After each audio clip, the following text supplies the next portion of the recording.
Good morning, ladies and gentlemen. My name is Filip Nienthal, and I'm the editor-in-chief of Vogue Poland. Good morning, my name is Piotr Kraszko. Pleasure to be here, pleasure and honor. It is indeed our honor to welcome you to Vogue Poland's first Business Fashion Environment Summit. Quite the mouthful, I admit, but given all the topics that we'll be discussing today, quite fitting. This is the first summit to deal with sustainability in fashion and business of its kind in Eastern Europe. And it is, again, a great honor to have such distinguished guests join us from all over the world. It's such an important conference and summit in a time of the greatest pandemic since 1918. But even if we imagine the world without COVID, it was inevitable to organize such a conference. Maybe we'll travel to Mars, maybe there is life on Venus, but I still do believe that the most fascinating part of the universe is the human mind. If we have created problems, I do believe we can solve it. And probably Barack Obama was right when he said that we are the first generation to realize how deep is the impact of humankind upon our planet, and the last one to do something about it. So we really should do something about it. And I just want to mention part of our life in Poland. Our Prime Minister, during his first speech in the Parliament, has mentioned that 40,000 people are dying every year in Poland because of the air pollution. 40,000 people every year. Even in the worst case scenario, we didn't expect 10,000 people dying in Poland because of COVID. And yet, we did stop our economy. And we all understood the reasons for almost complete lockdown of our industry and our way of life in Poland. Even for a second, we didn't think about it because of 40,000 people dying every year in Poland. We cannot stop our economy, but we can change our way of life and think how we should live, how we should think about our economy and industry, just in a very simple way to save people's lives. And this conference is also about it, about saving people's lives, about saving our planet. This is the most important issue we can talk about. And we have fantastic panelists, fantastic speakers. But before I will mention our first keynote speaker, I have a good news. You may ask questions. We'll have a chance for a short Q&A session with our first guest. So if you are some kind to send questions to us, we'll do our best to ask these questions to our guest. And who's our guest? His Serene Highness Prince Max of Liechtenstein. It's a great pleasure to have you here, Your Highness. I should say probably theoretically the stage is yours, but it's not about the stage. Our hearts and minds are yours. Your Highness, please join us on the stage. Prince Max of Liechtenstein will deliver first keynote address of our summit. Pleasure to have you here. Good morning. Thank you.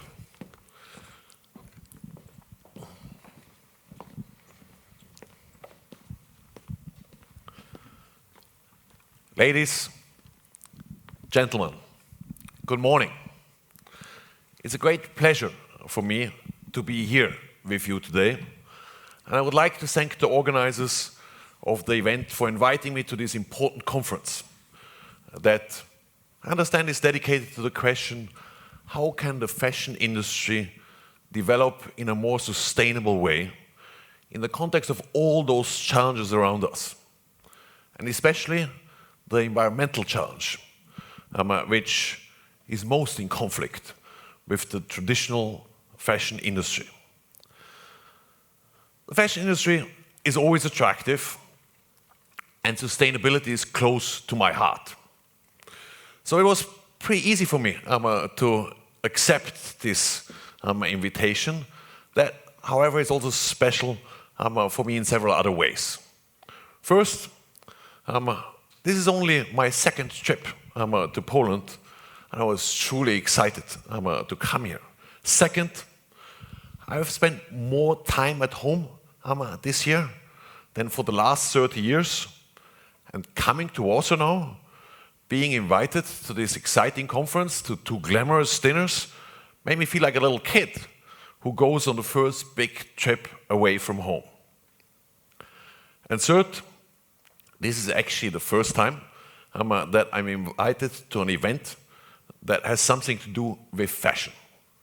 Normally, fashion invitations are the privilege of my wife, who studied fashions at the Parsons School of Design in New York and then had a successful career on 7th Avenue as a designer, at some point having her own label and line, and selling at most of the department stores in the US.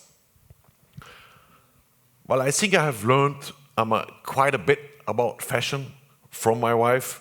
She actually still thinks that my eye for fashion is poor, and she would not approve that I opine too much on the specifics of the industry.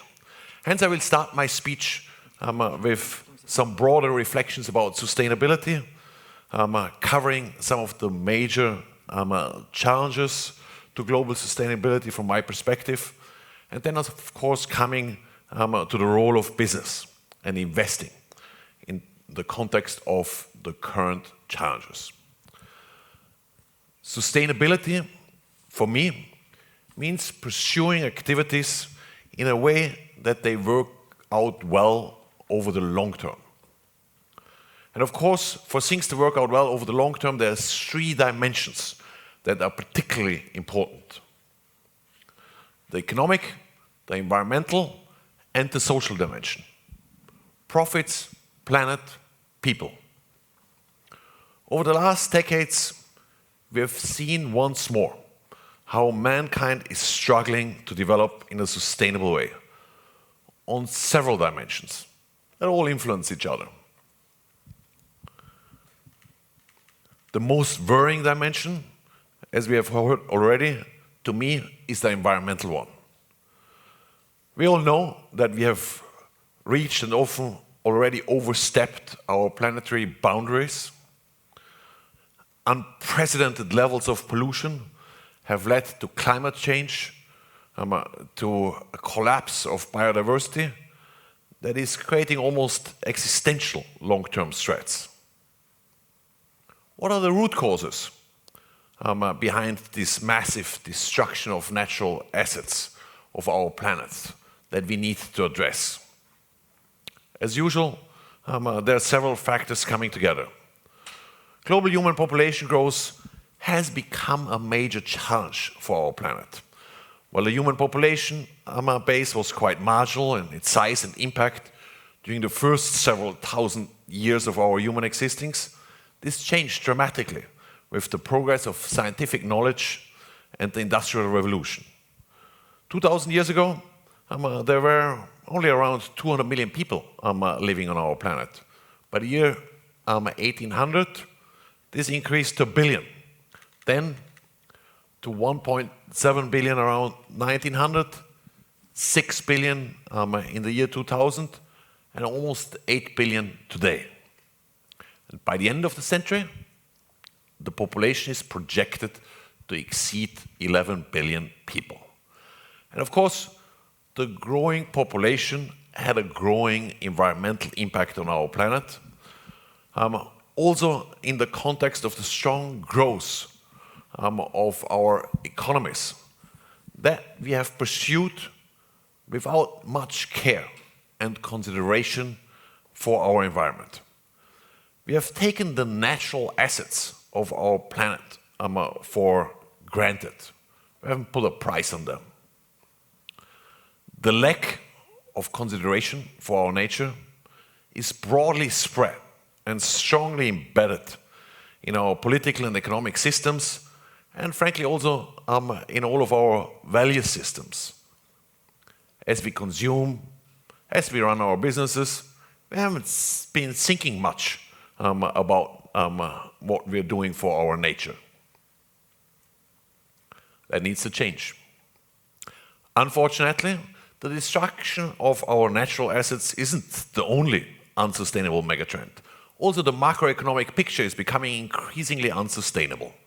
The world economy has accumulated unprecedented levels of government debt over the last 30 years. These debt levels continue to rise as we speak, and as governments are fighting against the COVID challenges. The growing indebtedness is being accommodated through central banks with a very expansionary monetary policy and increasingly strong direct market interventions. while such policies, frankly, do make sense in the current context under extraordinary circumstances over the long term, and we have been pursuing them over the long term, they contribute to asset bubbles, to the negative real interest rate environment that we are facing now, and to an increasingly polarized distribution of income and wealth. I believe that the root causes of the excessive debt accumulation over the last 30 years lie with the short-term orientation of our political and economic systems. Unfortunately, I think that a certain short-term orientation is embedded in our human instincts and behaviors. We like to go after the short-term pleasures, and we are excellent in ignoring the long-term implications that are often linked to these short-term pleasures. And that ends up hurting us. Good economic and political systems should therefore incorporate strong long-term elements and incentives that restrict irresponsible short-term behavior that is associated with longer-term damage.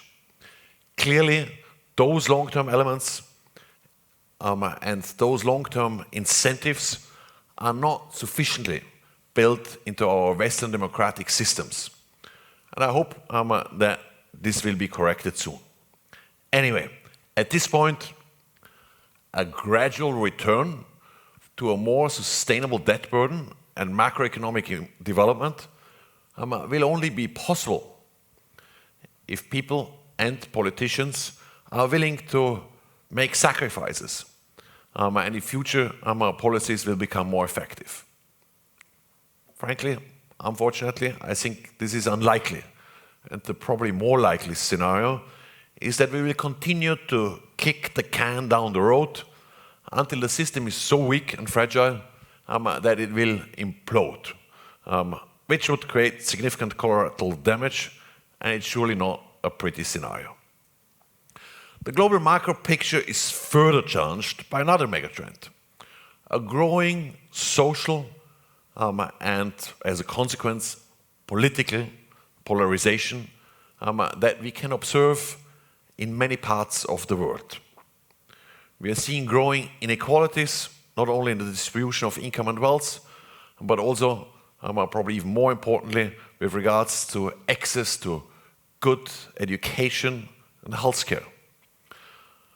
Unfortunately, the coronavirus is further accelerating this trend as it hits the disadvantaged parts of the society much harder than those who are well off. As societies become more polarized and less inclusive, they become less cohesive, more fragile, and more vulnerable to populistic politicians who put their own interest ahead of those of their citizens and thereby further weaken the economy and the political institutions. We have been observing this economic, social, and political downward spiral many times across our human history, and we can observe it again in far too many countries. Of course, at various stages of degradation. Among the most extreme recent examples are Venezuela, Argentina, fragile democracies that have deteriorated across several cycles and destroyed enormous amounts of value over the last decades. What are the drivers of this broad-based political and social polarization that we are currently observing in so many jurisdictions? And that has been a recurring sort of feature in history. Once more, I believe that human instincts, our genetics play a role. Humans tend to be quite hierarchical and cliquey, and we tend to care disproportionately for those who we identify with and not half as much for others. There's plenty of evidence that humans are not naturally very inclusive towards others, especially if those others are different in their looks, language, and behavior. Economic, cultural, historical, religious, political, and regulatory factors can, however, either strengthen or weaken these segregating and hierarchical human instincts, and thereby either accelerate the polarization and segregation of societies or tilt them towards a more inclusive and stable and better development. After the horrors of the two world wars, we have benefited from a period that rejected populism, that favored multilateralism, international trade, and more integrative and inclusive approaches. But as the memories of the wars are fading, attitudes are changing again. And over the last 20 years, we have seen a growing polarization in many societies, exacerbated by the changes also in the media landscape, the last financial crisis, and unhelpful behavior of business and political leaders. Ladies and gentlemen, I have now painted a really dark picture of three global megatrends that are unsustainable. The ever-growing pollution that drives climate change and the dramatic reduction of biodiversity, the ever-growing indebtedness of our global economy that jeopardizes a sustainable development of our economic and political systems, the broad-based polarization of societies and politics in many parts of the world, also jeopardizing our sustainable development of our economic and political systems. Do I really believe that these trends are as bad and serious as I described them? Yes. I truly think that the outlook is actually quite awful. And so we need to push incredibly hard at a personal, at a business, at a regulatory and political level to achieve a turnaround. The sooner, the better. Technological progress is the one megatrend who is our friend in this broad-based turnaround that we need to achieve. Technological innovation, business model innovation are gladly developing faster these days than ever before. Why? Barriers to technological innovation have come down substantially. The internet and the mobility infrastructure, progress of computer sciences and data management have made it much cheaper to access technologies, know-how, data and computing power. Product development, innovation has therefore become much cheaper to achieve. And the ability to run simulations, build prototypes and so on is also easier. Access to capital has also become easier and more broadly available. And very importantly, going to startups, joining new technology companies that are changing the world for the better is the cool and right thing to do for the young, bright guys and girls. They are no longer, the top talent is no longer going today to the dinosaurs, to the very established companies. They're going to companies that have the potential to create significant positive impact. And this, ladies and gentlemen, brings me to the next topic, to the role of business in the context of the current challenges. When I went to Harvard Business School in the 90s, the common view was that Milton Friedman's mantra of maximizing shareholder value as the main and sole purpose of a corporation, that mantra would lead to the right outcome for society. Today we know that this approach has not worked, neither for the people nor for the planet. Yes, it is the primary role of the state to define and enforce the laws and regulations in such a way that it leads to the right outcome for society. But as businesses are on aggregate by far the strongest force on the planet, it would be absolutely wrong to just blame the politicians for our problems. Businesses have to take their responsibility for people, planet much more seriously and they have to define themselves beyond just the profit purpose. And businesses will increasingly be assessed in a much more comprehensive way. I'm convinced that companies who cannot demonstrate a clear positive impact on the planet and on society will increasingly struggle to attract talent and investors, and they will lose much of their value. They've already lost some.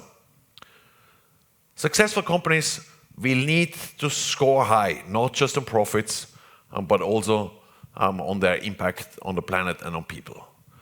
The social and environmental impact dimension is rapidly becoming a very strategic dimension for all businesses and all industries.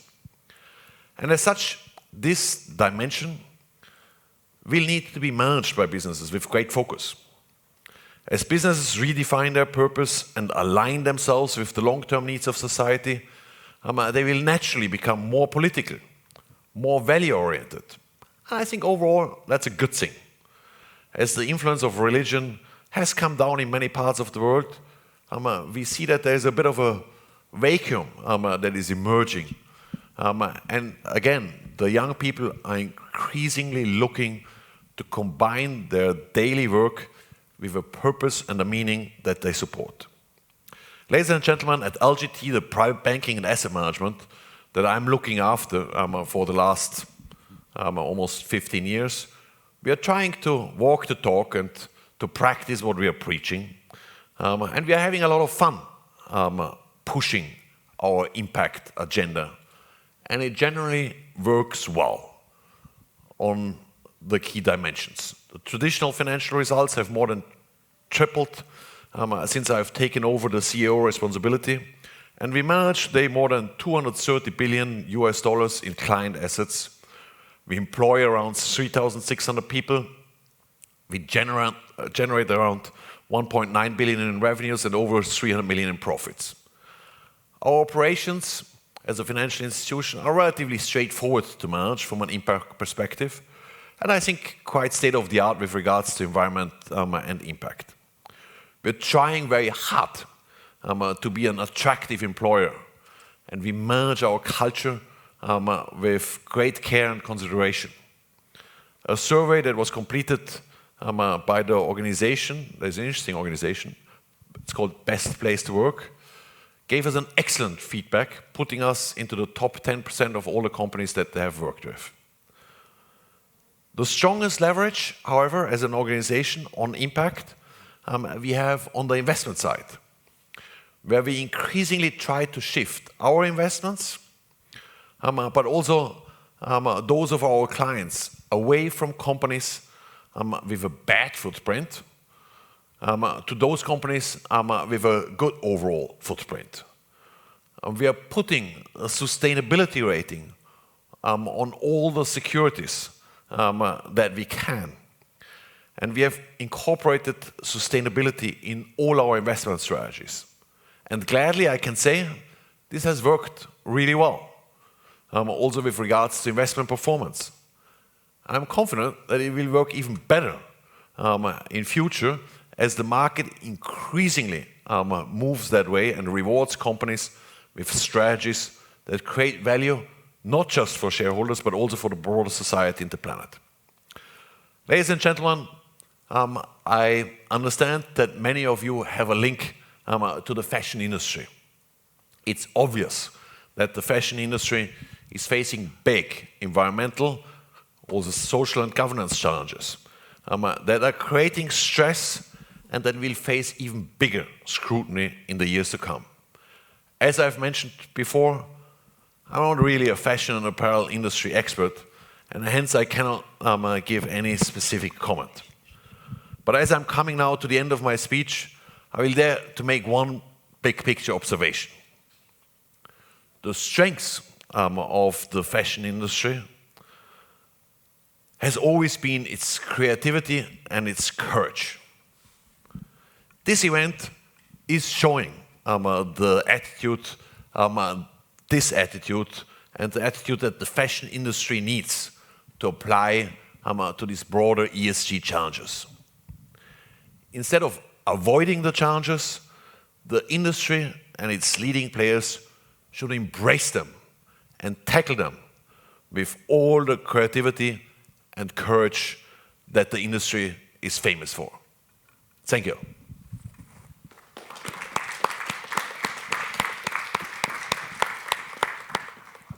What a fun.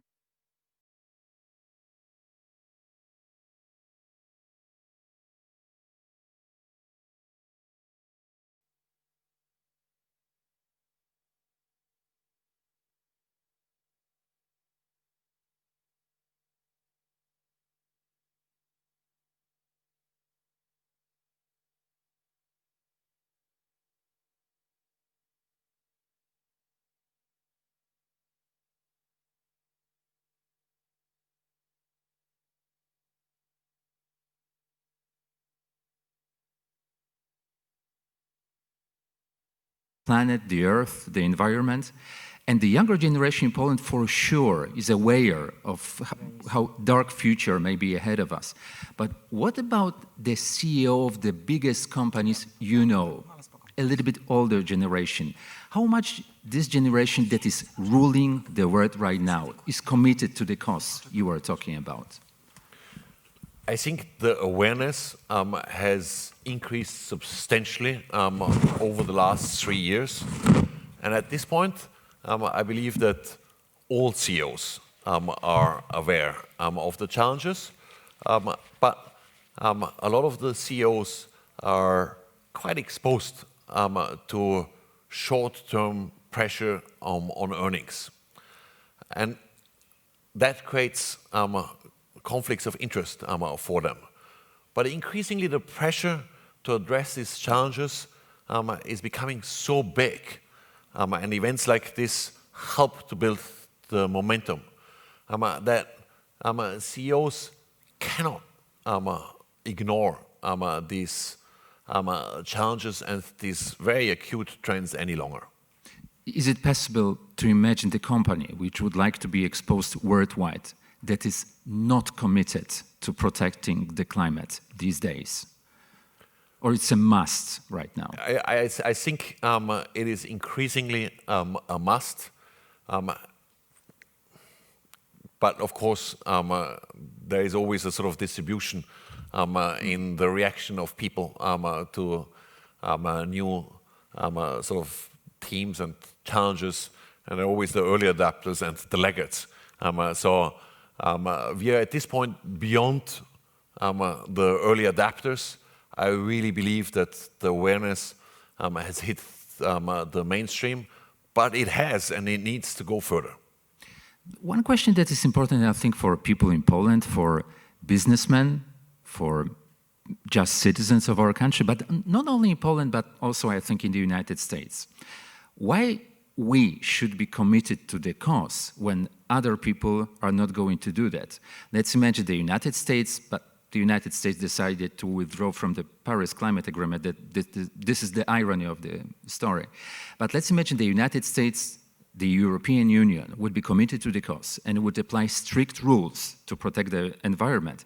But Chinese or Southeast Asia or South America wouldn't do that. So why we should sacrifice when they are not ready to do it? What would you tell to the people that have something like that in their minds? I agree with you that this is a challenge and has been a challenge in the mind of many people. But as the pressure is increasing, those who make irresponsible choices will increasingly not getting away with making irresponsible choices. And I believe will be punished through the increasingly sort of concerned consumer, but then of course there are additional sort of effects and measures coming into play. The regulatory environment is changing and addressing these environmental and sustainability challenges in a much different way. So the picture is changing. Which is good. Good. Absolutely. Now it's time for the questions from our viewers. As a royal family member, what do you see is your role as a leader, both in business but also as a key figure of a principality? How do you plan on continuing the legacy of your family for the next 900 years? This is fascinating perspective because in Poland it's hard to imagine what's going to happen in our politics in 9 hours. So your perspective with 900 years is fascinating for us. Yeah, so what I would say is I grew up in an environment and in a sort of house that tried to encourage or sort of give us a strong sense of responsibility, but also keep the sense of entitlement low. And as such, I haven't really thought that much about legacy and roles, but I've always sort of just pursued the activities and the causes that I found are important, that I'm passionate about, and hopefully, in that endeavor, it will not destroy the legacy, but hopefully contribute positively to the legacy. So I think the legacy is then more sort of an outcome of what I like to pursue rather than something which I'm thinking day and night about how it should sort of be further enhanced. Next question from our viewers. As LGT Group during the pandemic, you have managed to grow your business. Why do you think you were able to develop it, and which changes in a post-COVID world will become a long-time legacy for your company? Look, I think the COVID crisis has been sort of quite benign on the financial services industry. The financial service industry hasn't been in the eye of the storm of the COVID crisis, and nor has been sort of the geographical sort of footprint of our business being in the eye of the storm. So we could actually continue to build our business during this sort of otherwise difficult period quite well, and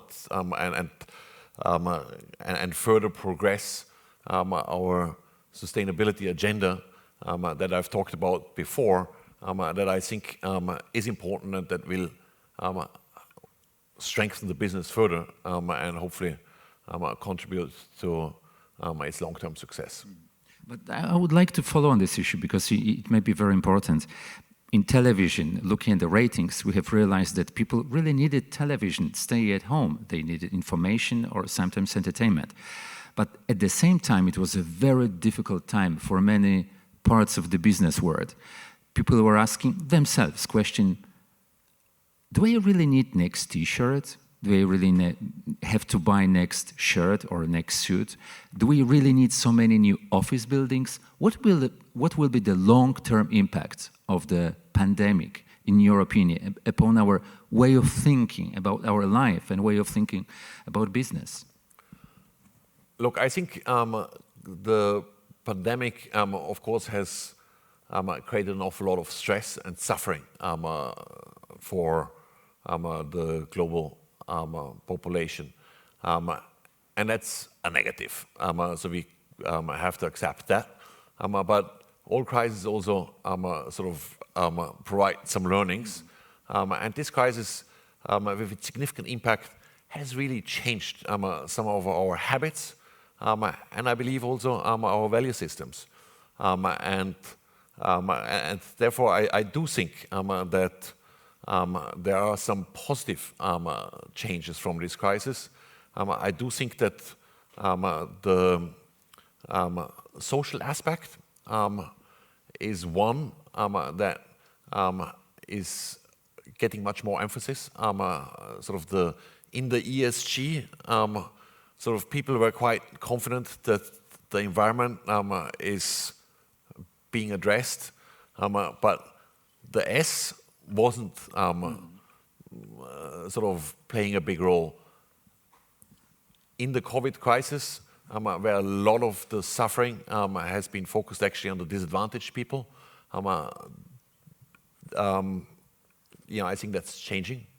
I think, of course, also the way we are making our travel choices, the way we are thinking about our work and our consumption choices is changing. It's still a little bit early to come to final assessments, but I do think that there are certainly also some positive changes resulting out of this crisis.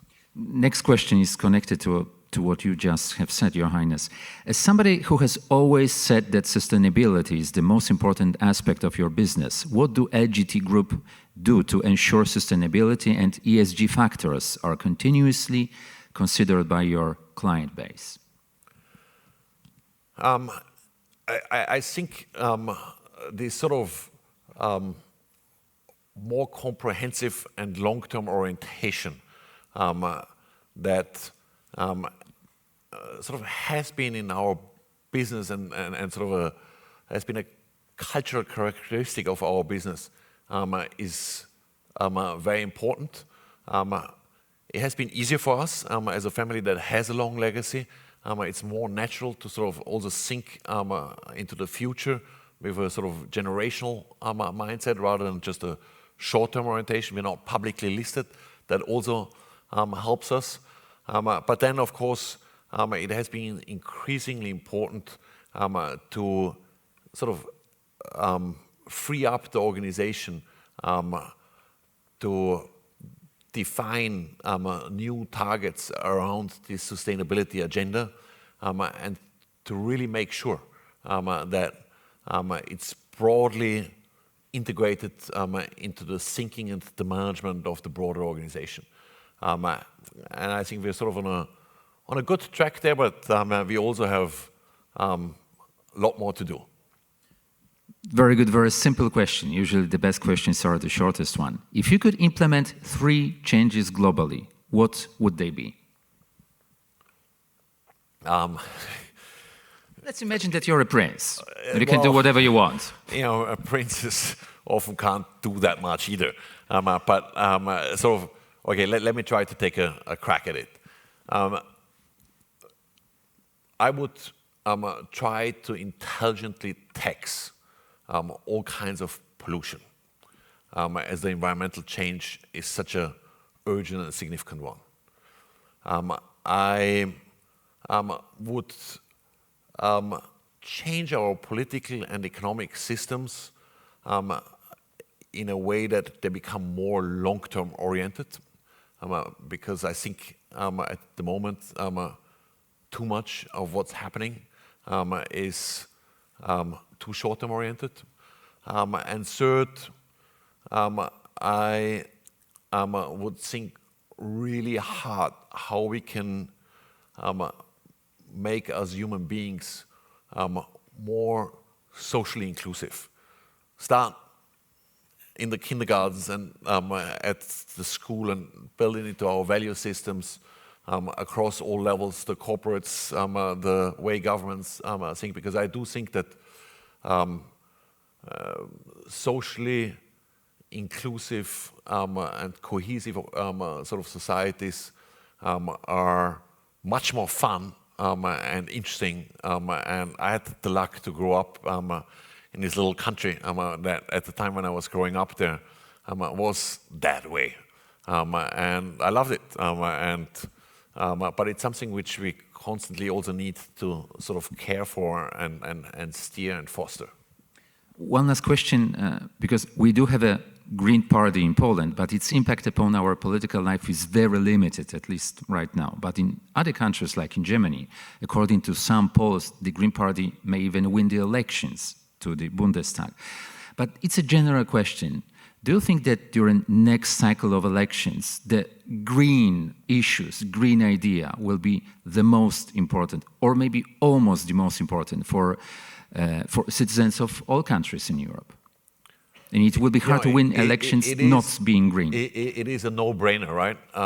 As the environmental challenges are becoming more and more obvious, we need environmental solutions. And so naturally, the green topics are becoming much more important. And we need to find solutions, and those solutions aren't always easy. Some of them are, should be no-brainers, but the implementation of new regulatory, legal sort of systems isn't a no-brainer either. Thank you so much. What a pleasure. What an honor. His Serene Highness Prince Max of Liechtenstein was our keynote speaker, first speaker of our summit. Big round of applause. Thank you so much, Your Highness. Thank you. Thank you. Great pleasure to have you here. Thank you. Thank you.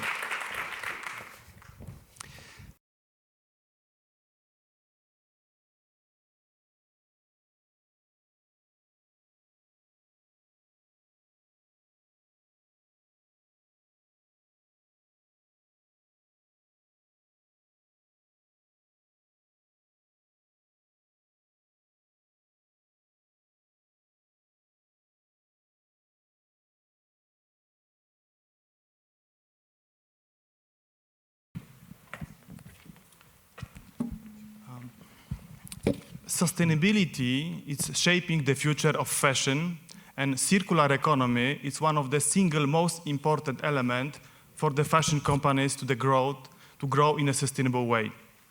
Over the last couple of years, we have seen number of companies, the leaders of the industry, that were defining the ambitious goals to introduce the sustainable strategies and also to introduce the circular economy in the production and product distribution processes.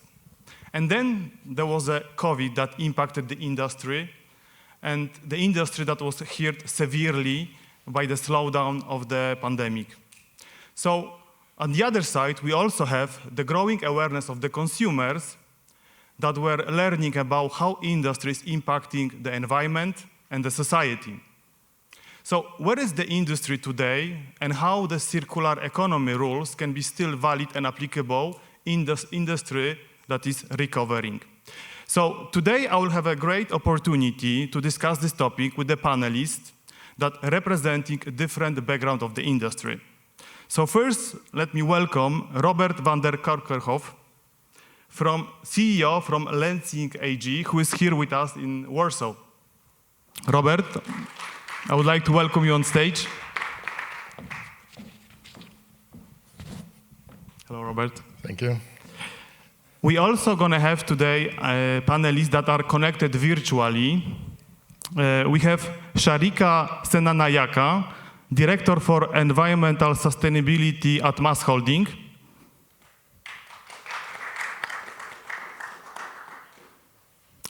François Souchet, Head of Sustainability at Ellen MacArthur Foundation. And Mats Tuomey-Madsen, VP Sustainability at Pandora. Welcome, everyone. So I'll start with Robert, with you, since you have a chance to be physically with us. So if you, Robert, would look about the fact that we have seen these sustainable strategies, we have seen the circular economy being applied in numbers of the companies, the leaders of the industry.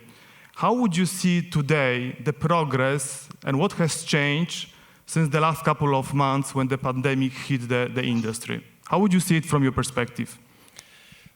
If I now look at where we should end up, and I give that a score of 10, I would say we're currently between 0 and 3.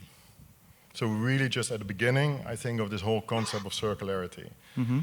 And the reason why I say that is because we do not think about the reuse at this moment, the recycle. We do not have the infrastructure. I mean, legislation is missing, for instance, about what is waste and what is maybe another raw material. But also the whole complexity about the technology that's behind the circular economy is still missing. But the good thing is that the awareness is increasing, legislation is being worked on, and I think that at this moment the need for change, because the textile industry is just one of the most polluting industries. We are creating each year tens of millions of tons of waste. The need for circularity is the only way to green up the industry. Mm-hmm. Maybe I will lead now to Francois. Francois, with the Ellen MacArthur Foundation, you have a great visibility about the number of companies, and you are also running several initiatives towards the circular economy. So from your perspective, how do you see the last months, how they are impacted, how the companies are pursuing the road towards sustainability? I think that's a great question. So what we've seen is over the past, let's say, 3 to 5 years within the fashion industry, the conversations around circular economy have accelerated very quickly, and more companies started to integrate the idea of circular economy within their plans. And over the past couple of months, what we've seen is for some of those companies that were really seeing the idea of sustainability and circular economy as very close to the core of their businesses, it only increased their commitment and increased the willingness they had to change. For some of the businesses for which it was a bit further away and a bit less straightforward compared to their businesses, it might have come a bit towards like a second priority, given the current state they're in and the financial challenges they're facing. And Mats, at Pandora, you are operating in a little bit different part. It's not apparel, it's a jewelry business, but the sustainability is also an important part of how you are operating. From your perspective, because you are also have a retail operation, you have a contact with the consumer, how do you see actually the COVID and the changes, the recent changes, the slowdown impacted sticking to the sustainability goals by companies? Well, thank you. I agree with what Francois said, that I think we see among our consumers actually maybe a shift in thinking. It has moved the sustainability agenda at large, this situation that the world is in at the moment. It has emphasized the responsibility upon companies to be part of moving the society forward. And that goes for Corona, but it goes certainly also for environment, social impact, etc. So what we experience is that this has made the agenda even more relevant, and so it's here to stay. That's not going to go back, and it just emphasizes this need to move circularity into the core of how you design, manufacture, market, distribute your products. And that is, of course, where we see that there's a lot of challenges. So we see good progress on climate, on waste, and certain of those things. But when it comes to really shifting the business models from a take and waste kind of mindset to a circular mindset, it's still a fraction only of the businesses that are thinking like that. So there's a long way ahead of us, but it's more relevant than ever. Mm-hmm. Okay, thank you very much. Robert, when you think about the companies that actually started introducing the circular economy standard and also the sustainability in their organization, you are an example of the company. You are the biggest producer of fibers for the future generation of textiles, so you have also great visibility about the ecosystems. What do you think are the success criteria for the companies to really embed this type of rules into the organization? The key success factor is absolutely commitment. Commitment to invest resources in R&D, to commitment to invest resources in really doing the right analysis, because the biggest issue at this moment is still transparency, right? What is really good for the environment, what is not good for the environment? And then what is also extremely important is not to take shortcuts. I can say that I'm circular because I'm just doing something, and that is a great marketing story, I might get paid for it. But at the same time, by really being committed and driving those innovation projects, and really thinking about end of life, and I'm very glad to hear the whole design thinking, etc. That is really needed to think not just what can my product do for the consumer, but what can it do after the consumer doesn't want it anymore. That mindset is completely critical. And then don't take shortcuts. Greenwashing is still, I think, one of the biggest hurdles we are facing. And we need to set the bar high. I personally have a big problem that a lot of the corporations are setting standards saying, oh, my jeans contain 6 recycled bottles for the polyester fiber. That is greenwashing, right? If you really want to be circular, you take a fiber and you turn it back into a fiber. The industry needs to take the responsibility. And if I'm not setting the bar this high and I'm considering a recycled plastic bottle as a fiber, as a circular economy concept, I think we're setting the bar too low and we're not going to make we're not going to achieve the objective we need to achieve. So transparency and bold statements from the organization. Sharika, you are representing one of the biggest manufacturers in the lingerie and swimwear business. You're working also with the large international companies, and your organization is also large and employs number of people and number of factories. So when you were setting the sustainability and circular economy standard, what, in your opinion, was the success criteria in your case, in your organization? Hi, thank you. Yes, I think we are still on that journey very much in terms of setting the standards. But I think the biggest success criteria for us has been the collaboration at every stage, so that we are all working together, so that we're working with our brands understand our consumers, and that we have, because the mindset is still very much, or was very linear. And if you want to get that circular mindset that we're talking about, it's about not just saying it's your job to make sure it's circular. The whole point is that we're all joined together. So I think the biggest success criteria is to keep having conversations that include everybody as stakeholders and not just as one part that is expected to do that. And I think what we need to think about that is once we have the stakeholders in place and we're looking at each other, we need to say how we make it fair and economically viable for everybody to be in that. Because I think that's a huge challenge for us as well. We're talking about not a small investment in moving this, but a massive investment. So how do we come together from regulatory, from government perspectives, from even investors to support us to get this going? And I think those are critical success criteria for us to get this and boost circularity. And Francois, again to you, because you have a possibility to work with number of companies, and also the Ellen MacArthur Foundation was one of the first organization that really engaged into the circular economy topic.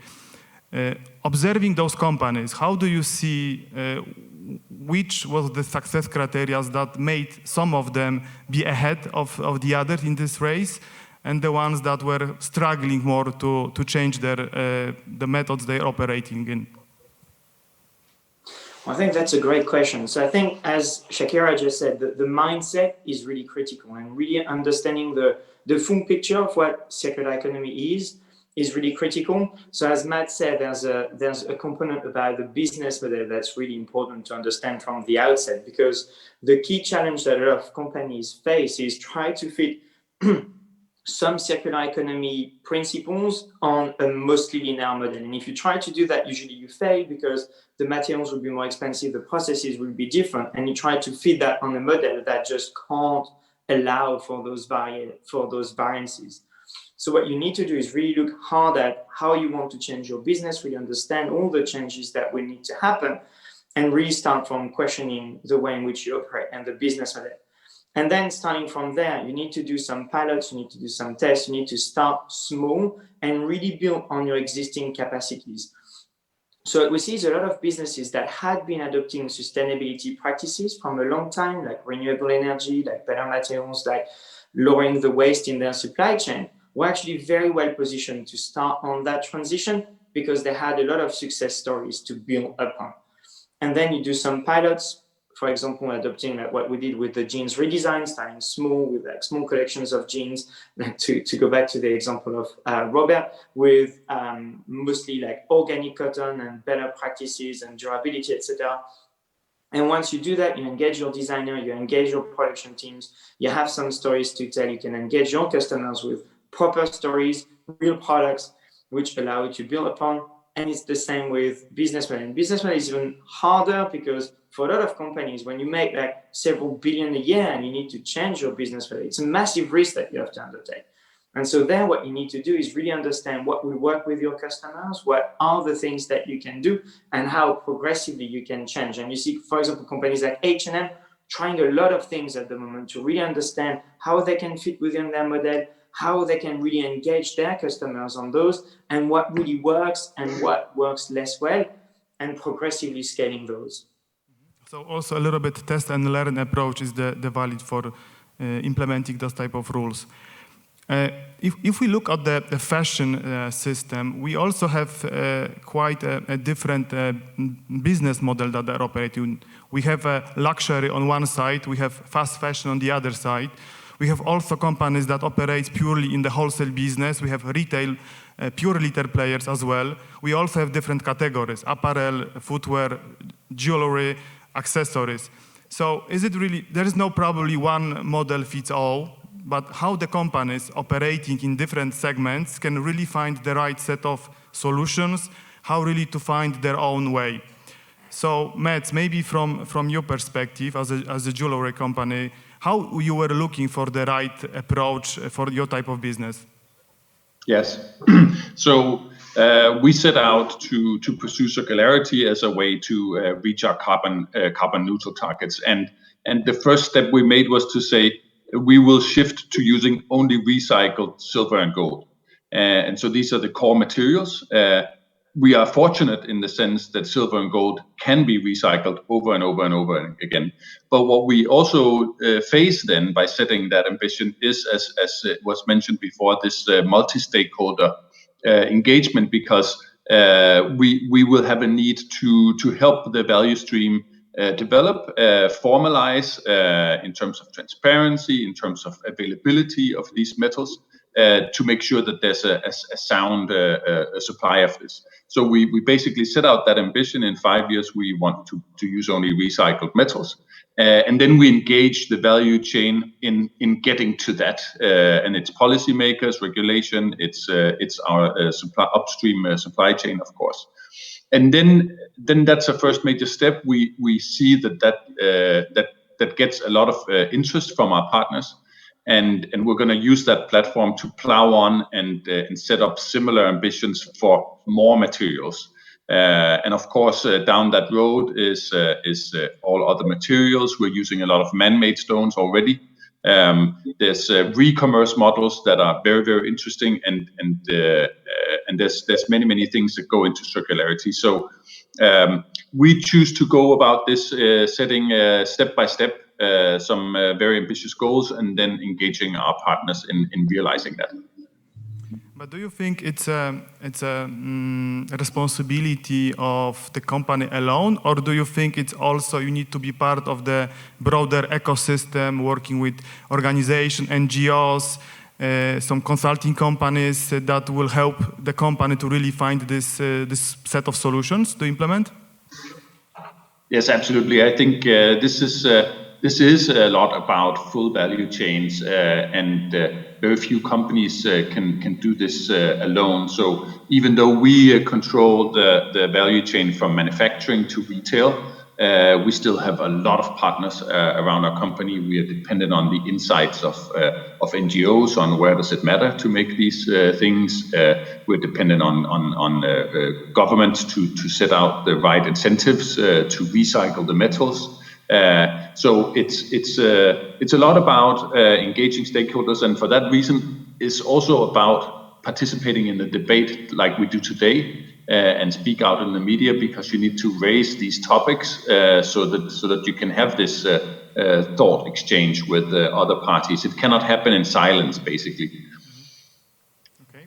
And Robert, from your perspective, the difference between different fashion models, luxury, fast fashion, do you see also the different approaches or maybe different mindset depending on which part of the industry company is coming from?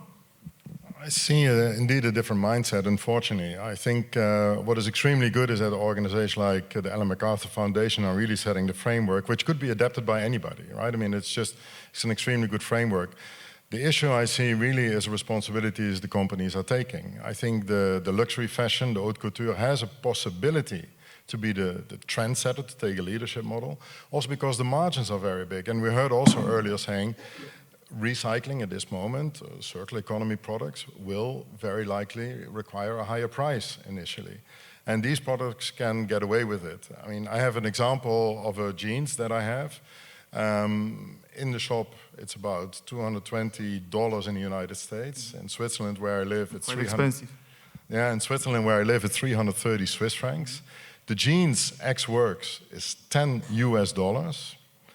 If we include in the jeans our 10-cell refibra technology in which we recycle cotton, so it's a circular economy product that is available today, the cost will increase by 40 cents. So it goes from $10 to $10.40.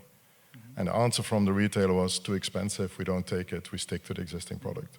So with that mindset, that those small raw material cost difference are not being passed on, are maybe not communicated to the consumers clear enough, I think we're missing an opportunity.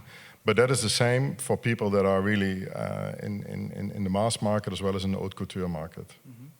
But isn't it also that with the growing volumes of this new generation textiles, the cost of the production, when you increase a certain volumes, will also decrease and allow this to be more widely distributed and fit to the cost calculation of the product? Absolutely. I think, indeed, the economy of scale is really critical. And I think this is why I'm really happy that the European Union now is taking the circular economy in the fashion industry very, very serious. As of 2024, all the garments needs to be able to be recycled in the industry. I think if you just realize recycling only really makes sense if you eliminate all the waste from the planet, which means you need to aim for 90% recovery rate. Then you can really start recycling it. That is a huge challenge because you need to collect the waste, you need to sort out the waste, and then you need to re-prepare the waste again as a key raw material. So those are the kind of challenges that we're facing. They are now really being addressed. The momentum is there. And I think by this kind of forced legislation, the industry has to do something. And then we can just hope that the industry will follow with legislation, that the investors, as we also heard from Prince Max earlier, take this long-term thing, are willing to take risks because this is not the normal business model. And also, as Matt said, you know, our consumer going from a raw material all the way to an end product is not going to be enough in the value chain. We need to include the consumer to bring back that waste and make it a new raw material. So the business model needs to change. Mm-hmm. And we've been talking about this now for 10 years. For 10, 20 years, we've been hearing it's 5 to 12. For me, it's 5 past 12. And I think we need to really make sure that we do this quick. And I think working together with organizations like Ellen MacArthur Foundation, with brands, retailers, with the government, I think we can make that change happen. Mm-hmm.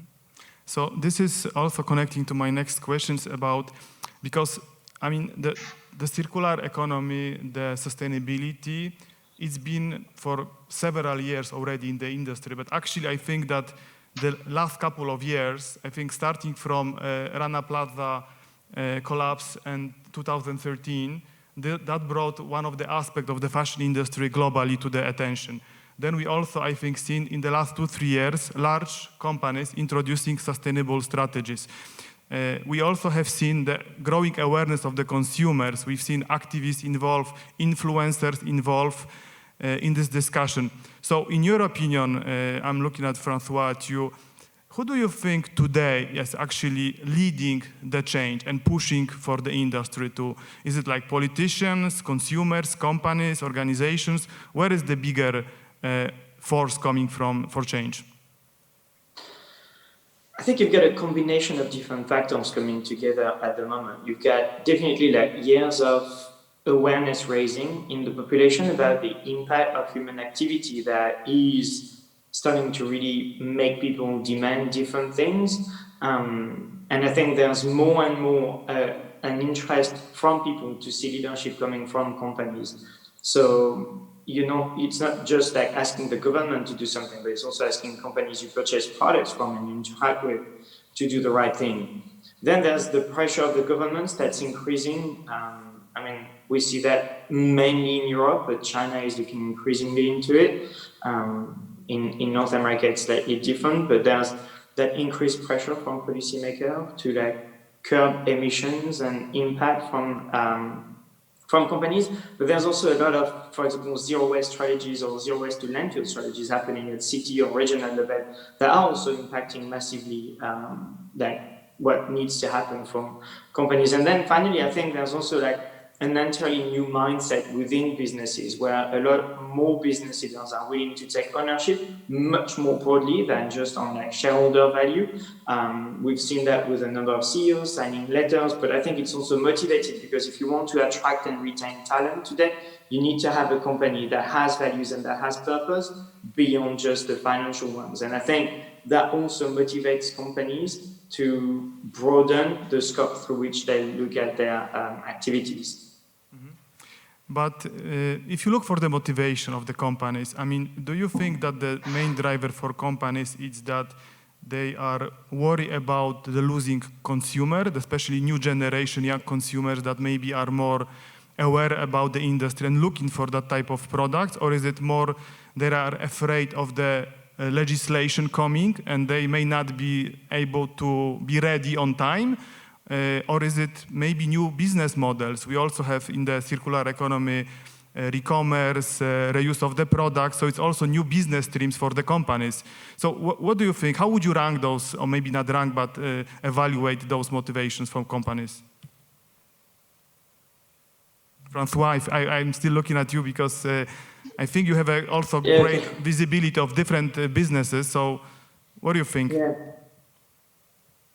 I think it's a combination of all the signs that you've mentioned. So I think we see more and more opportunities coming from doing the right thing. So you see like creative and business opportunities from new business models or different product design or different opportunities. So I think the kind of business opportunity is definitely clear. You also have an aspect of mitigating some of the key risks that you have, risks across the supply chain, risk to access raw materials, and also the risk of policy change, which is also a massive one. And I think the final motivation is coming from interaction with the stakeholders. So whether it's with your investors, we see more and more investors asking the question and valorizing ESG in their investment. But we also see more and more companies willing to remain relevant for their customers by investing in those solutions, because the risk they have is to be disrupted by small organizations, and in fashion, disruption can happen really quickly by smaller fashion companies that are purpose-driven, that have a sense of the times that's much more like thin than larger organizations, and that can really eat up market share quite quickly. Mats, in your case, what is the primary driver, or which of the drivers you believe are relevant in your company to motivate you to continue of the sustainability and circular economy implementation? Mats, can you hear us? Sorry, we lost the sound there for a little, or at least I did, so I did not hear the question. Yes. In your case, what is the main motivation for you? Is it coming from, your internal values? It's also about the legislation for your industry, or you hear more pressure for the consumers that are expecting the companies like you to change towards the circular economy? Well, I think actually, maybe if I can come with two answers, I think what's just very clear is that this agenda has moved, on all parameters. It has moved into the boardroom and into the executive room as something you have to do, and where you can actually say across investors, consumers, employees, governments, everything. It's just pointing that direction. So it's a must do. But if I was to point out two things where I think we see maybe the fastest shift, as Francois also just mentioned, so we see a lot of investors, we see a lot of activity in the green loans and green financing space, which is interesting for many companies to be able to plug into. And then we see that it's a strong driver among consumers, particularly the younger consumers, but not only. So it's also about brand relevance. But I would not single out and say it's only because of brand relevance. It's just a strong driver. It's basically moved to something where a company like ours says, we got to do it. It's about being a future-oriented, future-proof company. So for the company that will not continue to develop sustainability and circular economy, eventually that company could be the only one in the room actually not doing it, and without any investors You're out of support, business. Yeah. without business, simply. Okay. Yes. I totally agree, and it's the conversation that the world is having at the moment. So if you want to be part of the conversation, you gotta join it, right? So that's a quite optimistic view actually for the future. Robert, in the textile industry, there is, I mean, the production of the materials, the textiles, is a single biggest part of the circular economy, and also a place when a large part of the emission is coming. So either you make it in a traditional way or in the sustainable way. How would you see today? You mentioned the ranking 0 to 3 overall, but if you look on the materials production itself, how would you assess where the companies today in terms of shifting towards that type of materials? And second part of the question is, do you believe that the consumers really appreciate this change? I see, fortunately, a lot of people going in the right direction. I think, as was mentioned already before, there are a lot of conferences that talk about it, there are a lot of different initiatives, research projects from universities, etc. So from that perspective, we really see the industry changing. And like in every industry, you have leaders and laggers. I think that is definitely the case for the fibers industry. But also if I look then further down in the value chain with dyeing and finishing and the garmenting, there are leaders and laggers. I think the leaders, they really need to work together better to leave the laggers behind. I think there is at this moment, this kind of strategic partnership for systemic change is really necessary. The consumer is more and more critical. We've seen that even during the COVID days now, and you look at the social media listening tools that we are using, the consumers are looking for it. But the consumer at this moment is confused. There's not a lot of transparency, what is good, what is not good.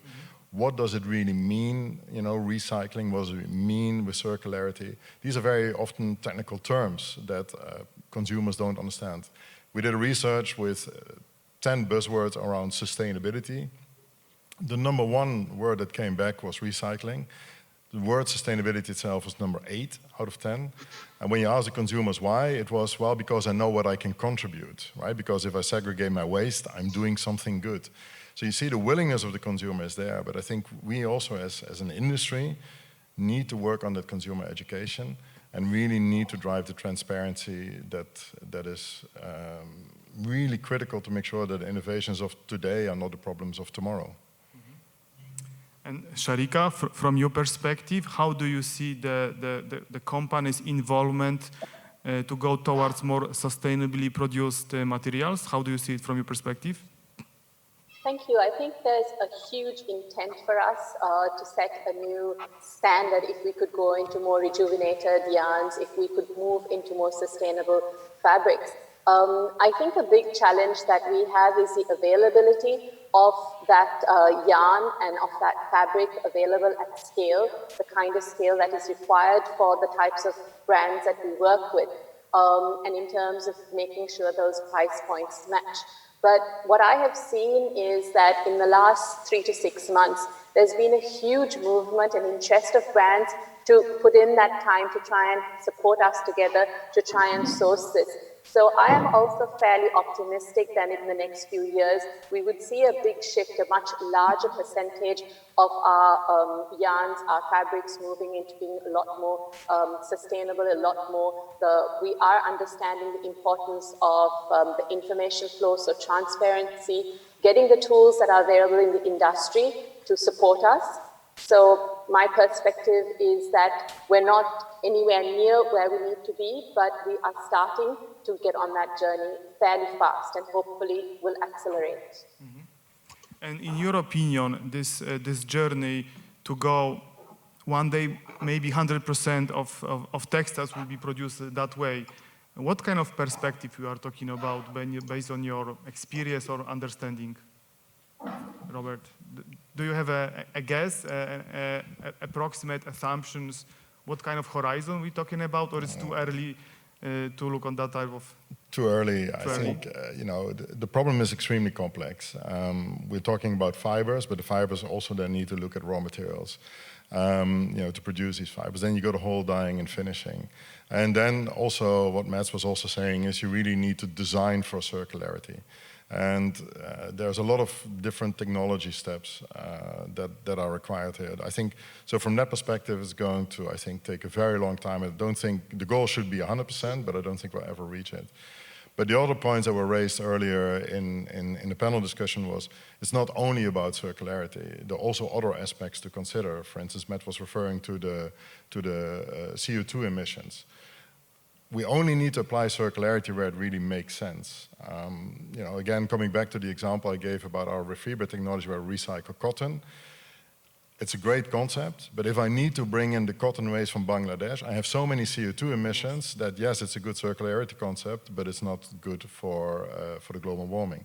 So from that perspective, it needs to be seen in the context. We need to give it a proper weight. And these hurdles will need to be overcome. So I think this is a very long journey we're on.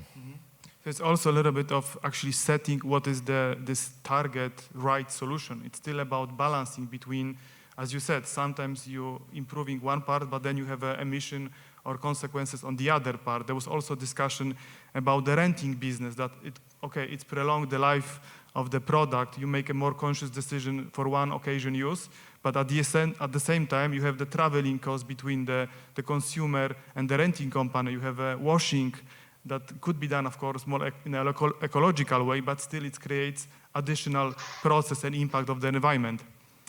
But I would like to come back with this question also to the awareness of the consumer. So, Francois, I think what Robert said interesting is that there is a number of terminologies, definitions that for the consumers could not be very clear. I mean, what tencel means, if you don't go into the Google and check it, some people may not know if it's a good actually material or it's something wrong with this material.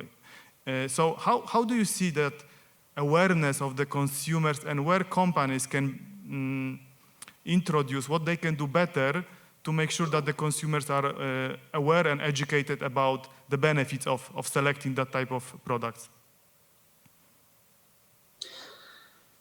What we see is that the main driver to get people to adopt those solutions is to create desirable products that have those criteria. So if the starting point should be making a great product and making sure that this product is made in a way that has good materials, low impact, and safe chemistry. And I think then if you want to drive some behavioral change around what people do on the washing, or what happens with clothing or any products after use, what then becomes really important is how convenient it is to do so and how rewarding it is to do so. Because we're all bombarded with tons of information around food, around plastics waste, around fashion, around political issues, and so there's only a very limited ability we will have to deal with all that information and to make decisions at one time. So what's really important is to simplify it, to make sure that doing the right thing is more convenient than doing the wrong thing or more rewarding. So if you buy back or if you offer specific services that allow for people to give you clothing back, it becomes really important. We did a project in New York where we worked with a number of brands like ASOS, H&M, Gap, with the city authorities, with a number of NGOs to simplify the messaging around what to do with clothing when people stop using it. And the message was, reuse it, donate it, or drop it in a collection bin. That's it. You don't need, and you have a map that's available to you. You can check it on your smartphone or anything. You've got a bin at the corner of your street. Whenever you go shopping, you can just drop it there. It's easy. Or if you bring it back to an H&M or a Gap, you get a voucher. Or if you sell it back online, you get some money. It's harder, but it's more rewarding. And this way you just make it very simple, a single messaging. And I think also the confusion about messaging, about what to do, I think what Robert mentioned, all the kind of myth and misuse of vocabulary that we see are kind of contributing to a general confusion about the right thing to do. So I think having that shared messaging across industries even becomes even more relevant. Mm-hmm. So simplicity in the communication, and because would you agree that some of these elements of this more technical process part should be actually responsibility of the companies, and the customer, when he's entering the store, she or she should be granted that the product is sustainably produced and don't need to spend, I don't know, a couple of hours reading all of the information on the hang tag to justify whether it's a right product. Would you agree that there is more on the companies to provide, and consumers is just to make sure that the company he's selecting is the right in terms of doing the sustainability, but doesn't need to have a huge knowledge about understanding all of these elements while choosing the product? Or where is the right balance between educating consumer and responsibility of the company? What do you think, Francois? So you went silent for a while, but I understand that the idea is like how much do you need to educate consumers, yes, and how much is needed from the company's end. Well, we think the bulk of the responsibility is on the company's end. I mean, if you take, for example, plastics waste, we've been educating people on like sorting their waste and collecting for over 40 years now, and still globally we collect like 14, maybe not even % of plastics packaging. So customer education in the sense of we will educate people and they will do the right thing doesn't work, and if you want to rely on values, on people's values to really get towards a better system, it's a losing battle. So you need to make sure that the services that are provided and the solutions that are provided work, are convenient, and that people want to adopt them. Mm-hmm. Okay, so thank you very much. The last question, maybe as a summary. So considering that the industry now needs to recover from the pandemic impact, do you believe that many companies will use this opportunity also to grow their business in a more sustainable way? Mats, how do you see this from your perspective? Yes, as we talked about earlier, I think it has moved the agenda. It has made it more relevant. It's become abundantly clear that we are expected as companies to be responsible in the lockdown, in the way we manage consumer safety, in the way we help the world get through Corona. And it has just emphasized that on many other parameters of how our society is built, the company has similar responsibilities. So it has definitely changed the way of thinking. I think it's a new chapter that we're entering. So you will have a hard time coming out of this as a company and not showing more engagement in this. And that's of course an opportunity. So in anything that points to the future of where the consumer is going, where the world is going, that's also an opportunity, a commercial opportunity. So I think companies are driven by that, and that's a very positive. If we can look at any positive outcomes of this situation, that is one positive that I think comes out of that. Mm-hmm. And Robert, do you also have the optimistic view, or you have a slightly different opinion of the future? I think short term there's an issue. So I talked to quite a few CEOs who actually are rapidly increasing the polyester content. So very often the fabrics are blends, be it home textiles or be it fashion products. They're increasing the polyester content because it's just very cheap product. The answer I get very simple is, look, we are fighting for survival. You know, if I take more expensive products, I might sell less and I need to lay off people. But what I really see and what gives me hope is that the consumer became much more aware. And to link now the self-awareness of the consumer saying, hey, health, environment is all about me here. I got to be more conscious. I think those are the kind of decisions that, from the consumer perspective, that will drive the decisions at the business level. But unfortunately, a lot of the businesses are not taking the opportunity that the consumers are giving them. Not all of them. But there is optimism, I think, from all of your what you have said, and I think I like, Matt, particularly your statement about that also from the investor perspective, stakeholder perspective.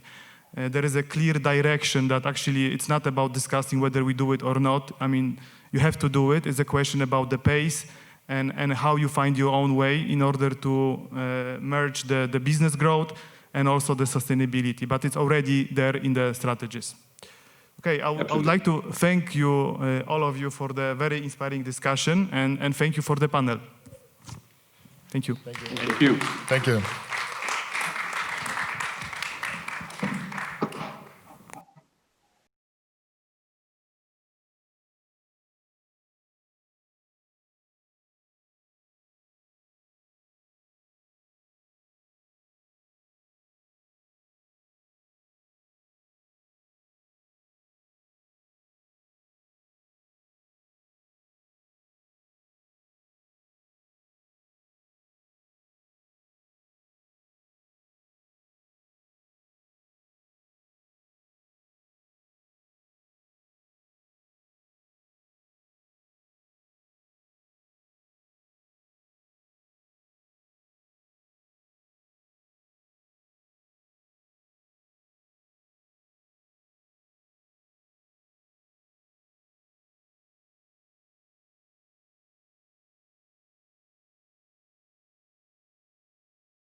one of the most, if not the most important challenge ahead of the humankind these days.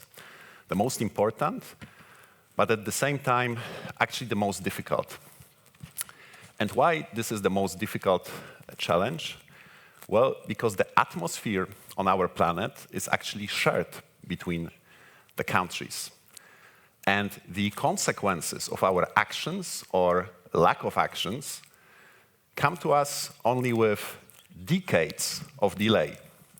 Now, decades is a very different time perspective than quarterly results that the stock market is actually looking for from the companies. Prince Maximilian mentioned that. Very different than the annual budgets.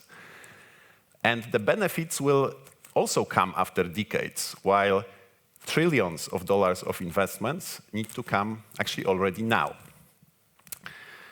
If we could have individual countries actually being able to change their own climate by themselves, I'm sure that we would have the actions happening already yesterday and not tomorrow. But this is not the case. So the question is actually why this is so important. And you might recognize some of those pictures. Probably you've visited some of those places already. And what those different pictures have in common is that already this centuries, all those places could be actually down underwater. And why would that happen? Well, the answer is very simple. It's because something truly terrifying has been happening in terms of the CO2 emissions over the last decades. So when you look at this chart, it basically shows the CO2 concentrations in ppm since 1600 until 2020.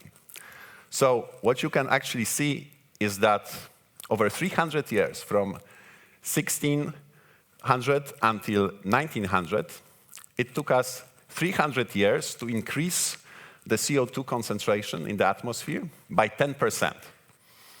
Then another 10% came only after 80 years. Then another 10% came only after 30 years. And then the last years basically bring us 15% growth in the last 20 years. So when you look at this chart, you see that currently we are at about 410 ppm in terms of CO2 concentration. Now, if you remember from the Paris Agreement, the 2 degrees warming would mean about 450 ppm limit. Then 1.5 degrees limit from the Paris Agreement would mean roughly 430 ppm. So we are currently growing at 5 ppm every 2 years. So you can do the math yourself. That would mean that we will actually exceed the 1.5 degrees limit by 2030, so in 10 years' time. And we would exceed the 2 degrees limit by 2040. So you might ask, okay, but so what? What will happen if we will do that? Well, that would actually lead to huge consequences. But what is more, those consequences will be irreversible, because you cannot really reverse melting of the Greenland ice caps, or you cannot reverse melting of Antarctic ice sheets. You just cannot do that. You cannot reverse extinction of the coral reefs. So what else would actually happen if we continue with our current trajectory? You will see that basically 2 meters will be the increase of the sea levels if we continue with our current trajectory. 15 to 20% of people will experience actually water shortages. You will see that 2 to 3 times higher frequency of drought periods across the world. And there will be 30% bigger chance for wildfires. So that's actually huge consequence. And this will also have an impact not only on the nature, but also on our lives, on our economies, and on our societies. So we will see about 80 million full-time jobs being lost across the economies. We will see 250,000 additional deaths per annum due to increased heat. We will see 570 cities at risk.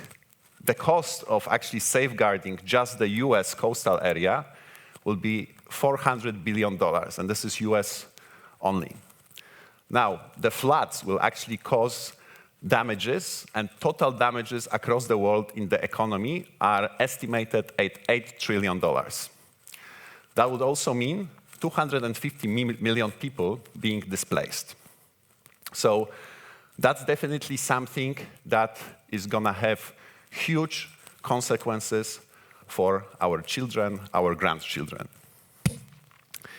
Also, in terms of the economy, if you look at just the numbers, if we continue with the current path of, say, 4%, 4 degrees Celsius increase, that would mean basically 30% GDP per capita reduction. And who will suffer mostly? Obviously, those would be mainly the poor countries. The poorest countries will suffer mostly because they are dependent on agriculture. They don't have enough capital to invest and to prevent those damages. So the next question is, okay, if that's the possible future scenario, then where are we currently on our path to prevent that from happening? The answer, unfortunately, is not so great. Currently, we are actually nowhere in terms of sticking to the Paris pledges, and we are very, very far away from the 2 degrees Celsius limit and even further away from 1.5 degrees Celsius limit.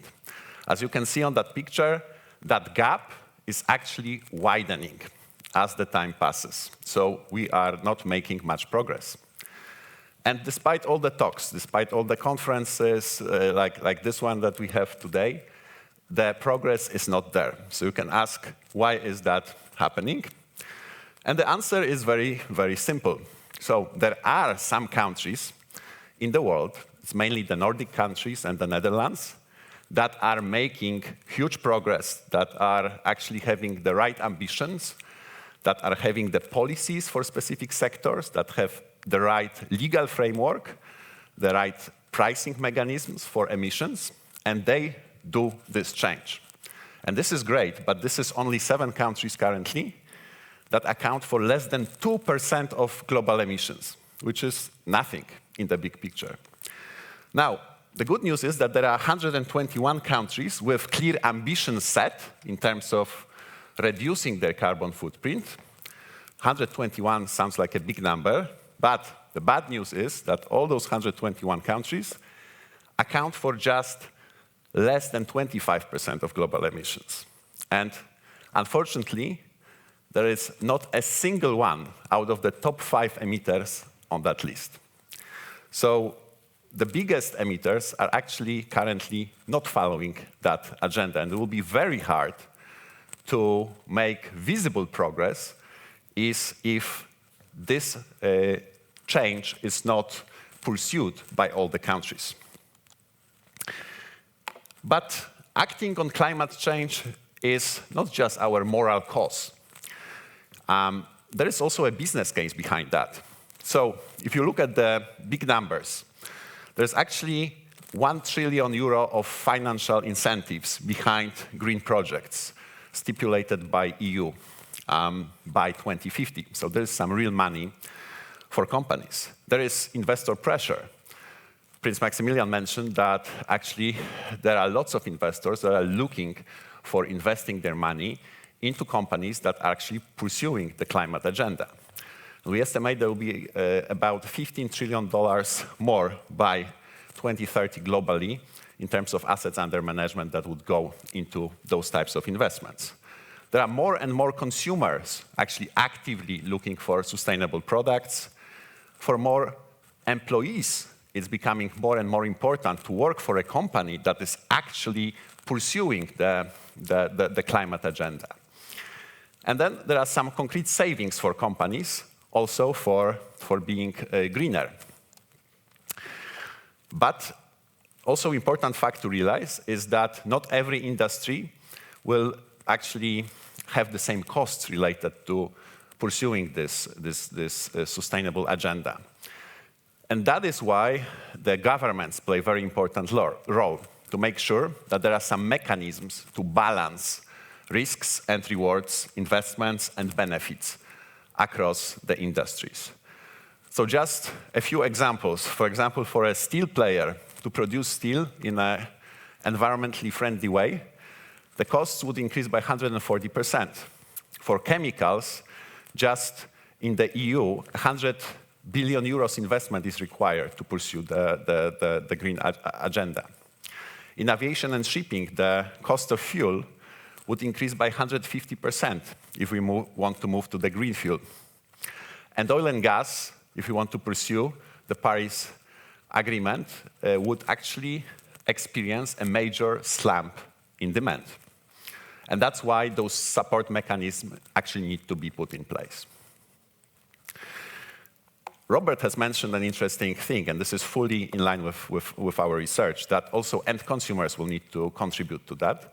However, the actual investment, the cost price increase from the end consumer side of having products more sustainable is not that great. We are talking about 1 to 3%, depending on what product we are looking at.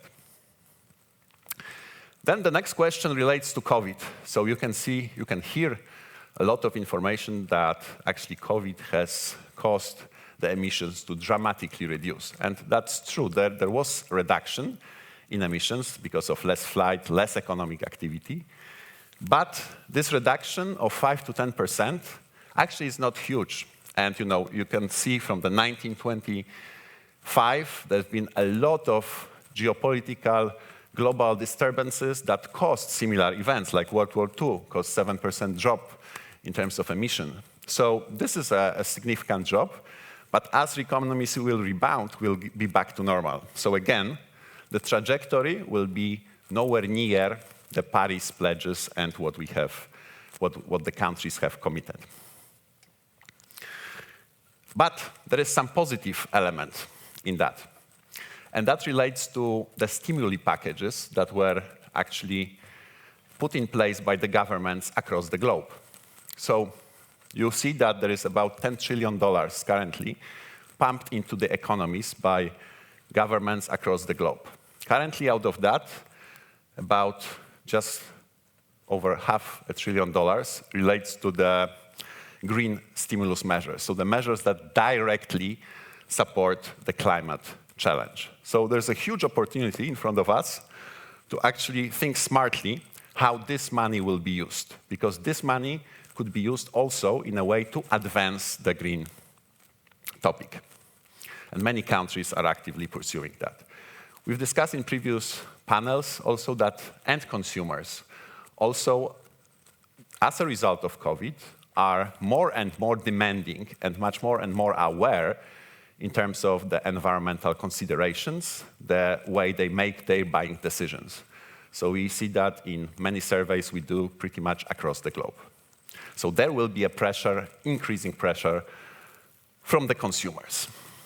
But consumers alone will not be enough to change. So the question is what we should do to change the situation and to achieve the reduction in emissions, to have a sustainable economies, a sustainable societies of the future, where we need to act jointly. Jointly meaning we need to take actions as consumers, even small things, like, I don't know if you realize, but a flight from London to Hong Kong is basically 2.9 tons of CO2 emitted, which is equivalent to half a year of 30 kilometers commute to and from work.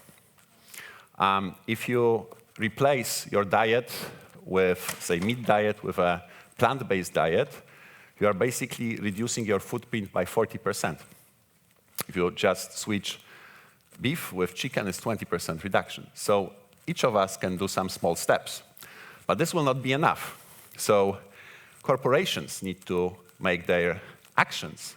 So they need to set the ambitions, set the agenda, put the right investment in place. They need to measure the results, and they need to take into account the environmental impact into every decision that they make, especially the key decisions. Similar for investors, and they really need to take that into account. And governments are equally important, especially in countries like China, that has a huge work to be done. So the collective action is really needed. And what is really important, what I really wanted to stress, is that we need that action now. Because as I said, some of those changes will be basically irreversible. So once we make the damage, it will not be possible to basically unwind it.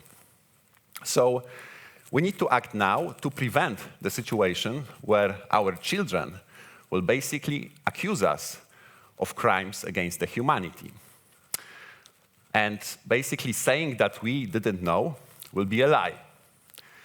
Actions and behaviors of others will not be the excuse. They will have nowhere to hide, because for today's humanity, we don't have a planet B. So we need to unite, and we need to take those collective actions to move jointly towards better, more prosperous, and much more sustainable future. Thank you very much.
Witam serdecznie Państwa.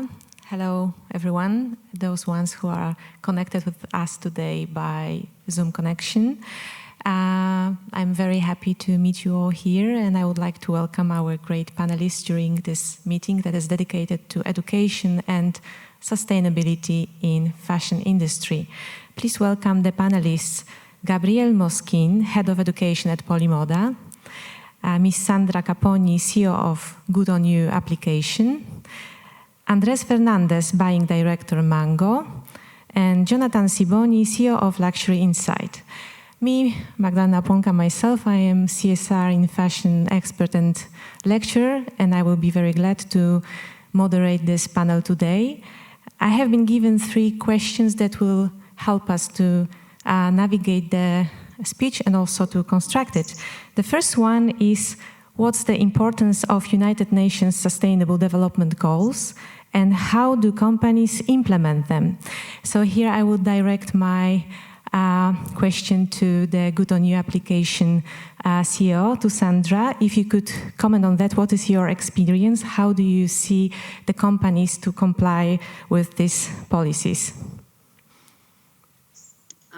I think that the SDGs play such a critical role in helping many of us understand what are the most important issues in sustainability today, and what is the role that business, that civil society, that government, and that all of us as individuals have to play in addressing those issues. One of the key SDGs around sustainable consumption and production is actually a core part of Good On You's purpose and our mission to use the power of people's choices to create a sustainable future in fashion. We started because we realized more and more people want to be more responsible in how they choose and buy clothes and fashion, but the information was really missing and it was hard for them to make these choices. So we set about creating Good On You, a simple brand rating system that would give people impact information to make better choices and use their choices to create better change in the world. Mm-hmm. But would you share your knowledge? What are the values that are mostly favored by brands through your research? And also, how do you collect the data and how do you verify it? We assess a brand's impact on three key things: impact on the environment, impact on labor or people, and impact on animals. And we started with these three things because we know they're three things that many of us as consumers care about. But there are also three important things that a business can address to manage their impacts on society. And within each of those three areas, I mean, I'm sure many of us can appreciate that the issues are many and complex and fragmented. We look at over 100 sustainability issues and indicators within the three streams of people, planet, and animals. And we collect over 500 data points per brand against each of those 100 or so issues to evaluate, weigh, and score all of the information to arrive at a simple rating, a simple consumer-facing score from 1 out of 5. From 1, we avoid this brand, to 5, it's great. Okay, great, thank you. And here is a question to Mr. Gabriel Moskin. I would like to ask you, how do you implement the UN goals into educational programs at Polymoda or other schools that you lecture at? Okay, so first of all, thank you for being here. I'm very happy to be here to share my thoughts with the other panelists and with you. Well, good question to answer. Actually, as far as you know, probably education has a primary fundamental role in shaping the new generation.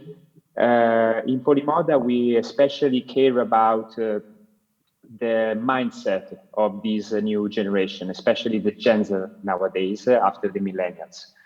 It's absolutely a matter of the utmost importance for us. That's why we can consider ourselves a bit pioneering this kind of education in Polymoda, because we started transversally to add ethical courses about circular economy, for example, about sustainability, about system thinking in all our courses, both undergraduate courses and master courses.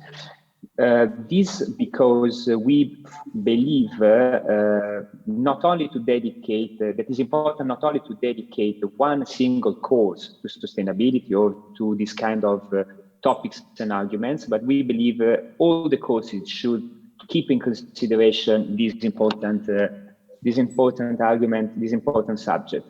Actually, in April also, it's important to say, we will launch a new master course about sustainability itself with a very important mentor, that is to say Lola Younger, that is a member of the House of the Lords and a very present activist in the world of nowadays. This because essentially also a master course now is very relevant in the panorama, in the panorama of education. I mean, before Sandra talked about essentially the triple bottom line, the three people, profit, and planet. Well, it's important for education to convey this message to the new generation, not only the profits, so not only the economic values, but also the legal one that helps us to complete the society, but also the ethical one.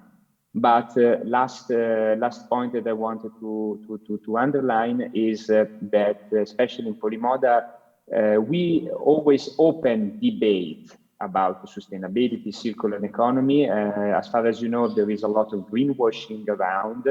Also in the previous stage, you talked about this kind of misinterpretation of communication. And we prefer not to give a mainstream point of view to our students, but to open debates. We also wanted to listen to the students because they are the most fresh people in our school. So we have a lot to learn from them. It's important for us, for the teachers that has a greater experience, to help them to choose the right direction for the future, but not to push them with strong topics and contents. It's vice versa. It's the opposite nowadays, I personally think. And talking about regarding, of course, the United Nations Development Goals, well, they are, of course, very important. They required a lot of effort from both education, personal people, individuals, as well as government. It's clear to everybody that they are not legally binding, but what we want from the new generation to develop is the goodwill. So to take action, not just to click like, but to share. This is what is really important nowadays. Talking about activity and attitude, yes, I am an educator also with 15 years of experience in teaching corporate social responsibility in fashion. Several years ago, I wrote a book dedicated to this concept to help to understand it to my students. But when I started to teach CSR in Poland 15 years ago, the topic wasn't welcomed that well. The situation around it was not that pink, and the students were not that willing to learn it. They did not understand the need to study it. They thought that these are my private religions that I'm implementing to them. So the beginnings were pretty rough, but nowadays, recently, I have noticed a great shift towards a huge interest in CSR and these ethical and ecological values. So I would like to ask you, do you have the same opinion about that? And do you also notice great feedback and growing awareness, both in ecological issues and also ethical values, of course touching natural environment, human rights and animal rights protection? How do you see it from your perspective? Well, first of all, I totally agree with you, because at the very beginning, corporate social responsibility, so environmental, but not only environmental topics, were considered like a trend, let me say, so something that actually is happening in this far present, so it's going to be a trend, and we will forget about it. The only problem, the only issue is that the planet is not forgetting about this. So actually, we started to realize in a very tangible way that we have plastic vortex in the Pacific Ocean, and not only in the Pacific one, that we have problems, serious problems with our atmosphere, and it's much better not to call the climate change as climate change, but as global warming. That is totally a different perspective on the topic. And students at the very beginning, yes, they consider it as a trend, again, but actually I personally think we are living during a paradigm shift. So the things are seriously changing, and I don't want necessarily to mention Greta Thunberg or other of the many activists that are contributing to this, to put this argument on top of the agenda, the worldwide agenda. But nowadays I can almost for sure say that no one of our final project presentation done by our students are done without any argument related to the corporate social responsibility. And what is very nice to say is that everything started in a very instrumental way, so the CSR for brands and for students consider it as a USP, like I can sell more if I add some green topics in my speech, in my brand, in my communication, in my life. Then they started to become more political in a way. So the CSR as a contract, as a standard. So adding the certification, the international standardization for organization, and so on. Then they started to become integrative, so considering the brand and our path as a whole. And at the end, finally, we started to add the word and the concept ethical to our speeches. So I totally agree with you. And I hope only for a better understanding of what CSR is for the future.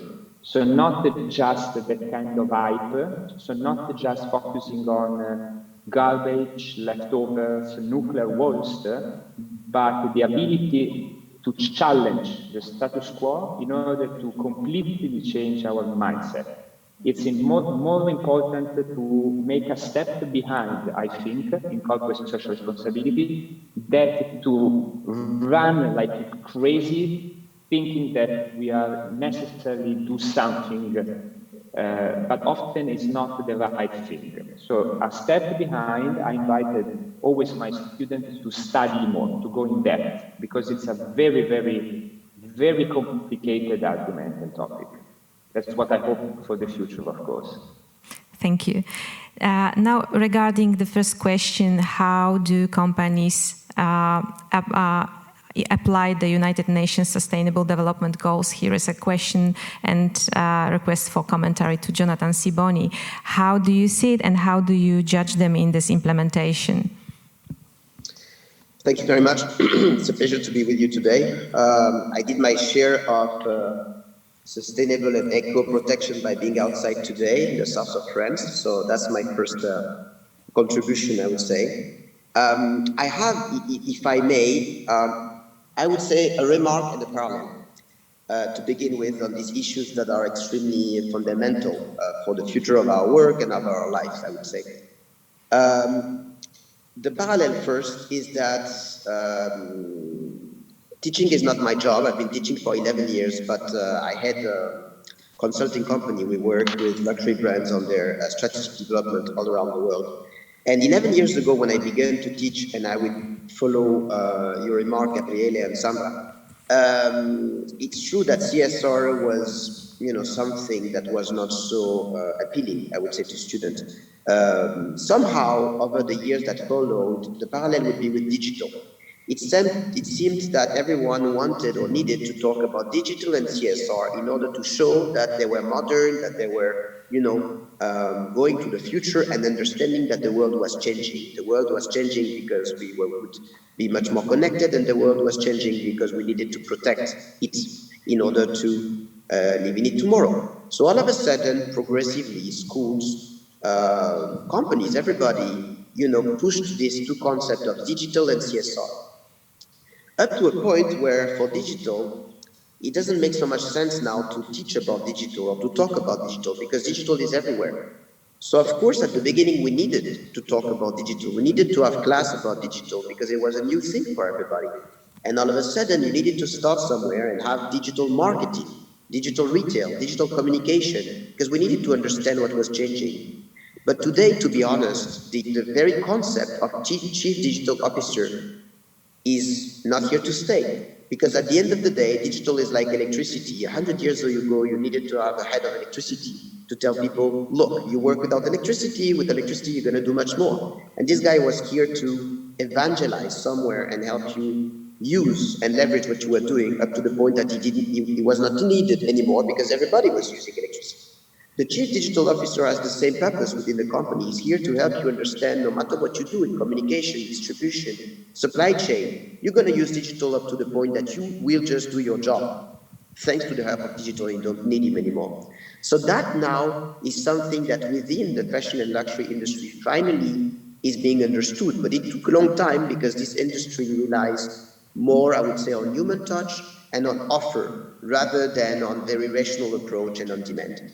Now, I would say for CSR, the parallel also stands because Of course, we needed at the beginning some evangelists, some people that were here to bother other people and say, count, write on both sides of the paper. Don't do that. Don't do plastic. Come here. And people were like, oh, this guy, the CSR guys, leave me alone. Up to the point that it's impossible for these people to watch after and over everybody.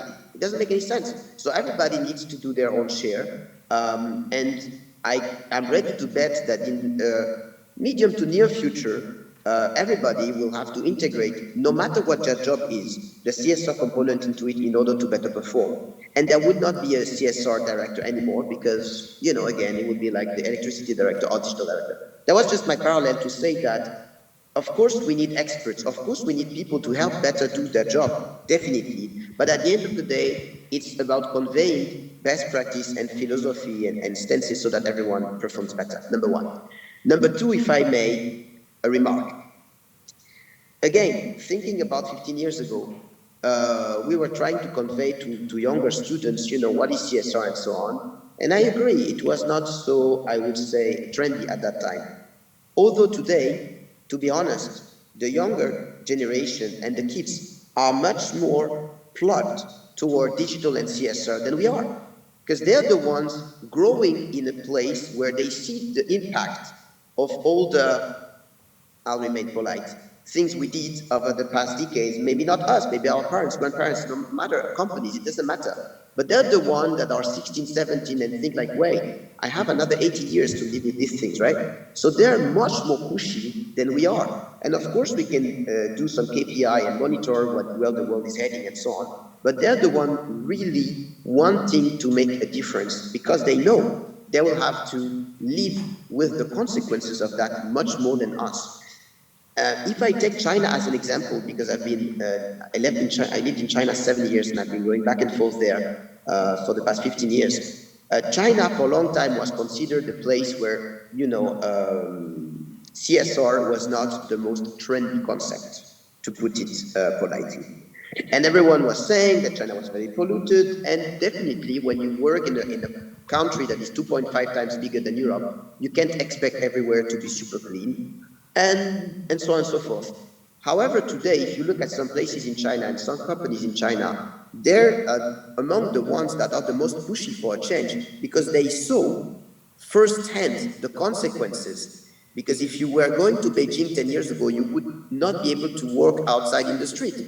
So when you live that on a daily basis, of course you adapt and you change right away because you need to change. And the current situation with coronavirus, I think, is another call for people to change quicker. Because people don't change just because it's good for somebody else. I'm sorry to say, but some people are selfish. I would say the majority of people are selfish at the end of the day. So people change when they need to change. Okay, be it for your career, be it for your future, be it for your money, it doesn't matter. So when you suffer something firsthand, then you adapt. What we discovered with coronavirus is that we live in the same world. When there's a problem in place A, you're going to have this problem in 2 weeks. And you can put all the barriers you want, you can put all the masks you want, you can do whatever you want. But at the end of the day, we're going to share the same problems if we don't share the same solutions. So that's my way to say I'm highly positive. I would say that things are changing rather from the younger generations, which is always a good thing, because you want things to change from the root and from the people. And that's my French way of answering your question by not answering it. Okay. I hope you'll excuse me one day. Thank you so much for your commentary. But actually saying I would like to push you more to answer the question, how do you see the companies implement the UN goals, the SDGs, into practice? Because me and Gabriel, we are more like scientists, and you and Sandra, you are both more into processing the data. So that's why I ask you, how do you verify, how do you collect this? And by collecting this sensitive data, how would you judge the market now in post-COVID times? All right, so briefly on that, because I don't want to monopolize the scene. I believe there was a strong change between very big groups and smaller companies, because big groups have a lot of constraints related to stock exchange, communication, and so on. And they're probably the ones that began the earliest. sometimes on a very, very honest and sincere way, sometimes because they had to. No matter what, they did more, definitely. So working with big groups on collecting data and exchanging on data was easier because they would have more people, because they would have more processes than smaller companies. But we have to remember that if you look at luxury, luxury is extremely concentrated. We're talking of a few groups that have the major players. Fashion, on the other hand, is extremely disseminated. So it's very hard, it's much harder to follow, collect data and analyze data on brands that are more independent or that are smaller, also because they are less integrated than luxury groups. I have to make the distinction between luxury and fashion because luxury is very integrated for a lot of reasons. So sometimes it's a bit easier, I would say, for them to collect data on suppliers and on the entire chain than when you are a fashion brand that subcontract production, subcontract transport, subcontract to franchisee the retail. Because at the end of the day, you can, try to do what you can, but you don't really know what's going on. And for us on the data part, that becomes very complex because you can have someone that is extremely sincere and willing into making things well. But if you depend on 200 other people that have other agenda, that becomes complicated. So I would say we're still in the middle of the road position. I agree with Sandra that, these goals are extremely fundamental and that defining common rules and common processes is incremental in having the system to improve. For big groups, it was originally more of a communication job than a changing the world job. They needed to show that they were doing things, and they were doing it. Some doing it better than others, but it doesn't really matter. It was more a matter of communication. Now I think that it's getting deeper into the company managers, but also staff, into trying to do on their own level what they can. So therefore, for us, it's much easier to collect data, and the data is, I would say, a little bit cleaner, because it becomes important for the people involved to do their job properly. But still, I would say that we still have a longer road ahead than what we have achieved so far. I don't know if Sandra would agree with me, because it implies so many people and so many companies that you can't force people. You need to have them willingly do things because they think it's better to do it this way, and because also it creates for them a USP. If I'm a supplier or a partner to a brand, and I push forward some elements about data exchange, about my personal contribution or work in CSR, even just with my people or with the environment, it's much easier for me to collaborate with these brands. So if it becomes a USP for the stakeholders, then the entire chain works better. Today, in data collection and in working with big groups on their strategy, it is still something that we need to fine-tune together with some intelligence, because we don't have everything we need, to be honest. We don't have all the data we need, and it's very hard to measure and judge when you cannot compare apple to apple. Of course, I can give grades, fine, but if I have 200 points on one, data points on one, and 50 on the other, and 50 good ones, for me, I have a little problem giving a better grade to the second one because I have a less, I would say, objective perspective. So we still need to bring this human touch today because we lack of a certain transparency in terms of data.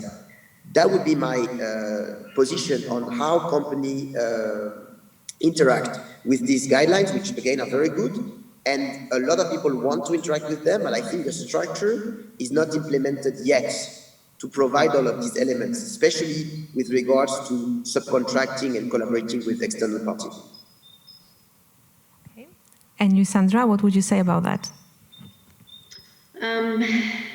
A few things. I think, firstly, it's no secret that sustainable fashion, conscious fashion, whatever you want to call it, is on trend, especially since around 2019. More and more consumers are engaging the topic. We're wanting to be seen as a conscious consumer and wanting to engage with and support sustainable brands.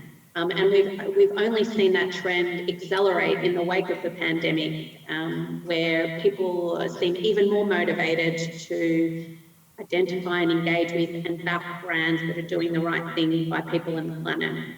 And as a result of this trend, this consumer sentiment, brands are responding. It makes sense that they want to capture this new market that is turning out to be really high value. And brands are responding in many different ways. So what we have seen at Good On You in particular, we've rated over 3,000 fashion brands for their impact on people, planet, animals. And we have a slightly different approach for how we assess small versus large brands because of the type of information that they're reporting and also the materiality of some of their supply chain practices. And we've seen that more and more brands are communicating more, they're disclosing more information on sustainability issues and how they're addressing them. But in terms of performance, how they're actually tracking and measuring progress against those issues is highly variable. And, you know, it's partly the fact that the issues are complex and sometimes even out of their sight, as Jonathan was referring to. I mean, there's so many tiers to a supply chain in fashion, which is why it's become so murky and so difficult to decipher and unravel. Yeah, at the same time, we've seen a number of different types of brands really step up, whether they be small micro brands that have really built themselves from the ground up to be ethical, to be transparent and to address their environmental footprint, or even some of the largest fast fashion brands in the world, like H&M, have invested a lot in understanding their supply chain impacts and in reporting against those. We are also seeing very large fast fashion brands still do hardly anything, or at least communicate hardly anything against these issues, but they're starting to be called out on that. They're starting to see consumer backlash. There's brands in the UK that were recently called out for not paying their workers fairly for modern slavery allegations, who saw a tumbling of their share price, so it really hit their bottom line. But I think all of those things highlight that brands and the fashion industry is aware that this is something more and more consumers care about, but there's still a way to go in terms of a consistent response and a meaningful response that is actually driving more sustainable outcomes for the industry. Well, thank you so much. The second question is, what's the stage of consumers' education and what is the role of companies, VS consumers, in making sustainable choices? So here I would make a small introduction. During my PhD studies, I found interesting articles dedicated to neutralization process. This phenomena explains how consumers exit ethical choices, how they push away their responsibility for making unethical choices, and also explains what are the mechanism of education of the consumers by fighting the neutralization process. But here is the question to Gabrielle. How do you see the education mechanisms preparing the future consumers and designers to work in a better world for ethical values? Well, first of all, the most important thing is to give the basics and the fundamentals. And this is nothing spectacular or extraordinary. I'm talking about, again, the CSR, the circular economy, the raw materials, the consideration of the information flow, traceability, sustainability, attention to the environment, and so on. But these are, again, as I claimed at the very beginning, these are topics, useful topics for build up an educated person. One time more, I invite everybody to make a step behind and to reconsider it and to reconsider everything. I try to make a funny, it's not funny, but a funny example about the landscape.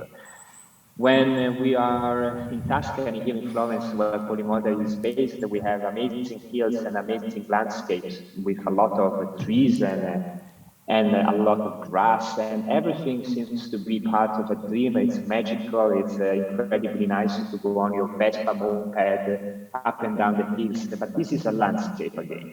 It's nice to our eyes, it's absolutely not natural. So also something, and I started my sentences talking about a funny example, also a funny, a pleasant landscape is, by the way, made to measure for humanity, for our way of living.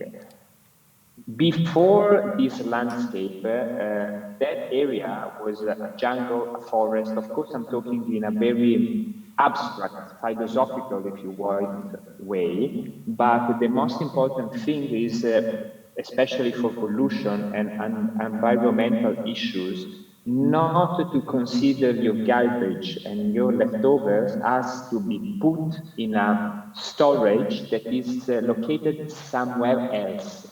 The world is only one. This is the most important thing and probably the hardest when I'm trying to convince people not just about the differentiation for the garbage, but about the consideration of the environment around you. It's somehow it's much more true that we are not the world. Okay? It's the world that is outside of us, that is very different from us. And humanity is not only you and me talking about environment, but it's also a geophysical force. This for me is a very strong issue and a very strong argument that sometimes, of course, I try to convey and to share with the students when I have the occasion, or now in this conference to address you and other people. But for me, this is absolutely fundamental. Then, how much companies are contributing in this? This is the answer is difficult because on one side we see a lot of progresses, so step after step we see companies that are embracing this new call to action. On the other side, there is seriously a lot to do and a lot to rethink from the very beginning. I am a bit radical in saying this, but for example, I often talk about Yvon Chouinard, the founder of Patagonia. That kind of way of acting for me is 100% good. And then we have all the others with different blurred colors, okay, a scale of gray, of course. But for sure, it's better, I think, to believe than to be believed. And in this, I blink to Jonathan and Sandra, especially in communication. It's much more important if you demonstrate to believe than to be believed. And it's much more important to be than to appear. And about this, I am not only a head of education for Remodel, but I have also a long past in communication and in advertising agencies. So I know how much it is easy to greenwash our communication. I am perfectly aware about this. So that's why I insist in the importance to be instead of to be believed, and to believe instead of to be believed. So a lot has to. My answer is there is a lot to do. There is seriously still a lot to do. Yes, but the question is, do you believe in the so-called myth of ethical consumer? Because many scientific documents, they deny existence of such a type of consumer. In most of the surveys, the respondents, they reply according to the wishes of the receivers of the data, and it's usually action on declarative level. In practical area, the consumers do not follow the declarations. So do you believe in ethical consumer and in actually saying educating the consumers? In educating the consumers, it's for me the question, sorry. In educating the consumers, do you really believe it's possible? Because there are voices that nowadays there's no more time devoted to the education. It's time to act on system level, to act among the management of the corporations, that would bring quicker effects than educating the consumers. And is it possible to educate the consumers? Do you think that milliards of people all over the world from different cultures with different perceptions, we are able to implement them the same ideas and to make them understand ethical fashion? Yes, it's possible, but the countdown has already started regarding the climate change, so I don't think this will be seriously effective on the long run. This is my paradoxical answer. It's possible to educate, but the countdown has already started. I mean, it started with the invention of the steam machine. And it's like a nuclear bomb exploding in slow motion from that time till the 2100 approximately. I don't want to be apocalyptic, but it's no matter of educating or it's no matter of to make that kind of effort just for the sake of it. It's time to rethink again, to make a step behind and to put a new perspective, to bring a new perspective to the table. So if you want me to give you an ultimate answer, it's no. And you, Sandra?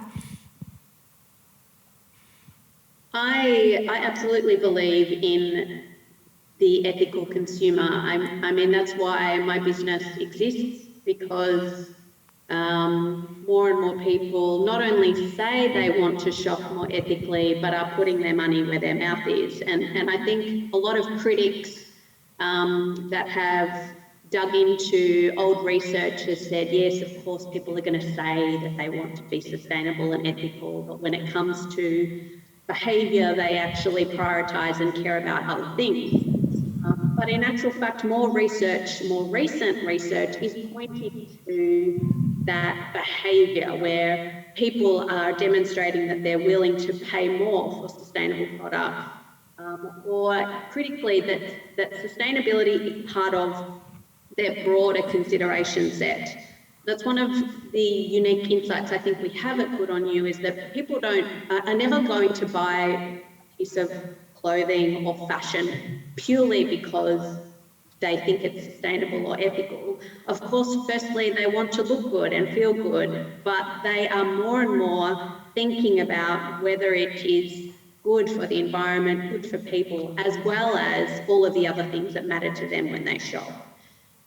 There was some really interesting research released from List, a global search platform for fashion, that said in 2019, sustainability-related searches increased 75% from the previous year, and already a further 37% from the start of this year. So people are searching vegan, sustainable handbags, and they're looking to buy clothes. I think another important evidence point is the sheer growth and size of the Good On You community.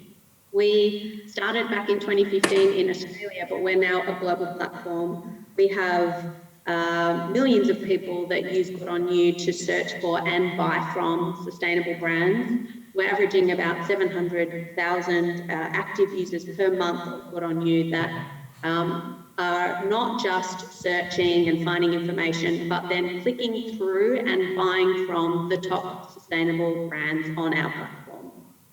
So it is evidence, I think, strong evidence of the fact that ethical consumers exist.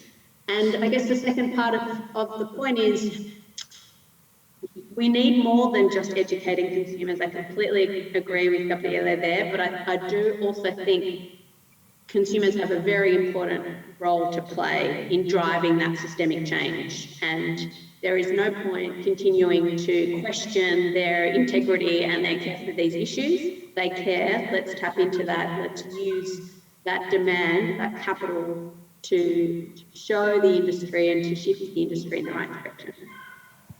If I may just add one thing here about this question of education. I think there are two things in education, even etymologically. It's educating is guiding, but it's also raising up. The question of education is a crucial one, but there's also a very strong change over the past, I would say, generation. When I was a kid, I was being educated by my parents or at school. I would arrive home and say, "Dad, how do I do this? How do I do that?" And he would tell me how to do. Same at school. Today, when kids go home, the parents ask them, "How do I do that with my iPhone? How do I do that with this?" and so on. The knowledge is basically not so much something that is going from generations down to kids, but also knowledge and understanding of the world is going from kids up. And education today is also this idea that kids or teenagers or just young people, doesn't matter, sometimes know more about the world around them than their parents. And that's why they explain them how the iPad works, or what is WeChat or WhatsApp or Instagram for that matter, because they're the one asking, I hear about that all day long, what is it? And I think this is a very, very crucial change in society. The fact that now knowledge and understanding is not something that the older you are, the more you know, and then you need to give it from generation to generation, but also younger people may know more or may understand better because the world is changing so quickly that they're the one actually making this change. If you look at the CEO of these companies and their consumers, they're all younger than a lot of us maybe. So this idea of education, to answer your question, I'm not sure it's so easy to educate people, but I think people educate us. Consumers educate the brands. Younger kids educate their teachers. It's more a two-way street. It's a question of how to communicate, not so much or rather than just bringing something on a plate, which can be a report or a t-shirt at the end of the day. I think it's a matter of really understanding what people want, what people understand, and make sure that this communication is sincere. Because younger consumers, there's one thing that they hate more than anything is inauthenticity and people that are lying. Because their entire world and life is built upon talking, exchanging, posting things on Instagram or Facebook or whatever every single second. And the idea of being not authentic is something that they hate more than anything. So it's better to say nothing or to be honest, rather than say something and play around it, because they will know quicker than you. Information is spread so quickly that it's almost impossible today to kind of hide something. So this idea of education again, and it's a word that matters to me quite a lot, I think has to be more considered as a two-way street about how we can engage them more, I would rather use that word, how to engage some of them more into asking them what do you want, what do you see, how do you feel things, in order to give them the tools and the system or the software to analyze the world around them. But the sheer idea, they don't need so much of our education to go to that direction. This idea of guidance, I think for a lot of younger consumers, actually is even clearer than for some of us. But according to what you have said, I would cite Jonathan Chapman, who is criticizing such democracy of choice and giving the absolute power to make the decisions to the everyman. He is saying that he's using a comparison that it is like giving a Ferrari to a 4-year-old. So you may give the best tools to every man, because we are talking about average people living all over the world, and you would let them make the choices and to give them the power to shape the world. I'm not so sure if it's the best solution, especially that there are many scientists who are also questioning that. And if the world would be so perfect in the hands of the consumers and they free, democratic, absolutely free choices, we wouldn't have a very small sample of those described ethical consumers, which are actually saying 40-year-old women, Kiguars, living in big cities, very well educated and very well earning. That's the description of the average ethical consumer, of the receiver of ethical goods. So once again, I would like you to answer that. I fully agree with you. If it was up to me, I would agree. I'm just sharing what I see. I may agree or not agree, but that's not the point. I'm not the one deciding how the world revolves. And I would not give a Ferrari to a 4-year-old. Actually, I would not even give a Ferrari to me because I don't have a driver's license, but that's another problem. The question is not what do I believe or what do you believe or whoever. The question is, how does the people change and behave? And intelligence is about adapting to a new way the world evolves. We can block things, we can prevent kids from going to Instagram, we can block apps, we can do a lot of things. But the fact that today, younger generation participate more into giving their opinion is a fact. The fact that for me there is a risk, I fully agree with you. I much prefer that a journalist is a journalist and that an opinion is shaped by someone who knows the ethics of giving an opinion and has the experience of analyzing the pros and cons. I fully agree with you that for any job that has to be done, it's better to do it with a certain training to know how to do things better. I prefer to go into a hotel where the person that welcomes me has been doing that for 20 years and knows very well how to do. However, today a lot of people use Airbnb where everybody becomes a hotelier. A lot of people use Uber where everybody is a driver. And a lot of people listen to any person's opinion and they're not journalists. This, I agree with you, bears a risk. But the question is not my standing and say, I don't like that because there's a risk. Yes, there is one. But this is where the world is heading. So our, I would say, responsibility is to ensure that the opinions that are being given and shaped go into a direction that allows people to take into consideration the risks of their opinion, because that's what it is. You can make any opinion, even if you're a kid, it's not a problem, but you have to understand the complexity of the world around you. That's what education is about. Educating a child is telling him, you can say that or you cannot, because there are some elements that you don't know and you need to take them into account. So, to answer on your point, I agree with you, and I agree with whoever Jonathan in the world by logic. But I have also to admit that this is what's going on. We can write amazing reports with great consulting companies such as ours, and putting with BCG and Vogue in great PDF with great colors. But if people don't read it, and they say something else on social media with millions of followers, I have to admit, this is one of the directions the world is heading. So I would rather collaborate, engage, and discuss openly, just the same way we do now, rather than consider that those who have the understanding and the knowledge should force people to listen to them. Because today it's all a matter of willingness. When I was a kid again, and I'm not 85, I would go to school every time. That's it. School was at 8, I would go at 8. I would listen to the teacher. Today, the teachers have to seduce the kids. They have to make them be wanting to listen to them. Otherwise, they don't. They look at their phones. So it's like a fight. We need to fight for attention because attention span is much smaller than before. So if you want in that very, very small attention span to put sustainability at the forefront, you need to put it in a way that they want to listen to that they want to engage. If there's no willingness and no desire, I would say, participate, you will never be at the forefront. You'll be somewhere, but I think it may be some sort of a challenge.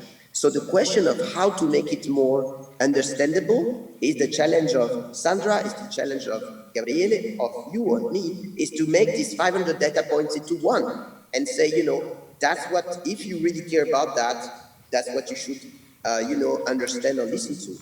And that's what I meant by engaging and educating. It's not just tell them, you know, so you decide. Of course not. I still want to work tomorrow. Okay, thank you so much. So somehow we will have to live and educate in times of kinderization of the pop culture, but it's also, we are facing challenges all the time. We live in VUCA times, as Zuzanna Skalska says, so let's be prepared. Well, I think it's high time for us to, unfortunately, end the meeting, but it was a great pleasure to talk to you. Would you like maybe to have the last sentence? Gabrielle, Sandra, you would like to share something at the end with us? Ladies first. Maybe Sandra, yes? I think, like anything challenging, there's no silver bullet, there's no clear answers. There is a need for conversation, for engagement, for collaboration across industry, consumer, government, and it's not one or the other, but I definitely do advocate for recognising that the consumer care is there and that it's something really strong and powerful we can tap into. Mm-hmm. I would like only to add that, first of all, again, thank you for also the other panelists that I have had the pleasure to meet today. has been a very great time to have this occasion to speak with you all. I would like also to add a small thing. It's nice to say that in the United Nations Global Compact also published a small PDF guide called the Lazy Person's Guide to Saving the Planet, the world to go forth, so that it's possible also for lazy persons to save the planet, and by the way, to contribute to this from their couch. So I invite other people to have a read about this small booklet, because it's very nice, and I wait you all in Moda, maybe as a teacher, probably in our master course in sustainable fashion for the next edition. Thank you very much to everybody. Thank you so much to all of you. Thank you very much once again. Thank you, Sandra, Gabriel, and Jonathan. And I would like to meet you again in the future. Thank you so much. Bye. Thank you. Bye-bye. Bye. Dr. Magdalena Płonka, thank you so much. And of course,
10 years from now only in silver and gold, because they are usually recycled, and you can recycle silver and gold for years, for centuries even, which is quite fascinating to be involved in business based only on silver and gold. But you will hear the story about the media now, and in all major network outlets, you have also news department. And I'm proud to say that news departments usually are perfectly recycled, because for decades we are using the same politicians, right? They are changing coalitions and parties, but we are recycle them and reuse them all the time. We are using the same information sometimes. What politician has said 10 years ago is still relevant, and it's still important. We are using the same journalists for years. So this is very eco-friendly business, this news department in all major networks. So I'm proud to be a part of it. And what a pleasure to have our fantastic guest. But Aleksandra Karasińska, Forbes Women, is the lucky one to be the host of this panel. The stage is yours, Aleksandra. Thank you, Piotr. Thank you so much. Thank you. Ladies and gentlemen, let's start with a few more words about our panelists. But our panel first, title, CEO Agenda, Executive Priorities and Impact. And our great guests. First, Kasia Kieli, President and Managing Director for Discovery EMEA, one of the most experienced and recognized leaders in the media industry. Kasia heads up Discovery business in 150 markets, including UK, Poland, France, Germany, Benelux, Italy, Spain, and Nordics. Kasia has joined Discovery and founded the Polish office in 2000. She has transformed the Discovery business in the region from a basic channel distribution operation into a thriving, locally relevant organization on 2 continents, offering pay TV, free-to-air, and digital products. Kasia has successfully led many mergers and acquisitions. Most recently, she has been spearheading the integration of Discovery with Scripps Networks Interactive across Europe. She is a graduate of Advanced Management Program at Harvard Business School, also an MBA from University of Calgary, and a degree of University of Notre Dame, Indiana, where she lectured for some time. Thank you for being with us. Thank you. And thank you. And our second guest is Aleksander Kutela, Vice President of Ringier Axel Springer Media AG. Alek has been a CEO of HBO Poland and a Senior Vice President HBO Europe for many years. During this time, HBO became one of the best television brands in Poland and in region. Alek knows how to build strong brands and monetize them. Since he came to Ringier Axel Springer Polska, our flagship Onet has been transformed from a news aggregator to one of the most reliable news sources in Poland. He is also transforming brands like Newsweek and Forbes from print to digital. He's one of the founders of Digital Poland Foundation. Welcome. Thank you. Okay, we are very lucky to have you here. And let's jump into it. Let's start to talk, because earlier today during this summit, we heard discussion about sustainability, social responsibility, and governance. For media, Kasia, it would be fair to say the level of this responsibility is particularly high. How do you address these issues, respectively, in your business? Mm-hmm. Yeah, I think that, considering also the times that we live in, and specifically also nowadays with the pandemic and rapid changes that we're going through, there is a massive responsibility on media. There is a massive responsibility on bringing the topics. I think that it's even, we talk a lot about what do we do for the emissions, what do we do with this and that. It is hugely responsible for every business. But I think that media has one unique quality. It is a creation of a platform where we actually can promote certain things, where we can talk about certain things. Discovery, we are obviously a global player. We basically reach over 200 countries around the world, and our presence in millions households.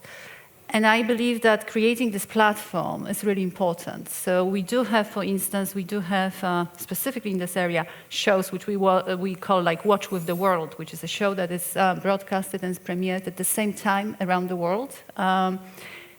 raising certain issues. One of the issues that we're talking here, we had a show called Racing Extinction, which was actually shown across the world at one time, one day, raising awareness of the planet, of the challenges that we are facing. And I think that this is something that media can really contribute. Whatever is the topic, it really, really contributes to it. Apart from that, obviously, it's about us as an organization. Us as an organization, us as an employer, standing for something, standing for certain values, standing for the things we believe in. And that's also something that is critically important. I'm actually a champion of a global program, which we have, and we have a global program called RISE, which is actually fighting inequality, trying to give equal chances to people around the world. And as part of that, we have something which is called Talent Unlimited. We will be rolling that out in Poland, and it's really reaching out to those communities that, have a weaker access or less of an access to are kind of from more, I don't want to use underprivileged, but are from less privileged environments. And through education, through bringing them onto our company on different mentorship programs or internship programs, just allowing them to actually grow, educate, and experience a different environment. So we do quite a lot around that, and I think it's really important. It really shows who we are. It really shows what the company stands for. And it's so important for the leaders to support that and to make sure that it's heard and that you sponsor it, to find the time, because this fundamentally is something that I think tells the biggest story about us as an organization and as people. Thank you. Alec, media and responsibility, higher? Yes. Higher bar. Very high, but I believe that it's, in fact, it's important for all the industries. I agree here with Paul Polman, the former president of Unilever, who said that we, as a CEO, must act like an activist, and that sustainability is becoming a new business model, and that we have to combine no more only profit, but also address social issues and, of course, environmental protection. So we need to deal with that. It's not easy. I think that's a challenge for us, leaders of that generation.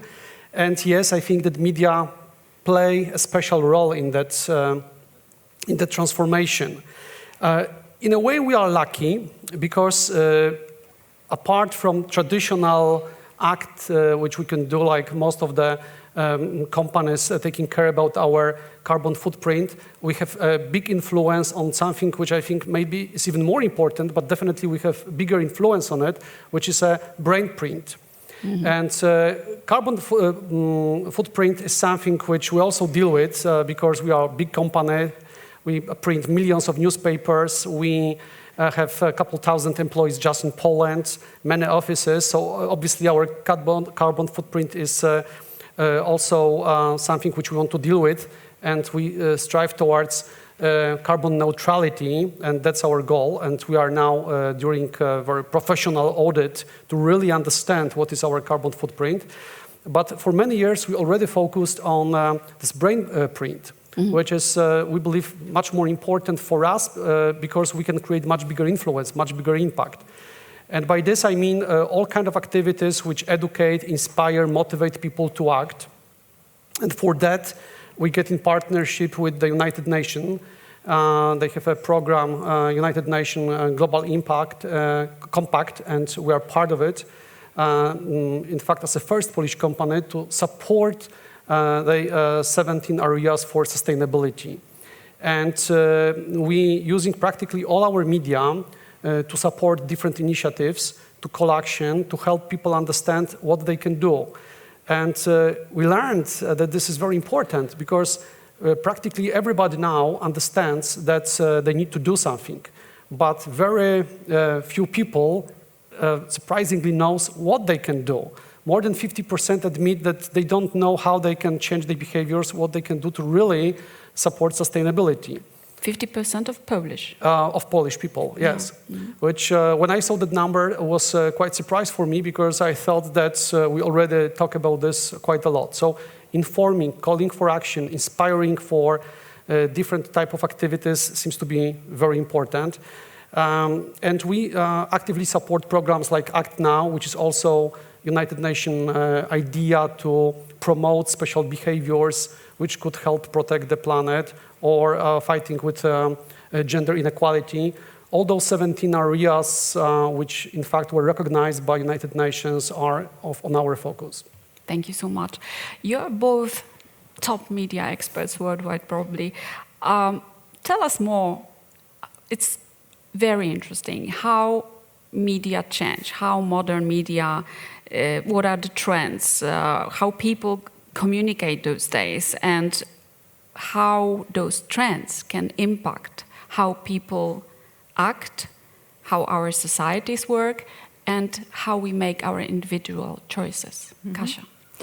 Well, I think that obviously we live through the era of a very rapid change, and the pandemic actually only add fuel to that change, I would say, and made certain things happen even faster than we maybe anticipated. Because we all knew that we are in a changing environment in terms of content consumption. Yes, we consume content on linear television, through digital outlets, through pay television, and so on.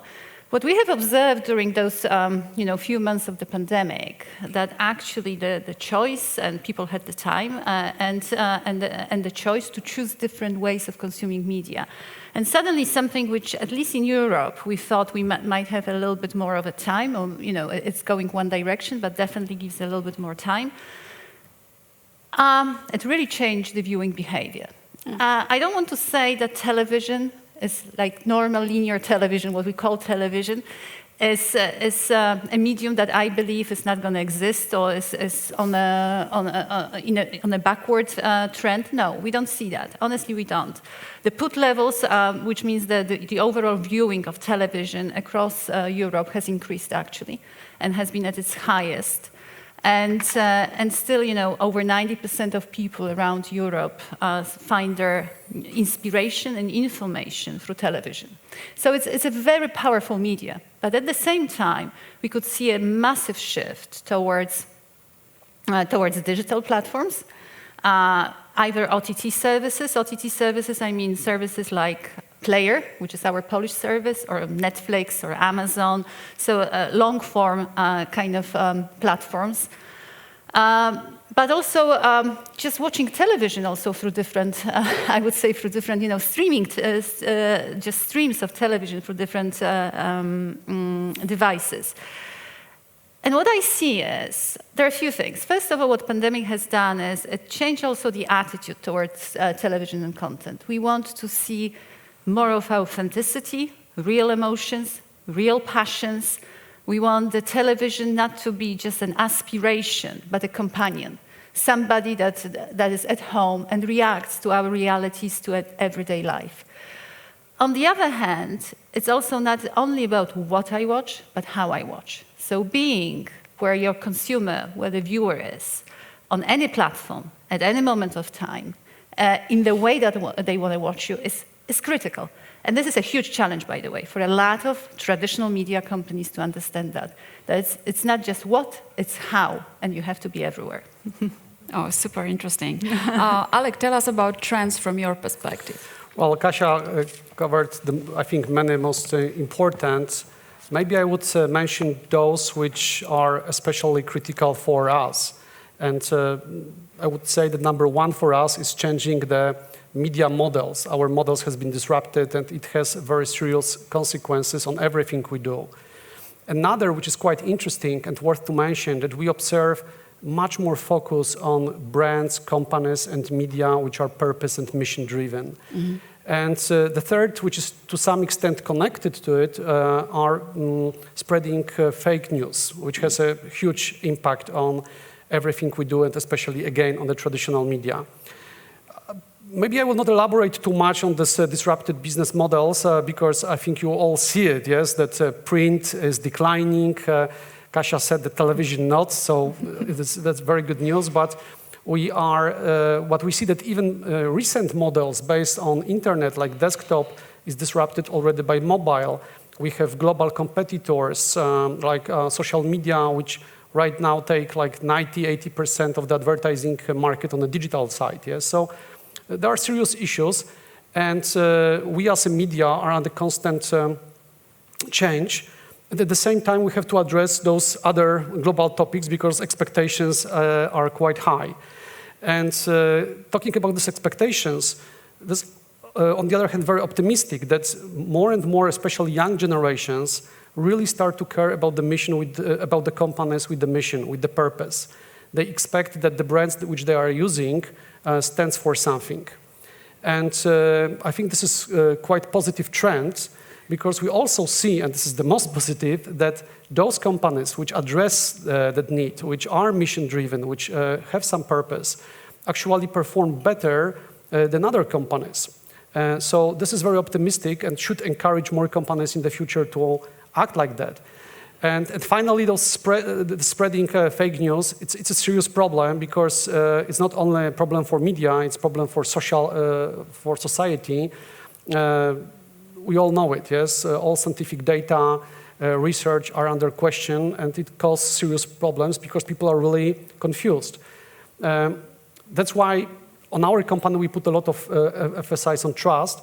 And maybe the last thing which I would like to say, using the example which you were so kind to mention at the beginning, that we make this transformation of Onet, that's true. A few years ago, the brand which was associated with the news aggregator, we put in the center of that brand trust as a DNA of that brand. We employ the best journalists. We invest money in a high-quality content. And a few years later, this brand became one of the most influential, respected, and trusted media in Poland. So it shows that on one hand, the trust to governments, to institutions is declining, but once anybody appear who really mean it and put trust in a core of activity, it's rewarded very fast. And I think this is very optimistic. Thank you. I just wanted to add, if I can, because I think that this whole idea about concept news, about news, is really important. We obviously run a very big news organization in Poland, which is unique for discovery business, I would say. But we take it also very seriously, and we really feel the responsibility of that business that it brings to us. And that's really, I think, going to a little bit to fake news and to the news organizations. For us, for instance, it's so critical. We have actually created a special position, which is a position that looks at journalistic ethics, checking the news, checking all the information, all the sources. So we put a special effort. This is a completely new department, new positions. Take a special effort to actually make sure that the brand that you trust, the brand that provides news to you, is that you actually can put trust because it's really researched and checked and kind of looked after in a very, very precise way. And I think this is critical because even during the pandemic, informing, being the source of information, that's where the brand is very important. The brand that has a purpose and the brand that stands for the values, for truth, for objectivity, for showing the world is really important because that's where it kind of guides us through, well, loads of information, yes? A lot of fake news. It's fake, but it's also just a lot of information and finding your way. Let's take the pandemic. How many different, we all knew. Cures. Because we were all looking through internet and through a lot of different sources, and you need a reliable source, either online or in television, to tell you, okay, look, this is the truth. Yeah, this is what we found out, what we researched, what we checked for you. Absolutely. Absolutely. You both mentioned trends and also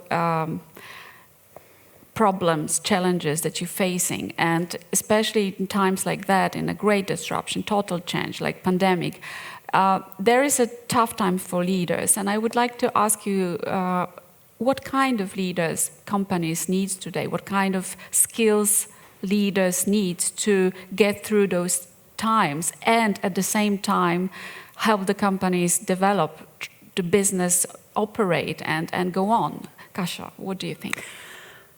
Well, I think that there is obviously, there's no one leader is the same to the other, yes? There are different qualities, there are different times, there are different moments for a company and so on.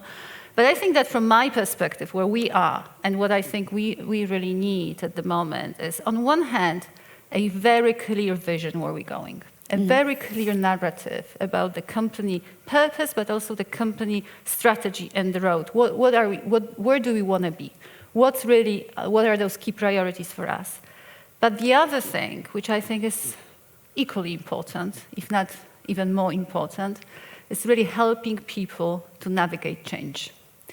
I think that what we are living through is an era of change, and we have to be flexible to follow the consumers, but that means that we have to adapt and change non-stop. You have to feel comfortable with the fact that it's not going to be comfortable. You have to feel comfortable with the fact that, you know what, we don't know. And you have to take it day by day and just adapt. And helping people to accommodate to this and to helping people to get through the change and constant change curve, constant adaptation, I think is very important. Being open-minded and being supportive in this, I would say, a journey of change. Okay, very interesting. Kasia just said that a leader has to be brave enough to say, I don't know something, we don't know everything, everything is changing. What kind of leadership you would like to approach, and what kind of leadership you think is important? Well, I agree with everything what Kasia said, and building on that, I would say that this whole pandemic killed, I hope forever, authoritarian type of leadership. That no more you could really manage with that style. Nowadays, teams, companies, because basically people are now spread it, and they are not worried about you. They don't worry of you, and you cannot scare them anymore. They're sitting behind the computer. Yes, they can think and even hide sometimes. So you have to find a very different tools to really motivate them and to inspire them, especially that, now being serious, many of them might not have even circumstances and kind of a place to work, yes? And sometimes they work under very difficult conditions, and they need really a motivation, additional inspiration to do what they are supposed to do. So there is even kind of a new model for leadership. I met descriptions like this distributed leader, yes. And so I don't necessarily like the description, but I think it addresses in a way what as leaders we have to do, yes, that we have to work now with the distributed workflow. We need to be much more sensitive to communication. We need to at the same time understand very well all the technological tools, because we now communicated through many communication platforms. We have to choose the right one for the proper communication. We have to be emotional sensitive, because people are now in different conditions and we don't have a chance to face them face to face quite often and recognize immediately what's going on. So there are much more challenges, and we have to be much more sensitive to all of it. You mentioned this communication, sorry to interrupt you, but I was wondering if you could tell us more how your companies address the pandemic situation, how, because you mentioned leadership in the tough times, you mentioned difficulties, dramatic change, Kasia addressed this, but how has COVID-19 impacted your organization? How does it change? Because I expect a lot. Yeah, of course, a lot. I think that the most important thing was obviously the lockdown and the sudden lockdown of all of our offices and moving into completely online working. And the most immediate, obviously, reaction of ours was how to protect our employees around the globe and how to react. You know, there's a lot of different information. The countries and the governments were reacting differently in different parts of the world. And how do we react as a company? Because in a sense, we have to have one set of rules and one approach, let's say. So that was, I would say, an immediate effect. And I must say, we really we really got through this test very, very well. We really closed down the offices very early because we have offices also in Asia, obviously, and they were first impacted. So we kind of had an early warning, should I say, and reacted to that early warning, not waiting until the whole pandemic kind of spread. We still work remotely. We have only opened few offices, and if we open offices, we only have around 20% of the staff coming in. So we are very, very cautious about that. And that's definitely one. I must say we were quite prepared because we work remotely anyway, because for me, for instance, I run quite a big region. Obviously, I cannot be everywhere every day. And we do have tools. We always used video conferencing or Zooms. In the past, we work very extensively. We use Workplace very extensively to connect our employees around the world. And I must say this is an absolutely fabulous tool because it's not only about information sharing, but also creating groups that discuss with each other. And it's actually a very creative space for us as well. So we have a lot of those tools that will be that does connect the people. So that was, the most important one. But the other one for us as a television, traditionally, the television broadcaster, was really important to react to the realities of our viewers. And that was something that we really, very purposefully, and we spent a lot of time talking and also exchanging experiences. How do we react?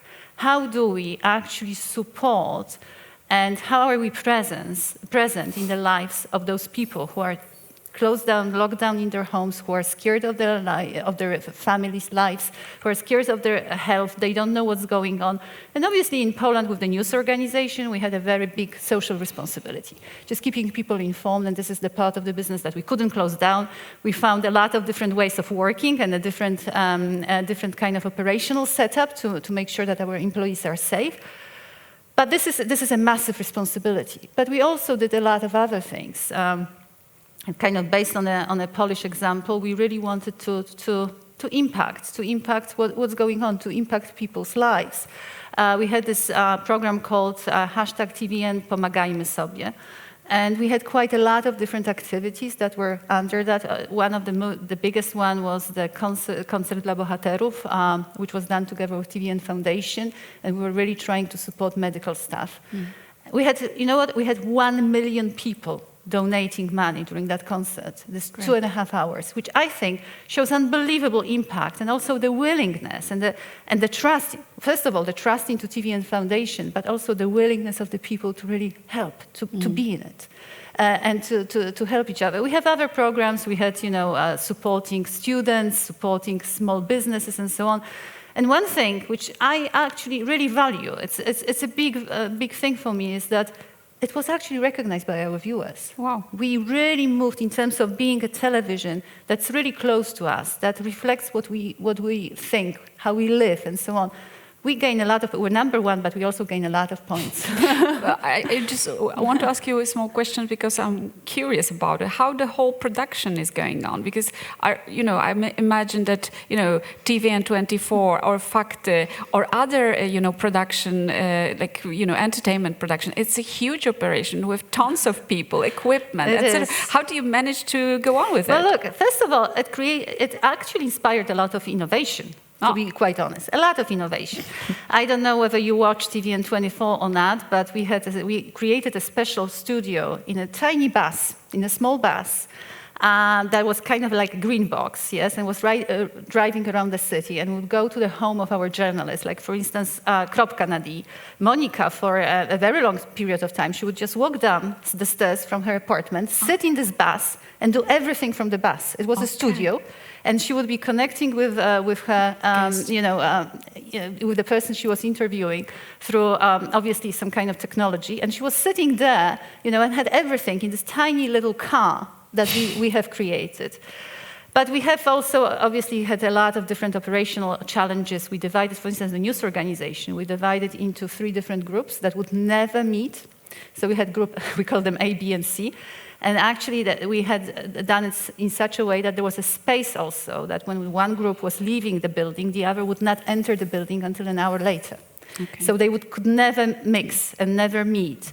and they were working like 3 days, and then 3 days, and another 3 days, and changing and so on to make sure that as much as obviously as we can, we keep everybody safe. Very interesting, thank you. Alec, I was going to ask you the same question, how the company, such a big company in news organization, newspaper, online, video production, how did you, with your colleagues from the board, manage to wake up in a new reality and respond to it? Well, first of all, we say to ourselves, okay, this is a moment when we can prove that all the values, everything we believe in, we can really show in action. And we divided our activities in kind of 3 areas, our employees, our readers, users, and finally our business partners.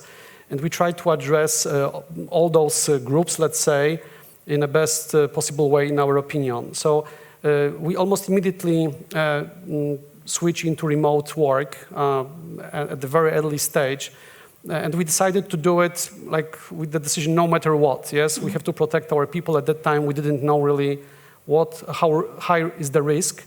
And almost day after day, we decided to move 2,000 people to home, buying extra laptops and computers to be able to work remotely across the whole company. It was a big challenge, but the first surprise was it works. Yes. So this was really unbelievable because we thought, okay, there is no way it must collapse somewhere, but it didn't. Actually, everything works really very well. And it will sound like a maybe self-promotion to our company, but we really put a lot of emphasis into culture, investment into culture, in a trust in a company over the last few years. And we really saw it paid back. Yes, that people really did a lot of extra work and dedicated a lot of extra time to really make sure that everything works. Secondly, of course, it was very important, kind of a continuity. We are a news organization. We have a promise to our audience. And we decided that, again, no matter what, we want to keep 24-hour news 7 days a week. At the beginning, it was a huge challenge, especially with the video production. But again, we managed. We, same like in Discovery and TVN, divided people into groups, making sure that they are safe. Those who have to appear for the video production. And it also worked very well. And another big surprise, best ever results we achieved was during the pandemic time. Yes, so we achieved all our viewership records in our history. And this was really amazing, yes, because the circumstances under which we worked were really, really tough. And finally, we decided that we need to help businesses which are not in such a good situation as we are. We were not in a brilliant situation, but we recognize very quickly that there are many businesses which are in the very bad situation. And we offer a business, kind of an action, business action called Business Loves Business, when any advertisers who spend any zloty for our media get 50% back, which they could, 50%, half of it they could use for themselves, and another half they could use for selected smaller partnership company they cooperate with. So in that way, not only we kind of support those companies, but we create a budget for small companies across Poland, which could, thanks to extra advertising money, do some extra promotion and survive during this, this difficult time. And finally, I don't know if we have time for that, but we also switch and change and turn around some of our businesses, having one more quotation constantly on our meetings that never lose a good crisis. And actually we keep repeating that whenever we had a serious issue. And just very short, we transform our regional global, now it's a global trends conference. At that time it was a Insight Trends conference, which was a regional conference, and we decided, okay, we will use this opportunity, we go global. We created a global conference, which I believe now is really one of the most important conference dealing with the trends and trends which influence businesses and societies. We have fantastic speakers. We have local stages in Asia, Europe, and US. It's really going to be big. And this is a fantastic proof that there are no circumstances you cannot find a good way to come out of. And it's because of the pandemic, yes? And this was all because of the pandemic and this constantly repeated quotation, okay, this is an opportunity, let's find a way. And we did it. Okay, great. Last question. There was very inspirational what you said about dealing with pandemic, how people reacted, how you managed to strive in a very, very difficult situation. But how can media, such big organization as in your case, and here in Poland, what can we actually do to accelerate this change? We are talking about sustainability, we have growth, but these are very complicated, tough subjects, also in case of economy, in case of budgets. What can we do? What can media companies actually do? Do you have any ideas, examples? Well, I think it's a little bit of what we already talked about. I think that first of all, having a purpose and knowing which part you really want to activate, where do you act, what is your purpose, what is your mission, what are your values, and act accordingly to them. I think that we all share the same worries, yes? We share the worries about our planet, now obviously about our health and safety of the family and so on. And acting responsibly in that environment by, on one hand, providing our platform, on the other hand, responding as a company to those issues through different programs, through different activations. For instance, one of the programs, which actually I think is happening, well, I know it's happening this Friday, is our Global Impact Day. We have, again, a global initiative across the world where we give one day to work on behalf of local communities, whatever that is, whatever is that cause, because obviously in different countries, in different communities, it could be different. But every employee around the world, that includes every employee in Poland as well, is taking this day to work and to contribute to the communities in a lot of different, through many different programs and many different things.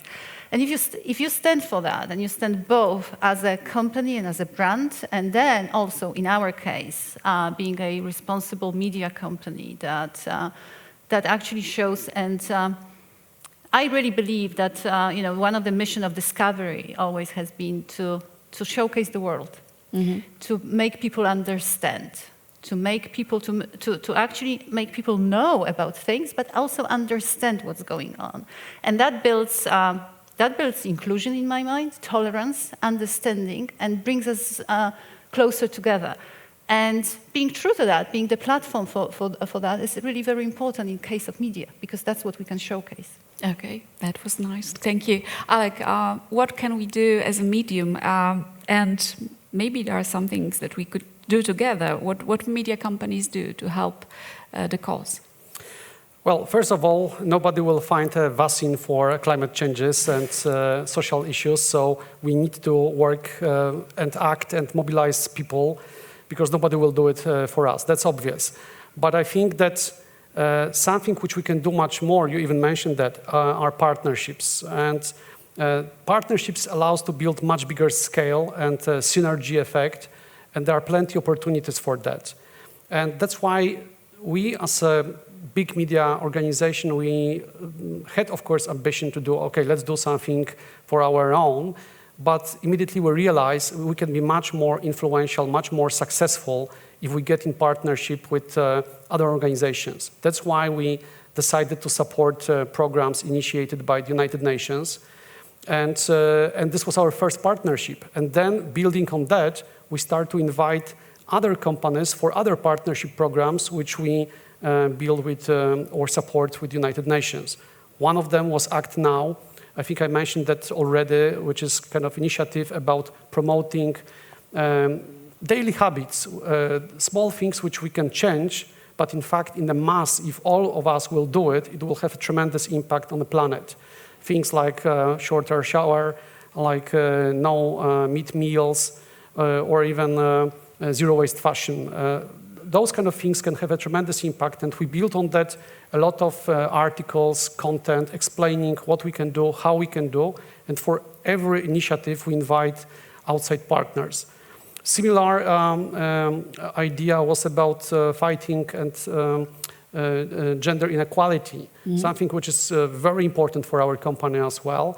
And this time, together with the Forbes Women, we organized a platform called Equal Company. And again, we invite many outside companies to organize conferences, presentations for companies, explaining what inequality calls, that in fact diversity is something which improve creativity, innovations, and in the end of the day, it's good for the company. So I would summarize it in a way that we all want to act, we're all searching for the ideas, what we can do. The first natural step is, okay, I will do something for my own.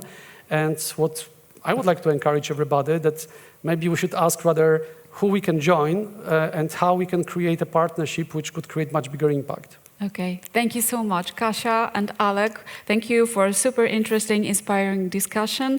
Thank you, all of you here in Poland Museum who are with us, and all of you who are following us online. And thank you, Vogue Polska, for invitation and bringing us here together. Thank you so much.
Kerry, how's Ava doing?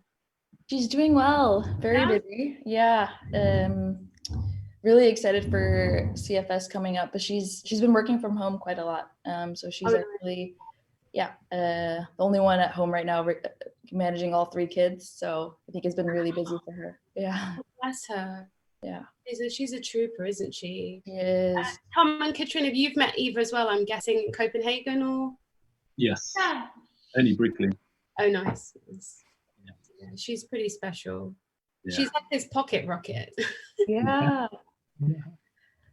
She's so powerful. And the thing I really love about her is at Copenhagen last year, when all the oh, are we starting? Okay. At least something's happening. Yeah, I just saw someone pop up. Oh, okay. I think we're starting. Thank you everyone for joining. I'm really excited to kick off this next panel on technology. Okay.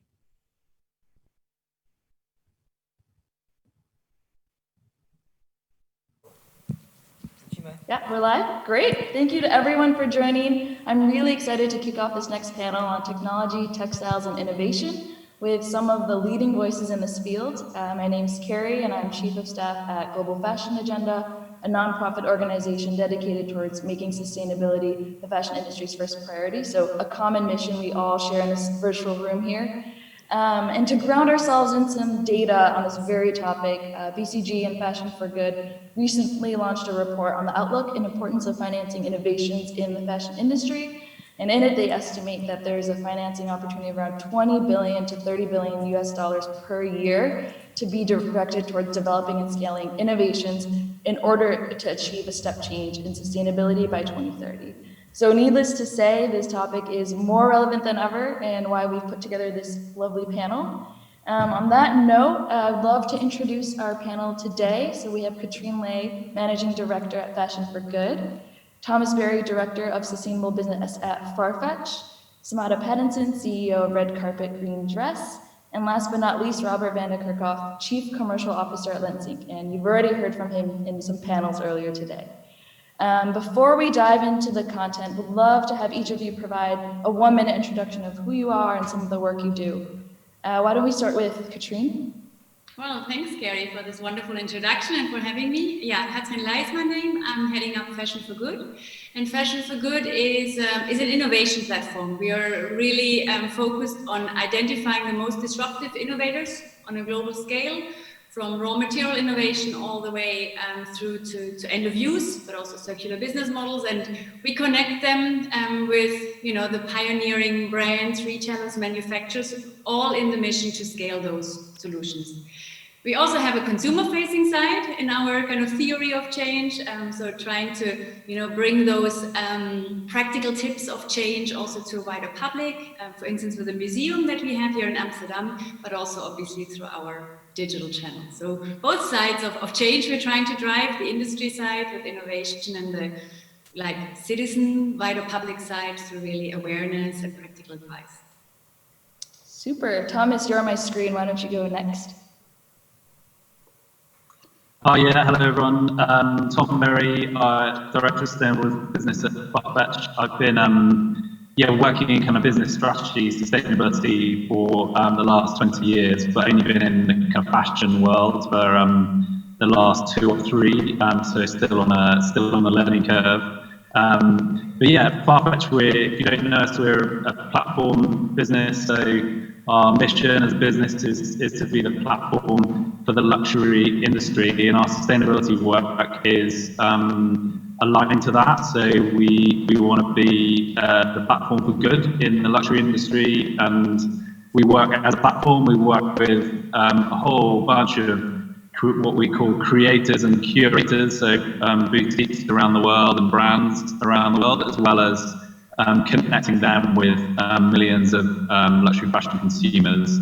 And the Farfetch mission on sustainability, which we call Positively Farfetch, is about empowering all of that community to think, act, and choose positively. And I'm sure we'll talk more about that, but that's all of the work which I focus on at Farfetch. Really exciting. Samada? Wow, I'm in really good company.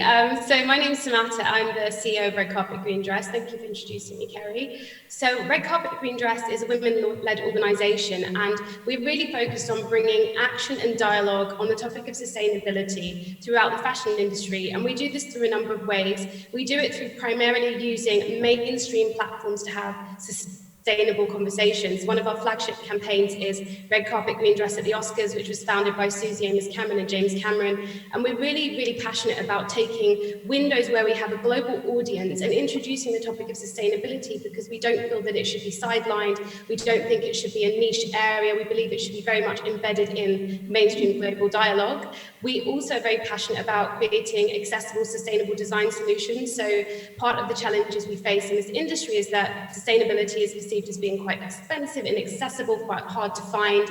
And our work is, well, how do we tackle all of those issues and how do we make it more accessible to a global community? And another two things that we do is we're very passionate about being part of a more fair, socially equitable fashion industry. And that tackles everything from social justice and how we're treating people within this industry to how we're bringing other communities into the conversation, which kind of brings me to the last thing which we do is use language in a way that is a lot more collaborative, a lot more inclusive, because personally, as an individual and as an organization, we feel that the way we talk about sustainability can be a barrier or it can be a welcome in sign. So we're really focused on making it the welcome in sign to as many people as possible. Lovely. Very excited to have you on the panel. And last but not least, Robert, who's on stage. Yeah, thank you very much, Kerry. Indeed, also a warm welcome from my side here from Warsaw. Yeah, I'm very fortunate to represent Lenzing. Lenzing is a world leader in wood-based cellulosic fibers with the ambition to become really recognized and preferred by consumers with brand names such as Tencel or Ecovero. I'm very passionate about sustainable fashion. I was amazed when I came into the fashion industry about 2 decades ago about the environmental impact it made. And then I saw, wow, you know, if fashion is so wanted, if fashion is so essential part of our lives, how can I make an impact? How can I make a difference? And I think, you know, working for an innovative company, being able to drive the policies for the company, but also for the industry as a whole, working with some of you on the panel to really bring that change, I think I'm in a very fortunate position to do so. Thank you, Robert. I mean, it's so exciting that we have such diverse voices and backgrounds here on the panel. And we all know that innovation can help lead us to a more sustainable future. So to get us warmed up on the topic, would love to hear some examples from each of you on how you've implemented innovation through your organizations. And why don't we start with Katrin? What's been some of the most exciting innovations you've seen come to life through Fashion for Good?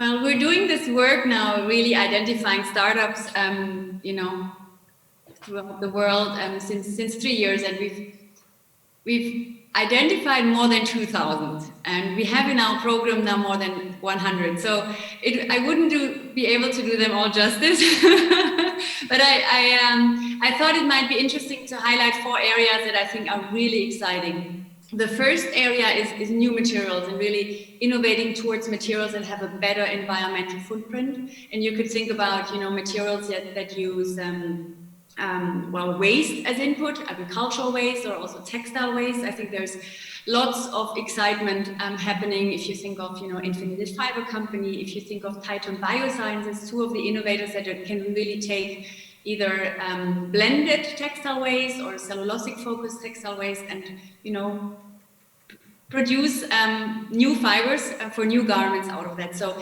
everything that is new materials, I think is truly innovating. Or if you think of you know, replacing fossil fuel based materials with biosynthetics. Mango materials is a really exciting innovator. So there's lots happening in the new material space. And I think truly groundbreaking also. Another key area that we have top of our agenda is everything related to circularity and circular business models. Really solutions that allow to keep clothes in use. As we know, in the last 10 years, I think clothing usage has halved.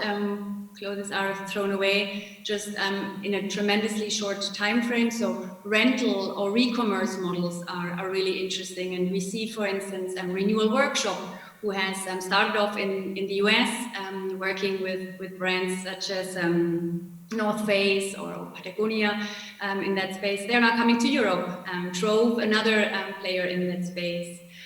Or you look also in the luxury space, Reflaunt is a, re-commerce model where Balenciaga in Singapore just announced that they're working with it. So all segments in, the brand spectrum from luxury to sports. Adidas launched in the UK a re-commerce model. They're really active using those innovators to, allow consumers to really participate in the rental and re-commerce space. And then maybe a completely different angle, because we know that a lot of chemicals are being used in the fashion industry, hazardous chemicals, water, energy is being used. If you think of processing steps, just like dyeing and finishing. And one amazing startup or innovator that we have in our program is Indigo Mills. And Indigo Mills uses foam-based dyeing. So rather than using traditional dye baths where you imagine the jeans in this bath to dye, uses lots of water, lots of energy.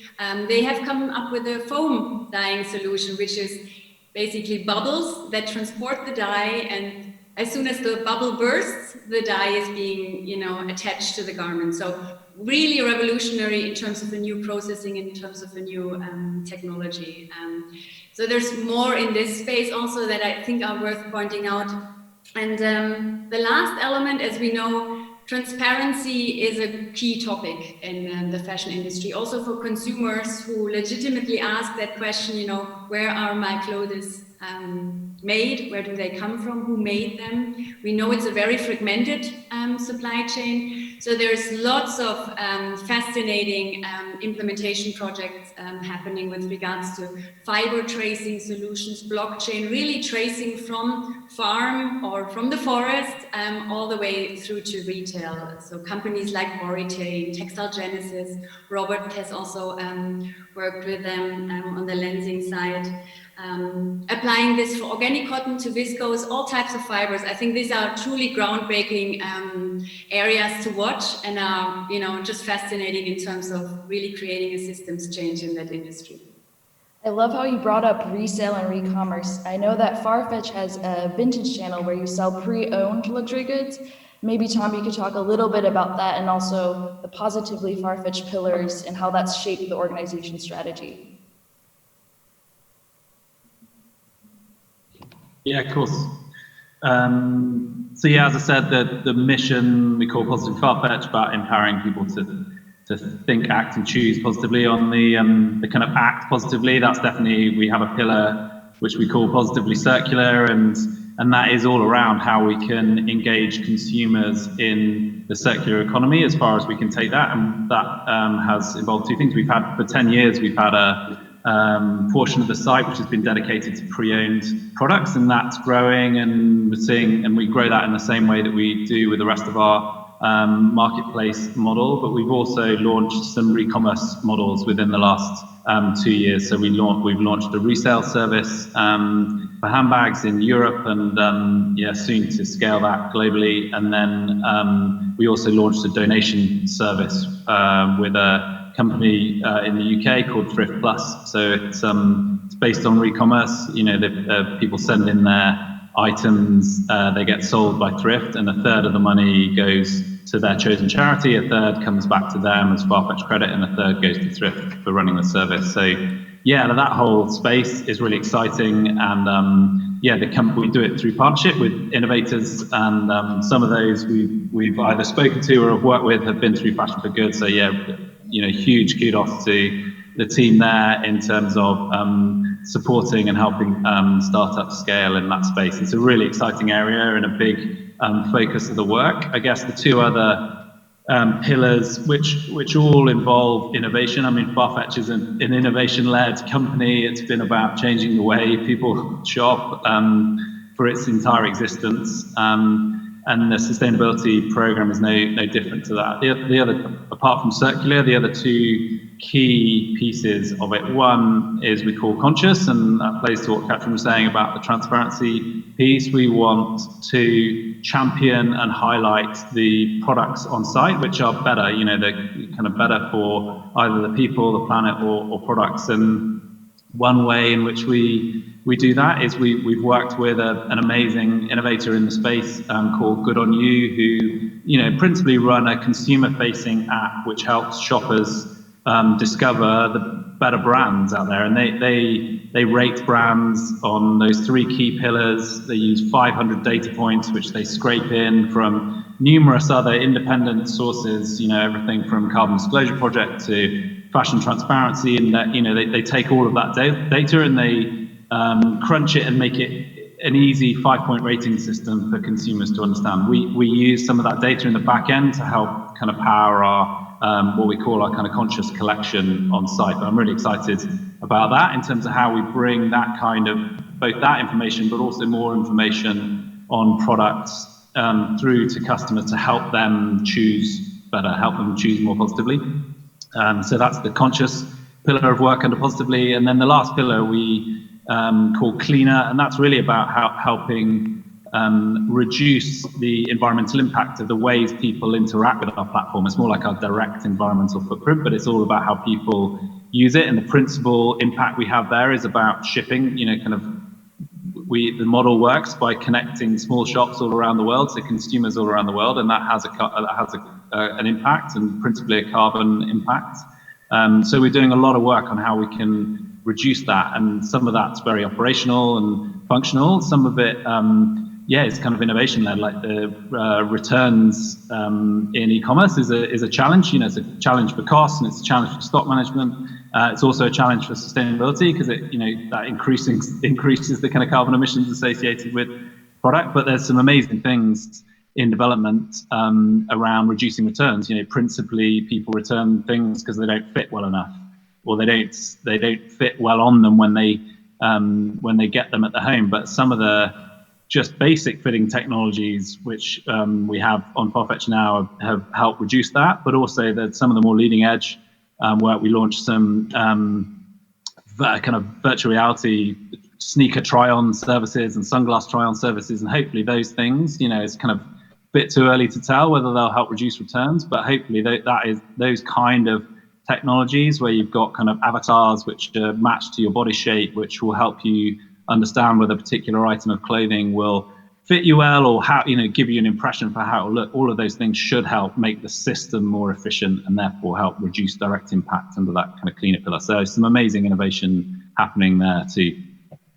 Really exciting. And I love how you brought up all the different partnerships that Farfetch has made in order to accelerate the sustainability agenda. And today on this, of course, panel, we have Samara and Robert. And if you guys could talk a bit about the recent collaboration in February for the Oscars, and how did that partnership come about? And maybe you can share some of the latest creations that you guys have made. Of course. Robert, shall I lead us in? Yes, please do so. Oh, I think there was a glitch.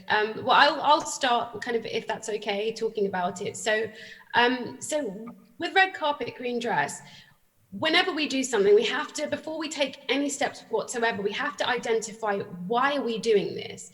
And so when we talk about innovation, I think it's really important for us to define why are we innovating? What are we addressing that we feel needs to be addressed? Where's the issue here? And for us, one of the biggest issues is inefficiency. We feel that the fashion industry as a whole is a very inefficient system. It's a very inefficient industry. And you could look at that at every single stage of the supply or the value cycle. You can look at it from the raw material extraction across to how we're preparing fabrics, across to how we're selling fabrics and how we're producing garments, all the way across to how we're communicating with the end user about how to wear, look after, and treat those garments. So when we identified inefficiency was an issue for us, we then thought, well, look, we have the Oscars Red Carpet as one of our flagship campaigns. It's one of 6 areas of business for Red Carpet Green Dress, by the way. So we have a lot that we do in the space of educating with emerging fashion designers, design colleges, across to brand collaborations, across to own products that are sustainable. But the Oscars presented us with a really big opportunity to, as I mentioned earlier, reach a global mainstream audience. And for the years of Red Carpet Green Dress, we celebrated 10 years last year, we've always struggled with textiles.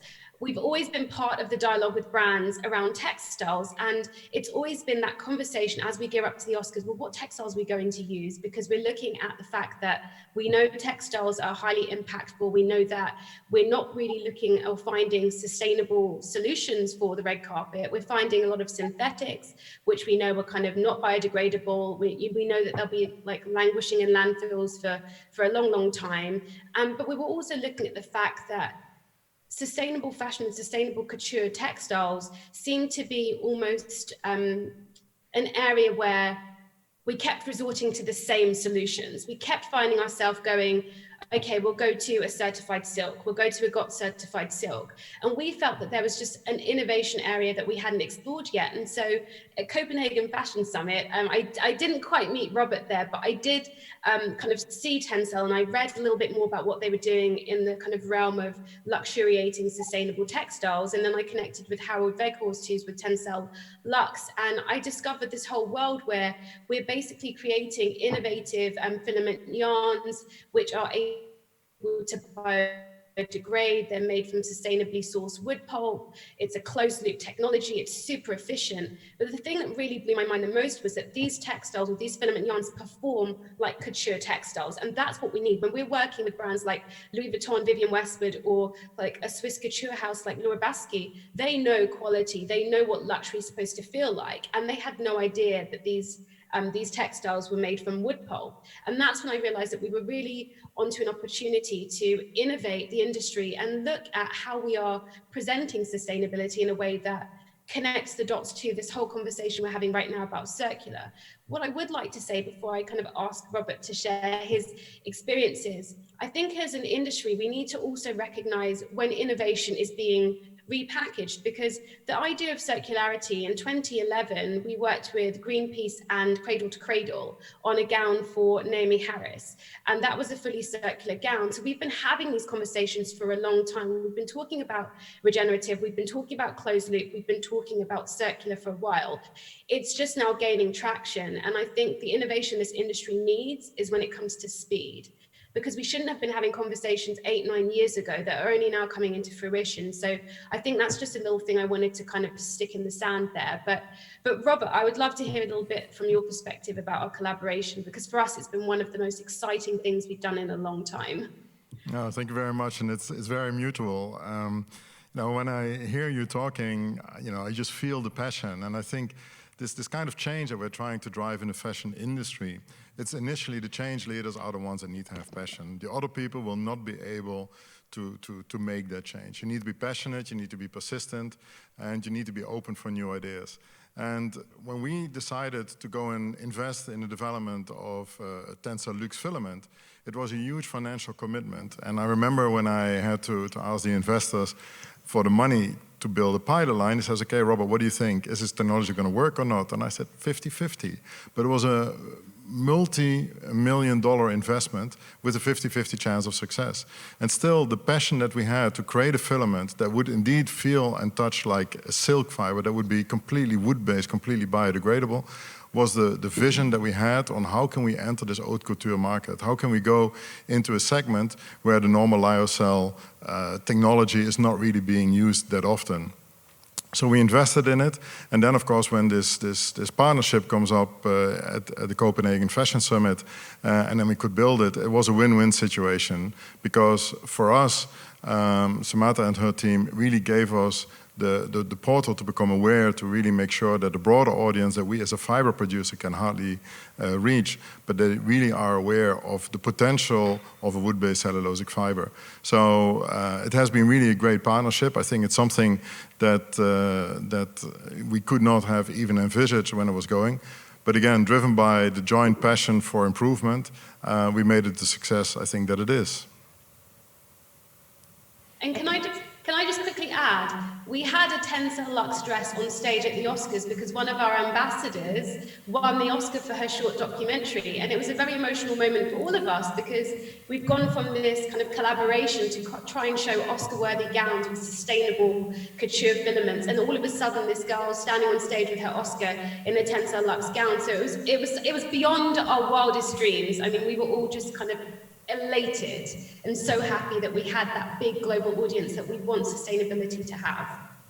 It's so exciting to hear. And I'm also really proud that you guys were able to connect at our Copenhagen Fashion. So much value from it. Yeah. We love. It would be remiss to ignore the fact that, of course, we're still in a pandemic. So I'd love to hear from each of you how COVID-19 has impacted your organizations. Has innovation accelerated? Have there been roadblocks? And maybe for Katrin, I mean, I'd imagine that mid-stage and late-stage companies are generally experiencing a negative impact from Corona. How have investments changed recently?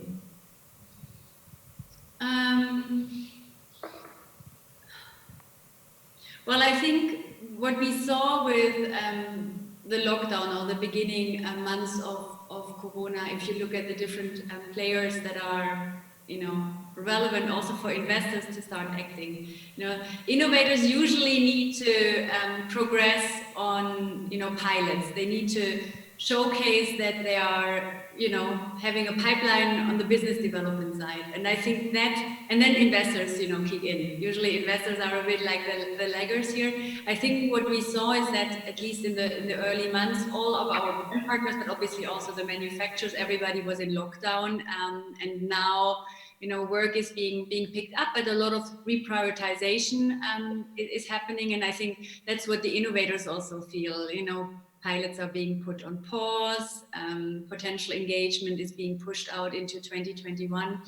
The good news is that I think from all of our brand partners and what I hear on the brand and manufacturing side, the commitment to innovation and sustainability remains. There was maybe a short shock freeze where everybody was just, short-term cash flow managing, but this long-term commitment remains, and I think that's also what keeps the innovators going. I think there is a mid to long-term really promising positive outlook, even though priorities might have shifted a little bit on the short term. I think the long-term picture remains unchanged. So indeed, yeah, the mid and late stage innovators were more affected than the guys that are still in the labs, that are more autonomous still working on the R&D side. But I think, now as we're out of this valley of complete lockdown, work is being picked up again. And I think the outlook is quite promising. And investments are also continuing again. So quite positive. Good. And I'm sure that those in the labs were thankful they had a bit more time to work on their innovations. Indeed. We've also done a bit of research here at GFA, and we conducted a survey recently on consumer behavior and saw that, of course, there's a major shift in behavior. So I think around 40% of consumers who had not shopped previously online started using online channels during Corona. And I'd imagine that's affected Farfetch in positive ways. So Tom, maybe you could tell us a little bit more about that. And I know previously you mentioned the recent climate conscious initiative in parallel. Yeah, sure. Look, it's definitely accelerated shifts in society, which we were seeing before, and some of those have been, beneficial for our business model, or at least reaffirmed the business model which we had. So one of them is the shift online. Obviously, that's beneficial. I guess the other piece of it is, during the pandemic, when no one could go in the kind of midst of key lockdown, when no one could go into shops, no one could open shops, we were, for the boutiques, for the small businesses that we represent around the world, we were literally the only channel which they could use to keep any kind of money coming in. So, we ran a big program called Support Boutiques and gave them much more visibility over that time, and will continue to do so. It's core to our business model. So that, that was heightened, I guess, that kind of, ability to offer that kind of channel of support to those small businesses. And the other thing which it highlighted again, even some of our big brand partners, they lost that in the heart of the pandemic, lost the ability to reach consumers through their stores. And therefore the kind of e-concession model which we offer to brands has increased. The kind of interest in that has definitely increased. So yeah, a whole load of different things which reinforce the kind of strength of the Farfetch business model. I guess the link to that is obviously the movement online does increase the logistics impact of online businesses. Whether whether it's higher or lower than a kind of offline business, I guess is hard to measure, but you know, we see it. You know, the kind of more logistics that we do, the more stuff that we have to ship around the world, the higher our kind of absolute carbon emissions. So to counter that, we launched something which we call climate conscious delivery, which just means that every delivery and return which we make through Farfetch, which are millions and millions a year, are all carbon neutral. We just offset the carbon associated with those returns and deliveries. It was supported from Jose, our founder, down as just a kind of basic consumer promise that we wanted to make, knowing that it was our biggest area of impact. It felt like a great place to start, and you know, it wasn't kind of small tangential on the side of the business piece of impact. It was our largest impact area, and we have made that consumer promise. Consumers don't have to do anything. It happens. We let them know about it throughout the journey, but it's a nice promise to make, and we're kind of building on that in terms of the program which we're developing. So yeah, it was a good thing which we launched, and it launched in the heart, like to Katrin's point about the kind of continuing investment in sustainability. I guess the business it was right in, I think we launched in April, so it was like right in the heart of the pandemic. So it wasn't, and it's a big cost for the business to do, but there was no hesitation on whether we should do it and whether we should continue to do it. It was an investment which the whole company really wanted to continue to make. So yeah. Great, so great to hear how important sustainability is at Farfetch. And at the other side of the value chain for Lensing, I know that you guys developed a joint venture earlier this year to begin manufacturing PPE and face masks. What was that process, and how did Lensing adapt so quickly? Yeah, that is indeed a little bit unlikely for a typical large manufacturing company, but again, partnerships here really make the difference. So our partner, Palmas, is an intimate apparel brand that understands the consumer needs and also has the commercialization of selling products directly to the consumers. But the problem that they have is they don't know the manufacturing and engineering background that was required to really have certified masks. So the cooperation was really where the more consumer-focused partner and the more manufacturing experienced partner like Lensing really came together, and indeed in a very short time period managed to produce millions of protective masks. It's quite interesting to see how that is going right now, because the mask business is still going, but you see the development of this joint venture now really going into much more hygiene offerings than just a mask. So it's a new platform that we can experiment with. For us as Lensing, it's a good opportunity to get the consumer insight. And I think, you know, for Palmas it was very good to have really a committed partner with an engineering background. So a true win-win situation. Sound cut off, Robert, but I saw you put the microphone down. Thanks for sharing. For Samata, I'd also love to talk a little about how COVID has impacted Red Carpet Green Dress. I saw that you will be donating a portion of the funds that you've raised through the entry fees for the design competition, which is such an empowering decision. How else has COVID impacted Red Carpet Green Dress? Sure. So I'll do the design contest bit first, but with Red Carpet Green Dress and the Global Design Contest, this isn't a new initiative that we're doing in response to COVID. Red Carpet started as a design contest. Susie put the call out to designers across the globe to submit sketches, and then she chose a winning design that she then had the mentor to make to wear to the Oscars. And I think one of the big things I wanted to flag there was, back then in 2009 when we started, we were aware of the importance of supporting emerging designers and independent designers. We understand that red carpet and that the industry as a whole can focus on the big names. And I think during this time with COVID, we've really seen how smaller independent brands have been hard hit.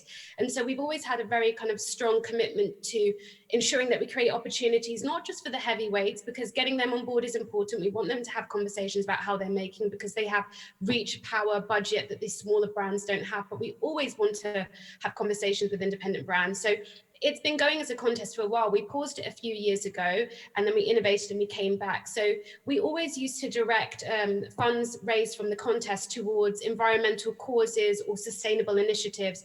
For a long time, it's been for a school in America where 70% of the kids were on financial aid, and it's a leading environmental school. So that was always a kind of channel that we were using.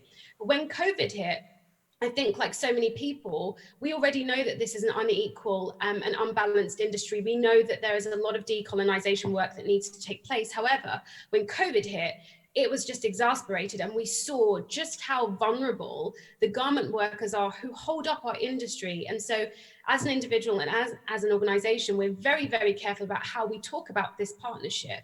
You know, we aren't donating to them. This isn't aid. You know, we see the garment workers that we directed these resources towards as our allies, who we're very much indebted to, because the way that they're working is really to hold up the way that another part of the world is living. You know, they aren't going out and kind of wearing their clothes 3 times and discarding them. You know, this is our industry. This is how we've built it. So the initiative with the contest, which was in partnership with Tencel Luxe, was about creating an opportunity for designers. So we had designers around the world submit sketches, and we had entries from over 40 countries. And so they have an opportunity to win, to dress talent for the red carpet, to put a spotlight on their businesses as well, which we think is really important. But on the other hand, we're also trying to put a spotlight on the garment workers. And for us, we focused on Bangladesh and Myanmar, because in Bangladesh, we know that 85% of the workforce are women. And I think the percentages, there are 4.5 million garment workers there. And then in Myanmar, there are about 400,000 and 90% of them are women. So we're talking about a bigger picture here. We're talking about SDGs. We're talking about sustainable development goals when we're talking about how are we looking at gender equality and how are we looking at addressing inequalities. So the contest for us was so much more than choosing and winning a designer and having a beautiful piece made. And we're so grateful that Tencel Luxe could see the bigger message here. We have to redress how we are treating everyone along our value cycle. And we talk about collaboration. And I would love to say that COVID has impacted red carpet green dress in another way. It's really helped us illuminate the kind of organizations and the kind of people that we want to be working with going forward. We've paid very close attention to how talent, fashion houses have responded in the middle of the crisis, which brands stepped up for their factories, which brands stepped up for their community, and which talent advocated for those same groups. And so that's really going to help us decide the collaborations that we have going forward, because we think that this industry is about relationships and it's about values. It's not just about the word value, it's about what our values are. And for us, you know, they align very greatly with Tencel Luxe, but they align with the fashion brands we've been working with. But we are definitely doing a really kind of thorough audit of who we collaborate with going forward, because we think that the consumer, and I don't like that word, I think the Global Fashion Agenda, I was on a summit call and we redesigned the word consumer, and I can't remember what we came up with, but we know that, you know, the global community is looking for more. We need to stand for more for them. So it's just making us step up and just be better as an organization and as people too. Yeah, I love how you bring that up. I mean, internally, I'm sure in all of our organizations, we've had so many discussions around the social aspect and how important it is. Innovations are exciting, you know, fashion is exciting, but the people behind it is even more crucial. So I think that's super important to highlight and discuss, especially today. And we're close on time. I think we have 5 more minutes. So I'll leave it to one more question for the panel here. I feel like we could talk for the whole day. What innovations and technological changes are you guys most excited about for the next 5 years? And maybe I'll just give one example from my end. I saw, I think actually on the Fashion for Good platform, a topic on biofabrication. So essentially living clothes made from things like algae that can do things like absorb carbon emissions as you wear it. Which I think is so exciting and kind of blows your mind of it. So would love to hear from each of you, maybe starting with Katrin, what are you most excited about in the coming years? I love your example. There's so much exciting stuff that those entrepreneurs work on, specifically if you dive into the science behind. But I think there's 3 key themes more so that I'm really excited to see being scaled. I think a lot of those innovations, they are now, you know, on the cusp of commercialization, really soon being available for widespread uptake. And I think that's, you know, the important part of the curve that we're all waiting for. And I think we will see on new materials, really a lot of innovation, circularity. And then the third thing that goes to the point that Samantha was pointing out earlier, inefficiency in the space. We're still operating in a production model that is, you know, based on long lead times, bulk production, based on some wild guess how many million t-shirts you might need. And I think we will see a lot of more 4.0, Industry 4.0 automation on demand solutions that will really radically transform how we produce clothes. So those three things I would point out really excite me. Great examples. Tom? Yeah, look, I'm always torn on this question between the kind of on-demand, like one of the big issues in fashion is the overproduction, and so the technology is coming through on kind of made-to-order or on-demand production, really, really exciting, and I think that could be fundamental. Because if I had to choose another one, discussion had that one, then it would be the kind of radical, right? There's so many, but they're kind of radical transparency, so the kind of product, having clear digital identities for products will just unlock so many different things, including some of that made-to-order piece, but like how you engage with consumers, how you hold brands to account, like how you recycle products. So that kind of the digital identity for products sometimes gets caught up in the whole blockchain discussion. Doesn't necessarily need to, I don't think. But yeah, that piece of it, I think, could fundamentally unlock some significant change in a number of different parts of the fashion industry. So that's the other bit I'm really excited about. Love it. And Samara? So everyone's addressed so many of the things that I was going to say. I'm not just saying that, you have. So I would like to say that what I'm most looking forward to is an innovation in leadership, because I feel that what we need as an industry are more cultured leaders. And when I say that, I mean leaders who recognize that there isn't one part of the world that teaches the other part of the world how to be sustainable. Leaders who approach wherever they are, taking in the cultural diversity of the audience, of their own members of staff, and apply those lessons learned to what they're creating and how they're creating it.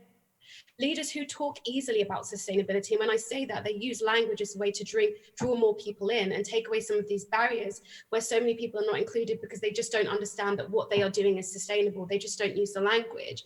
I want leaders who are accountable, leaders who say, give me the metrics, or I will develop the metrics and I will track and trace the work that I'm doing within my organization. I think as leaders, we have to be more accountable, and we shouldn't be prompted to be accountable. We should be ready to do that regardless. We should be offering what we're doing, not being asked for it. And I think the last thing for me is, in that whole vein of being accountable, leaders who say, well, look, we need to go past goals and we need to make this law. Because as much as I love all of these goals we have within the industry, right now, very few of these are legislated. So I think accountable leaders. So the innovation for me is not necessarily in the industry, it's in the people, and it's in the people who are leading the change. That's what I'm really looking forward to. Great call to action. And last but not least, Robert. Well, very hard to add anything, because I think my co-panelists really captured all the key points, and that I think is definitely what needs to happen. But if I may add one other maybe aspect, and I think you, Carrie, mentioned it, in fact, with this carbon neutrality. I do believe that with almost 10% of the global CO2 emissions, the textile industry needs to focus on reducing the carbon impact that it makes. A lot of initiatives are taking place. I'm very excited, in fact, today, Lenzing announced its first true carbon zero fiber, so maybe a new innovation to think about the next Oscars, but it's really through reduce, engage with our suppliers, and then in the end, the little bit that cannot be compensated, but to offset the remaining, but we have a true carbon zero lyocell and modal fiber as of today. So really an exciting innovation that I hope will be a trendsetter for the future. So impressive. I'm already looking forward to the Oscars next year. It's so brilliant. Yeah. Well, we're at time. Thank you to all of you lovely panelists. I think it's been such an exciting and interesting conversation. Stay tuned to the audience for the next panel coming up on heritage and the new business models. Thanks, Gary. Thanks, Carrie.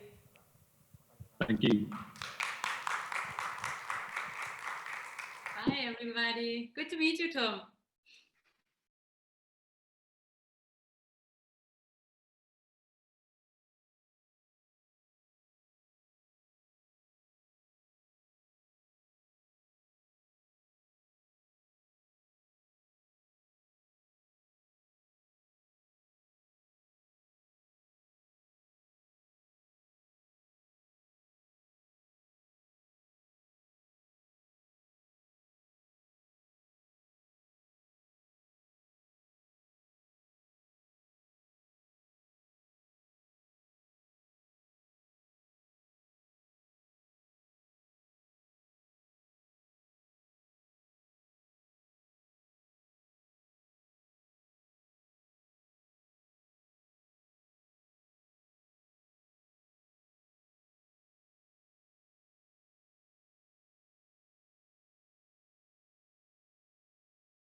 With luxury industry experiencing unprecedented changes and confronting negative sales impact up to 45% in 2020 only. It's all perfect, Maria, you look great. The luxury brands face a set of challenges across the supply chain, towards their customers, and within their organization. Changing roles of the channels with increasing importance of online and platforms, changing preferences, how do customers shop, where they shop, and what they shop, and amplifying importance of sustainability values of the companies.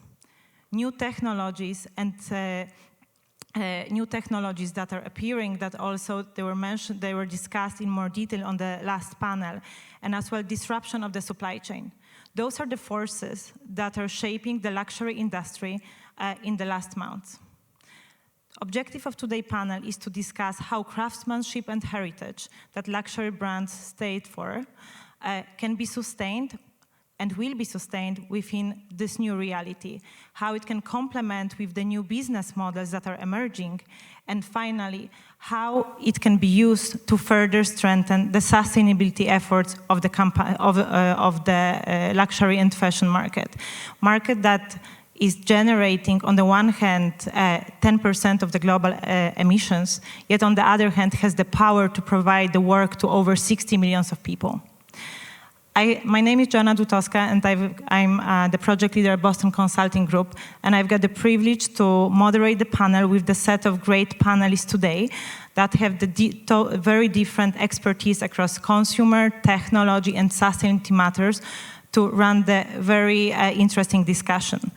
Agnieszka Abratańska, Marketing Director of Luxottica, Ewa Linner, Global Associate Director Omnichannel Management of Swarovski, Maria Fernanda Hernandez. Only a couple of days ago, honestly. Okay. Oh, it's well, okay. Director of Sustainable Projects and Global Communication of Luisa Villaroma, Andreas Strobik, Director Global Sustainability of Hugo Boss. Welcome, everyone. So I would like to start with the craftsmanship and heritage. As mentioned, craftsmanship and heritage are the core values, asset, and competitive advantage the luxury brands have. Those are the elements that we as a consumers associate with them. Yet, if we look at the sustainability and efforts the luxury brands are doing, we can definitely say there's a huge progress in the last years. There's a constant progress. Yet, when we look at the pulse of the fashion industry, report run by Boston Consulting Group, we can see that the pace of the change has slowed down in the last years by 1/3. And the distance between the players that are very strong in the sustainability matters versus the ones that are starting is increasing. The challenge is the second group of those companies stays still around 40% of the market. Andreas, I would like to start with this very general question. What is the role of the luxury brands in driving the sustainability change in the industry, and how heritage and craftsmanship they embed, they can use in the change?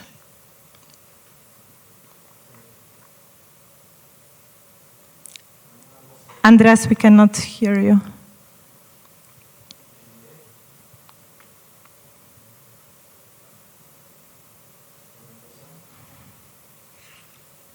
Thanks a lot for helping. Honestly, for me, it's really hard to speak on a panel session with the quality of sound that's not really sufficient. If I got your question right, Joanna, you were asking what's the role of premium and luxury brands on this journey towards more sustainability in industry. And I think there are a couple of things. First of all, we are producing businesses like a lot of other companies as well. So we obviously are challenged by the same obstacles, by the same issues along our textile supply chain as other companies as well, no matter whether it's textile discount businesses like Primark, or whether it's mass business fast fashion like H&M, or even above premium luxury companies that you were referring to. So we all have the same homework to do. The second thing is, given the, how to say, the position that luxury and premium brands have with all the public awareness of our brands. Of course, I think we have a very huge and well-equipped lever to inspire our consumers about sustainability, showing them that sustainability in fashion is not a contradiction in itself, but goes well hand in hand. A lot of things around material innovation, for instance, are not to be seen first in mass market fast fashion business, but maybe rather in those brands which really can afford to invest money, taking the extra efforts that's necessary to bring sustainable solutions into the market, and then, of course, inspiring our consumers about this. And Fernanda, do you believe those can be the drivers or rather the challenges / blockers in the development? Well, Joanna, you know, craftsmanship and luxury, they're definitely heritage and craftsmanship are like drivers or factors that that help to slow fashion. We're speaking about creativity, to have the creativity of people that is boosting amazing things, but definitely are not just the main factors, because we need to see as well how the production is made, if the artisan, how is protected the labor rights and so on. So of course this comes also to a situation where craftsmanship, we're speaking about not over production. So this is enter also a lot these dilemma, let's say, with the companies about profitability. So that is a choice of the business and also on the customer. Because if you're going to buy something that might cost more, but it's unique and with creativity and so on, that is a choice over having something really cheap that is overproduced. So, but definitely it's a factor that should be one of the factors towards sustainability.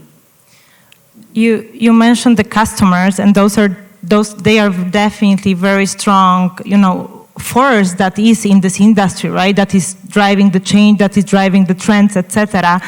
And at least on the, the customers at least claim that around 60–70% of the customers, they claim that sustainability is an important factor, and they want to support the companies that act in such manner.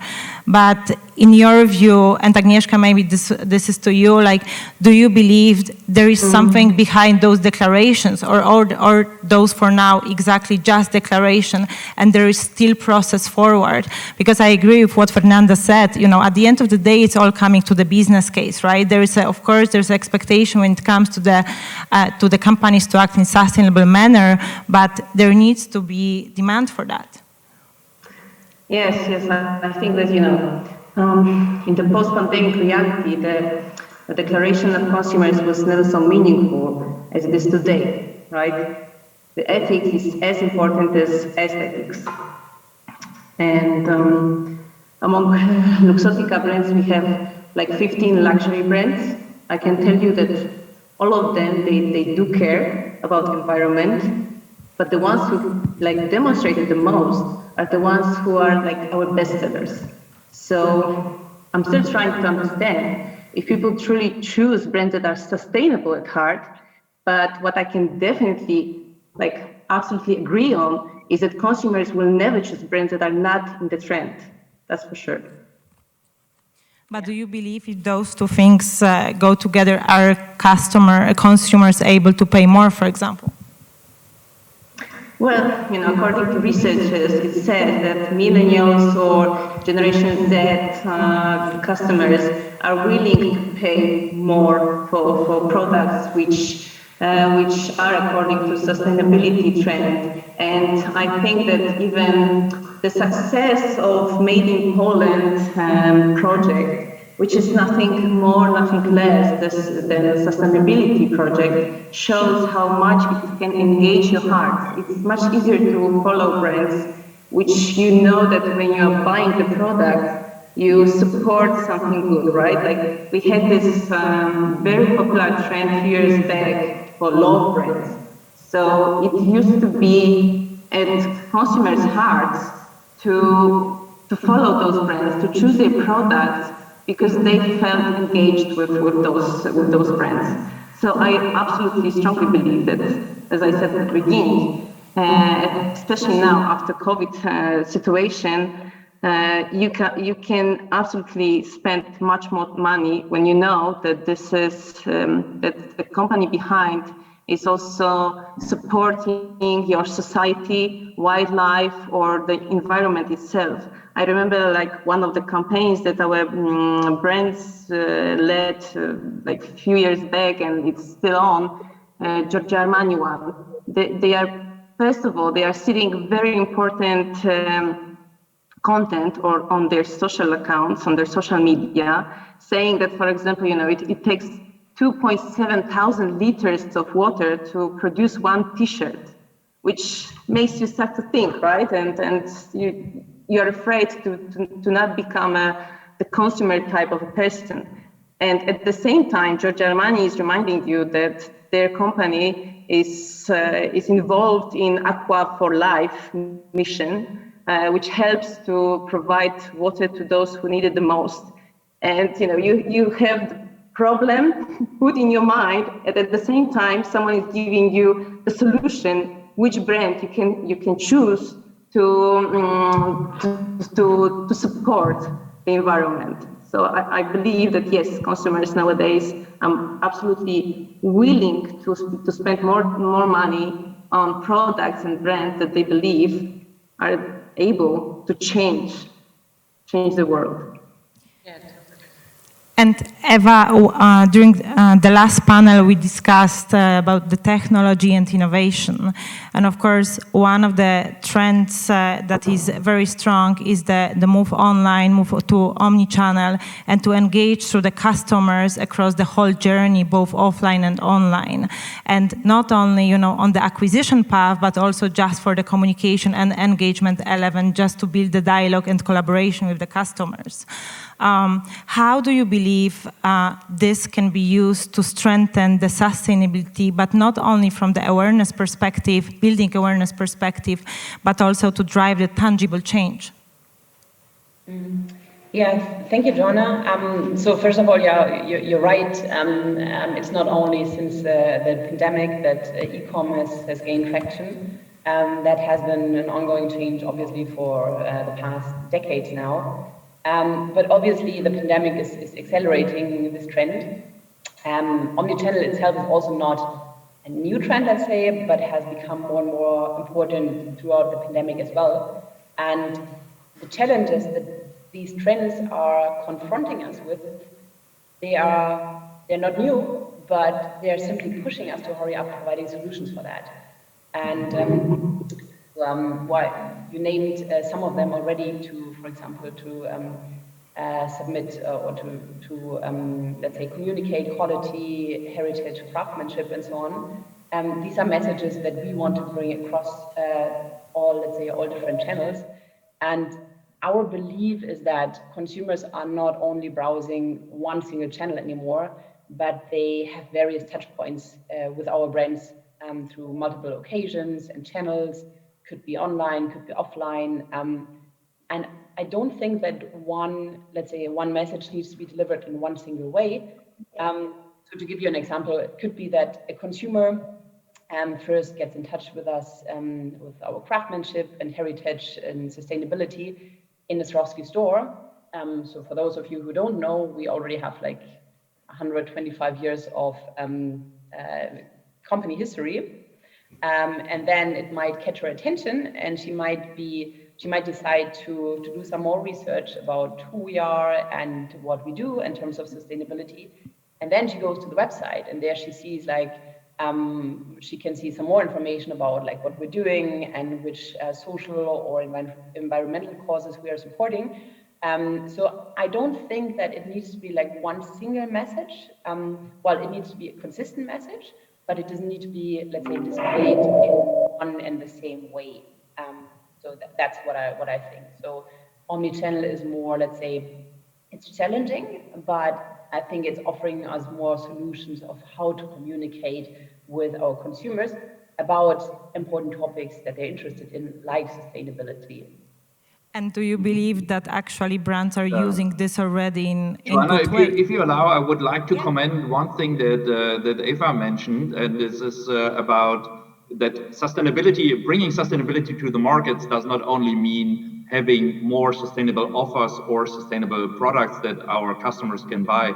It's pretty much linked to, again, the heritage and the mindset of the company as well, of the brand. So what, beside bringing more sustainable products onto the shelves, does the company do? What is the philosophy about and the motivation to take care of our planet and society? And this is something that needs to be robust as well to give our customers or the potential customers what we call peace of mind, so that they really trust and know they don't have to sorrow. Shopping with a brand like Swarovski or Hugo Boss or whomsoever does mean that we take care. Yeah, it's a very good point, Andreas. Well, and in addition, maybe to that, what I'm taking care of is to make the whole supply chain more sustainable and more efficient. So, for example, we work on programs such as, like, I mean, everybody knows Click and Collect, for example. Those are things where you first think of what you would like to have, and before, for example, sending, like, buying 5 different shirts or pieces of earrings or whatever. You decide first, then you go to a shop, and then you select the one that you like most. That, for example, could be one piece of, like, let's say, that helps to make the whole company more sustainable. Or we run projects such as, I don't know, you go to a store and you have fulfillment from another store, rather than having 5 different inventories in one city, one for e-commerce, one for the own shops, one for partner stores, which is totally waste of inventory. So we think of smart ways how to make the whole shopping more sustainable. That could be the product, as Andrea said, or it could be like the state of mind, or it could be also like working on things in the background, like the supply chain, where there's huge potential to become more sustainable, I think. I even think it needs to be all of it. Yeah, sure. Yes, and I think this is exactly something what pandemic also strengthened, that basically customers don't look at the sustainability, only from environment and animal welfare perspective, but across into a more holistic view, right? Including also the values, the rights, the human rights, the wages, etc.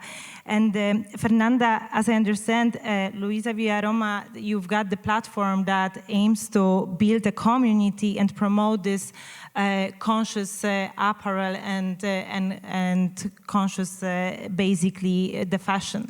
Could you tell us a bit more about it? Because as I understand, you also enter into different type of collaboration, and what was also mentioned on the previous session, to join forces that we can further the process of change together with another retailers, like, for example, Swarovski. Yeah, definitely. Well, this is a platform because I remember something that exactly Agnieszka said before. The trend, the client is just buying something, even if it's sustainable, but we are in the fashion business and in the luxury business, so they want something trend and cool and beautiful. And I think that the market, it was really struggling to have these, options. So the platform, what it is to have like amazing, cool, like curated selections of great brands that have like a really appealing offer from women, men, kids, beauty, and home. And the point is also to have to be a destination, because we have also the diary, what you see, all the content of new topics. For example, last week we launched the topic of the Ozone Day and the Earth Day, and there are special projects as well. The one that we did with Swarovski for laboratory-grown diamond, and also projects with Oxfam, for example, with a foundation that is called I Was a Sari in India, for women's empowerment. So I think that there's like a lot to do, and this is a platform that arrives up to more than 50 million people around the world. So you could really build a community that is really interested to have these options, to have this information, and to give the part of their, creativity, and it starts a really great dialogue. So there's like a really great destination. If you have a chance, have a look at it. Sure. And how do you select the partners to ensure that, because we just talked about that system is a bit more, it's much more than, for example, building awareness, it's working across the whole supply chain, and this is where the actual change is. So how do you select the partners, and how do you validate them to ensure that actually the partners that are on the websites are really sustainable players? Yeah, well, definitely. When you mean about the partners, I guess that you mean about the brands. This is a really interesting topic that you're mentioning, because of course, when we are speaking that we are a retailer, so this is not like a foundation to tag as sustainable or not sustainable. So when we were doing all these projects, the most important part is to have, as also Andreas mentioned, that the people have trust in you, that they arrive and they don't need to be the expert on certifications. So the point was to have these 8 simple icons that you would see it when you find in the platform, that balance the environmental issues and also the social issues. You will find like brands that are really working on women's empowerment, brands that are working on ethical trade, brands that are working on the organic. And for example, the organic, you cannot mention organic without a certification. So definitely it should be on the details when the client arrives and have that icon. They know that it's organic, and they know that there's the certificate. So we did that also in icons. So it will be like really graphic and really simple to make the customer really simplifying that shopping and the right choice. Because also that is another topic that sometimes there's like a lot of information, and how does, even if there is like a really good faith of the client that wants to do a sustainable shop, they don't know because they're not informed. Yeah, that's really interesting. And about the different business models, we also see that there is increasing demand for reselling and renting in the last year. And so of course those are the 2 models that are supporting the circular economy, giving the second life to the clothes. And the estimations are that this niche of the market for now is growing 3-4 times higher versus the fashion luxury market itself, around 16% on the yearly basis, and is estimated to be worth over 50 billion euro in 2023. Do you believe this is something that companies should see as a complementary channel, or rather than the threat to the core business, but in the same time supporting the sustainability matters? Maybe Agnieszka, that would be to you. Yeah. Okay. So I believe that this trend only proves that luxury is sustainable. So the quality that luxury brands provide makes it possible to reuse it, to resell it, and I think that it can only widen luxury portfolio, luxury brands clientele. And for example, for us, as we are creating and producing glasses, it's an accessory that is very durable, and it's not very personal at the same time. So it's really easy to share, right? You can share it with your mom, with your friends, and you can then resell it easily. So for us, it's really the core of being sustainable, that we do repair, reuse, resell, redonate our products, and that's the point, to make the life cycle of our products as long as possible is one of our core commitments to be sustainable. And Eva, do you think the companies would proactively go into that direction? Like for example, some of them are already entering into collaborations, like for example, Burberry with Real and Real, or the H&M, they just announced on a couple of days ago, they are launching the websites exactly in that matter. Do you believe there's a trend that companies proactively will go, or it's rather driven by the consumers? No, well, I think it's certainly something that comes from a consumer. I mean, you see secondhand platforms in basically all countries around the world. I personally love secondhand shopping, and I think for some items it's just the perfect business. And I think I love to see this trend also going to big companies, also to luxury companies, and that they pick up this trend, because I think it has like two, let's say, big advantages. One is more on the social side, and one is more on the environmental side. So for the social side, what I think is that there's so many people who can't really afford buying luxury items. Maybe you want to you have a graduation, or you're invited to a wedding and you want to have this statement dress or a piece of jewelry or whatever it is. But maybe you can't even afford having that. So why don't borrow it? I think that makes luxury much more, let's say, affordable for everybody around the world, which I think it's a great thing. And on the other side, I think who of us doesn't have this dress or piece of jewelry or whatever in his wardrobe that he or she never uses? I have so many dresses I wore once or twice. Why shouldn't I borrow that and rent it out for a special occasion and then just give it back? I mean, this is such a waste of material, of human labor, of everything. And I think there's the biggest companies. I mean, you all know those comparisons. Airbnb, the biggest hotel platform in the world, doesn't own any apartment, or Uber doesn't own any car. I think in general, our society is less about owning and more about experience and about sharing. That's one thing. And I totally think that also producing business like ours should definitely go into this direction, because I think it makes perfect sense. So I love to see this trend, and I would like to foster this more and more.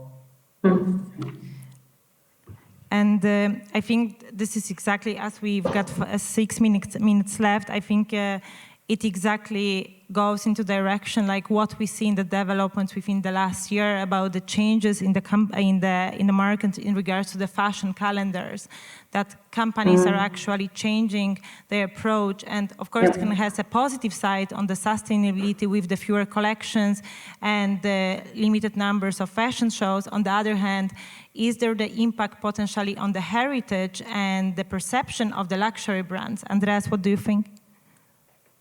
Oh, that's a good question. Honestly, Joanna, I'm not really a marketing expert, so I cannot say that much on customer perception.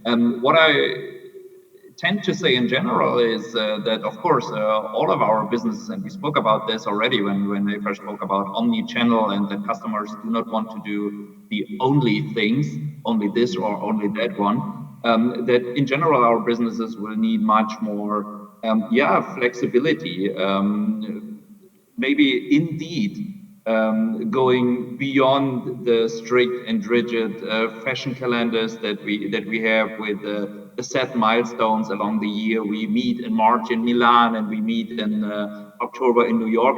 It plays a role, especially in premium and luxury business, of course, but I think besides this, and COVID was the best reason to learn something about flexibility, not only in supply chain management, but with regards to sales chain management as well. In general, we will see more of this, speedy action, more flexibility, much closer to what customers demand, not only what our marketing colleagues would like to think about.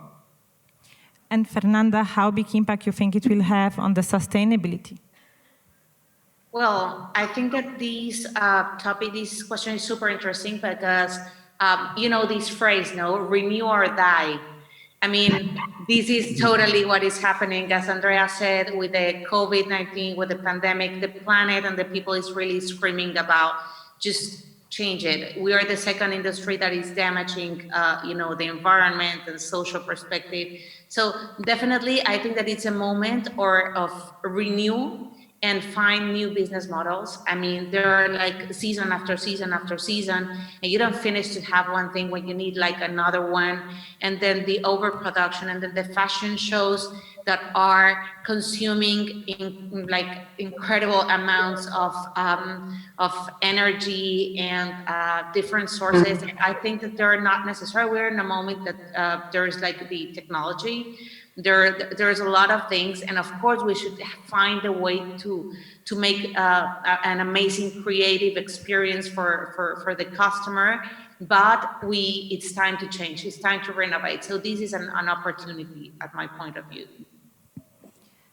Okay, and before we wrap up, I would like to ask each of you, what are 1-2 actions or initiatives that luxury brands should focus on to stronger emphasize the heritage, craftsmanship, not to lose this, and in the same time to drive sustainability? So what would be your new heritage? Who starts? Can I start? Go for it, Fernanda. So if I can start, I would like to say that, yes, 2 things. So I believe that luxury brands as the marketplace leaders, they should pioneer the creative research to develop tomorrow's ideas, technologies, materials, everything that will help to save the environment.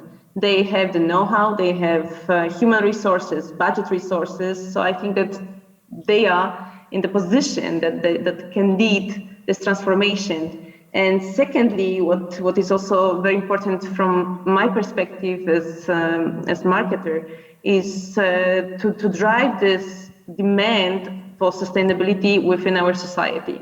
So I also would like to see luxury brands as leaders in engaging projects, campaigns, and social media content, because I think that as long as I'm concerned, I think that we can demand it from luxury brands to keep sustainability in fashion.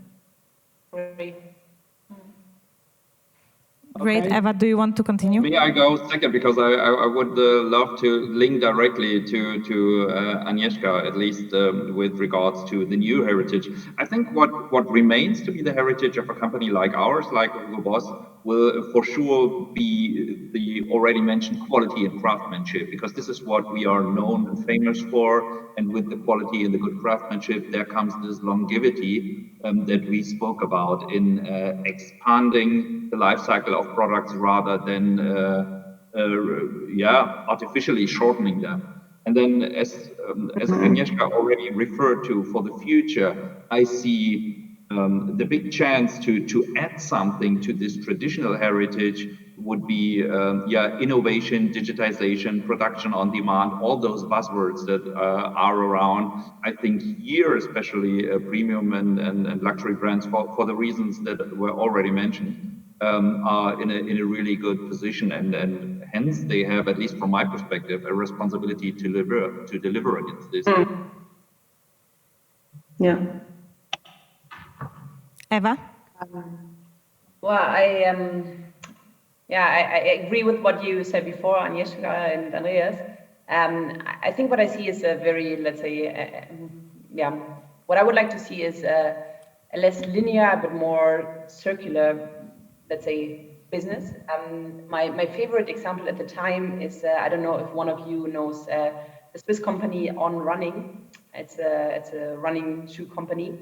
And what they have new is you can buy a running shoe as a subscription model.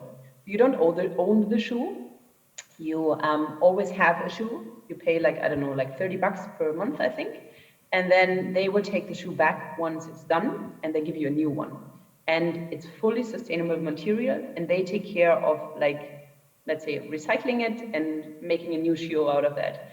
And I think, like, once I read about this, like, I was super amazed. I think that's a really cool example of, and I love the idea, and I would love to see more companies going into this direction. Yeah. Great. Really nice idea. Yeah.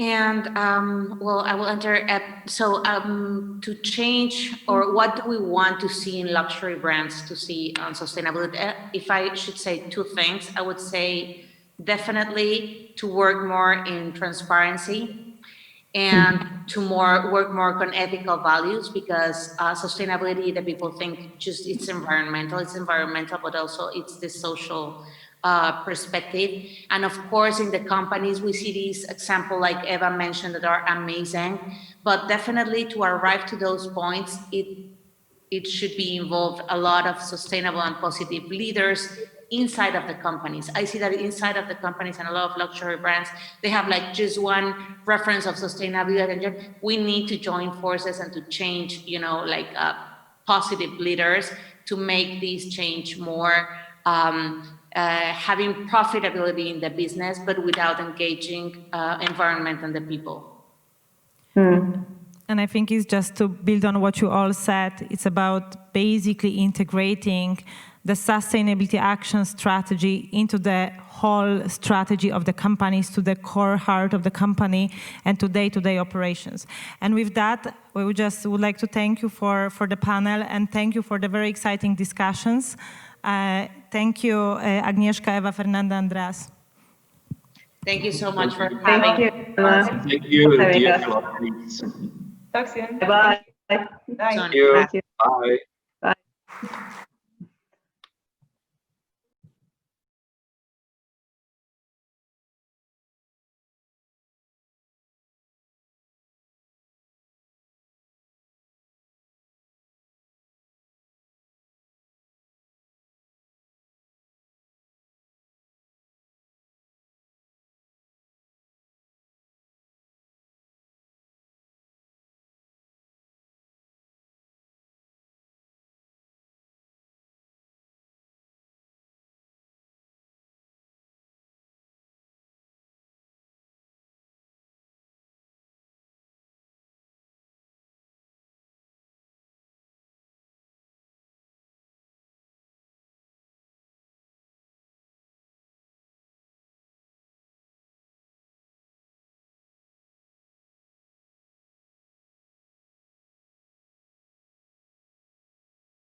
Good afternoon, ladies and gentlemen. Welcome to Audi design presentation.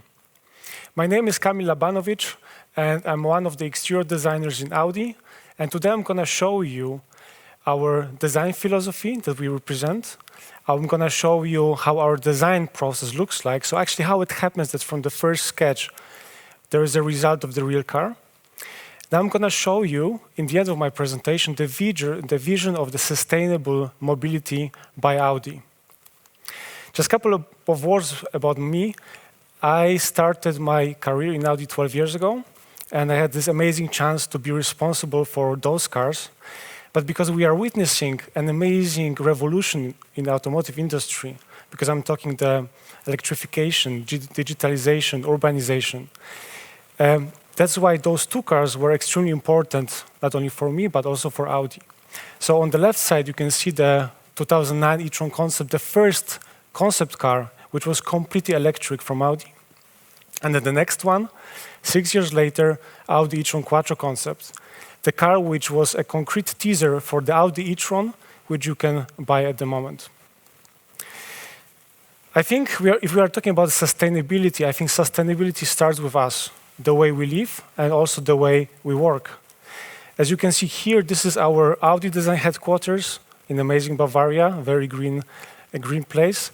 So also the place where we work, this is a very efficient building, a very green architecture. Also, it gives us designers or people who are working there a chance to work in an environment of the real materials, a real wood. This is also the first step to the sustainable environment. In terms of our design philosophy, I think if I will ask most of you, what do you think Audi designers are doing, you would probably say, yeah, I mean, you guys are doing just the nice things, right? I think there's much more than that, and Audi goes towards something which is not only to make something that looks beautiful in the traditional way of thinking. So we don't want to just design nice things, but we want to design an experience. And I think if we are offering our customers something which is sustainable, we are offering them also that they can have something and they can be aware of the things that are changing in the world of sustainability. But we have to start somewhere.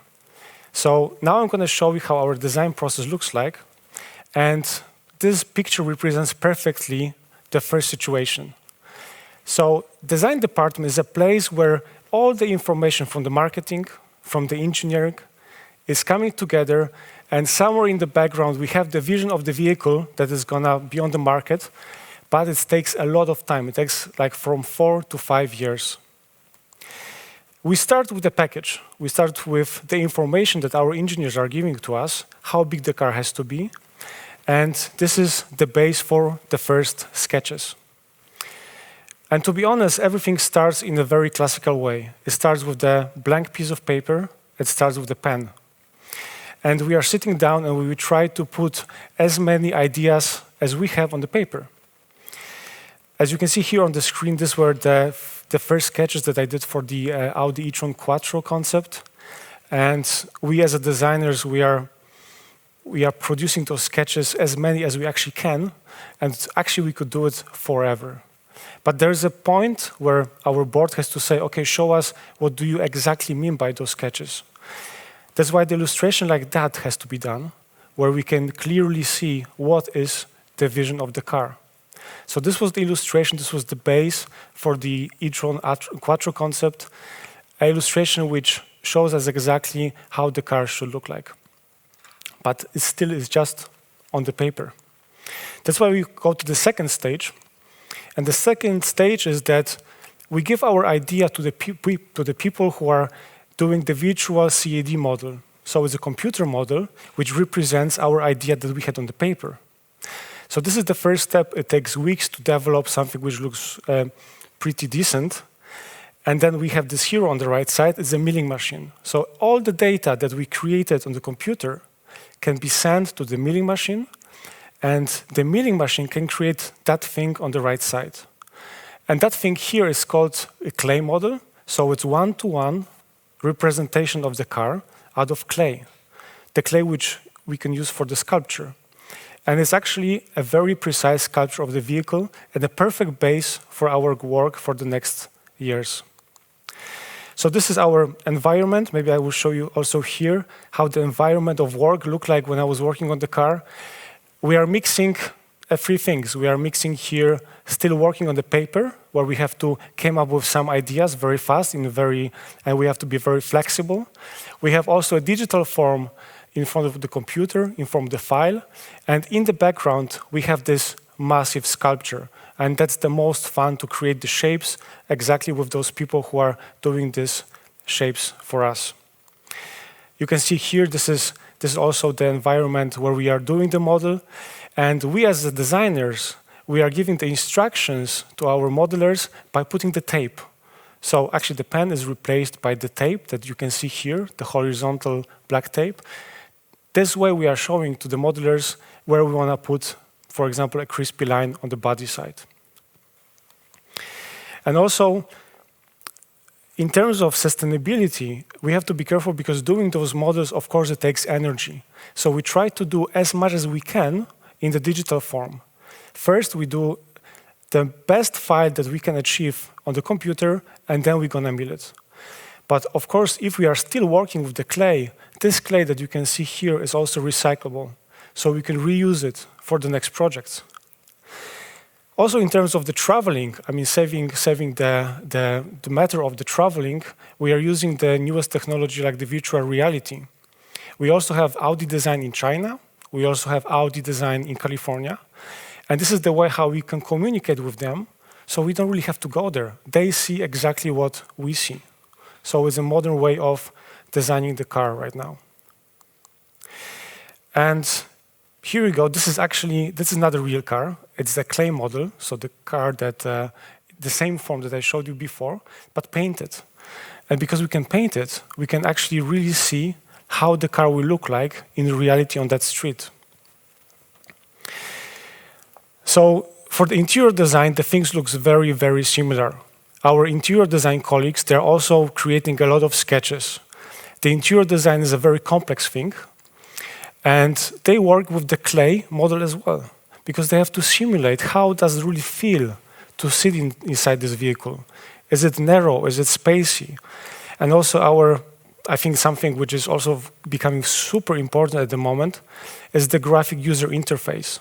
So our user interface designers, they can print their interface, stick it on the model, and they can really judge if it's clear to read, if it's clear to use as well. And here you go, you can also see on the left side, there is a CAD model, which then being milled on the clay, and afterwards the clay can be painted in the various colors and more materials. And speaking about material, I think in terms of the sustainability, the design department, which is very, very conscious about the stuff, is a design department called a color and trim. And that's a group of people who are designing the materials, and they are designing the colors. And in the era of sustainable thinking, this is exactly where they are playing an amazingly important role. So what happens is at the moment that the sustainable materials are a clear statement for the automotive design. And this clear statement is, for instance, the seats in the new Audi A3, which just came out. So can you imagine that you are sitting on the seat where the cloth is done from the recyclable plastic bottles? So you are bringing the bottles to the supermarket, and then in the end, you can have this premium experience of interacting with this material on your seat, which is still very, very premium. But we are not stopping there. There have been also the Audi e-tron GT, a concept car, which the interior, you can see it on the screen. And the color and trim designers, they went a step further. They decided to create a completely vegan interior.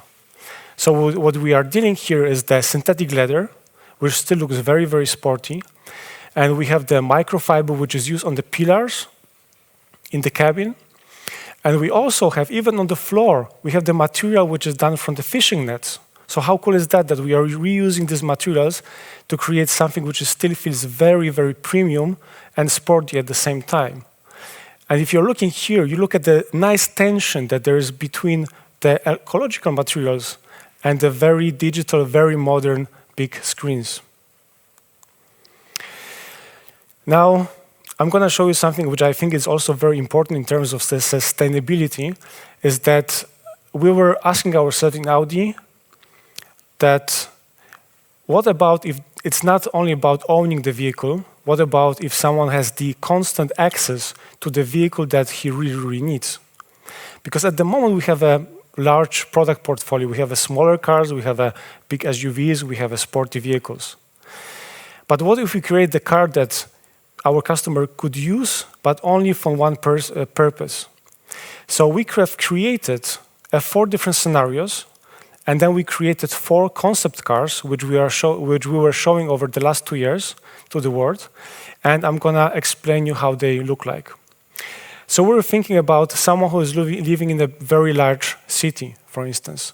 What exactly the car does he need? Does he need a big car? Probably not. That's why we have created an Audi i.ME, a concept car, which we said is gonna be the best place that you can be in the town. And the most important thing here was the interior, because this is where you're gonna spend time in the traffic.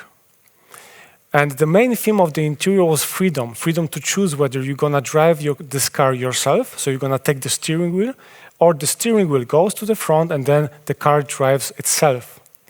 But it's not only about autonomous driving, but it's about that because of all the materials, the natural materials that you have in the car, you just want to spend the time there. You don't want to be stressed while driving in the traffic. You want to be surrounded by, for example, the recyclable materials, or for example, also the corian, which is on the side of the car, and also the natural wood. So you have the best smell, and also you have the best air. So the concept here was also to bring a nature inside the car. Especially filters makes the air in this vehicle much better than it is outside. So you are getting your health back, basically, because you are in the city center. So you want to have a better atmosphere. And also, let's not forget about food. Food is also good for us, a good food, obviously. And we're thinking, what about if the food is being delivered to you? Because the car knows exactly when you're going to sit in it and where you're going to go. So this was the first concept, a concept which does perfectly its role being an urban vehicle. But then we said, what about people who are driving between one big city and another big city? But they'd probably need something bigger, right? Something more extreme. And this is how Audi Icon was created. I'm calling it the bigger brother of the Audi i.ME. A car with still very masculine. It has all the Audi genes, so it's very clear, it's very elegant, but it's also giving the driver, giving the passengers a lot of space. So what we see here is a big captain chairs in the front. You can slide them forward and backwards, and in the end, you have the lounge couch, so you can really relax. Audi is calling this 25th hour concept. It means that since the cars are driving autonomously, you can do something else that you would probably have to do at home. You can work, you can relax, you can watch the movies. So you are winning something which is extremely important in your life, the time. And you can do it with the class in the best form possible. But not everyone likes that the car is being driven by itself. Someone wants to drive the car by himself. So we created the third concept for someone who, for example, has a weekend, want to go on the racetrack, want to go to the mountains, enjoy the views. And this car here, this could be a future R8. This car here has no autonomous driving features. So if you drive it, you really have to drive it. You have to be really completely concentrated on the drive, on the way you're driving. And here, what is extremely important is that normally when you're driving the car, you're sitting on the left side. But since this car has to be really purpose-driven and is a purpose-oriented car on the racetrack, the best position on the racetrack is when you are sitting in the center of the car. So this whole part, the steering wheel, the seat, the monocoque, moves towards the center to give you the best experience. Because as I said on the beginning, we are not only designing the nice shapes, the nice lines, we are designing the experience. And speaking of the experience, if we already have a car for the city center, if we have a car on the motorway where you have to go for hundreds of kilometers, and if we have created the car for the racetrack, what about a car purely for the nature? What if you really want to escape all of this? So the fourth concept car was the Audi i-Trail, an extreme vehicle if you really want to escape and you want to go somewhere where nobody else can go. And all these four cars are representing the sustainable mobility, so they're all electric. And as you know, probably like a lot of SUV drivers, when they go in the nature, they are using the normal engines, they are loud, they are polluting. This car is completely clean, so it doesn't harm any nature around itself. So you can take this car anywhere. You have a very interesting cabin with a lot of light, with a lot of glass, because I think we forgot about how important glass is in the car, that you can see not only a beautiful views, but especially that you see where you want to go. And also, here you can see that, for example, the single frame, a typical design feature from Audi, is completely transparent.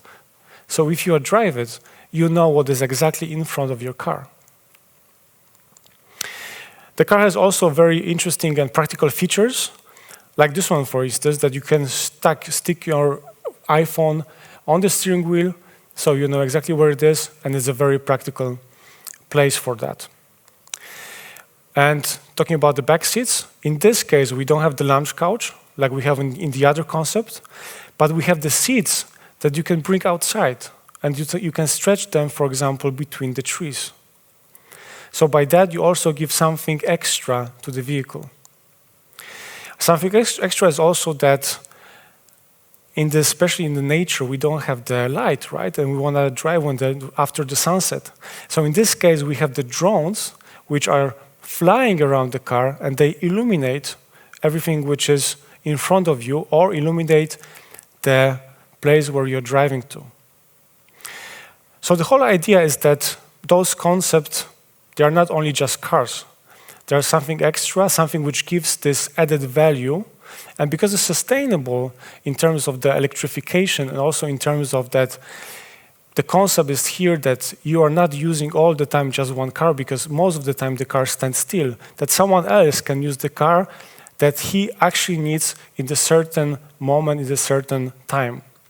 And the whole idea here is to create this ecosystem of the cars, of the vehicles, that can be used when exactly they are needed. So that's it from my side. Thank you very much. I'm gonna now invite you to watch a short video which explains how Audi treats sustainability in terms of the global production of the cars.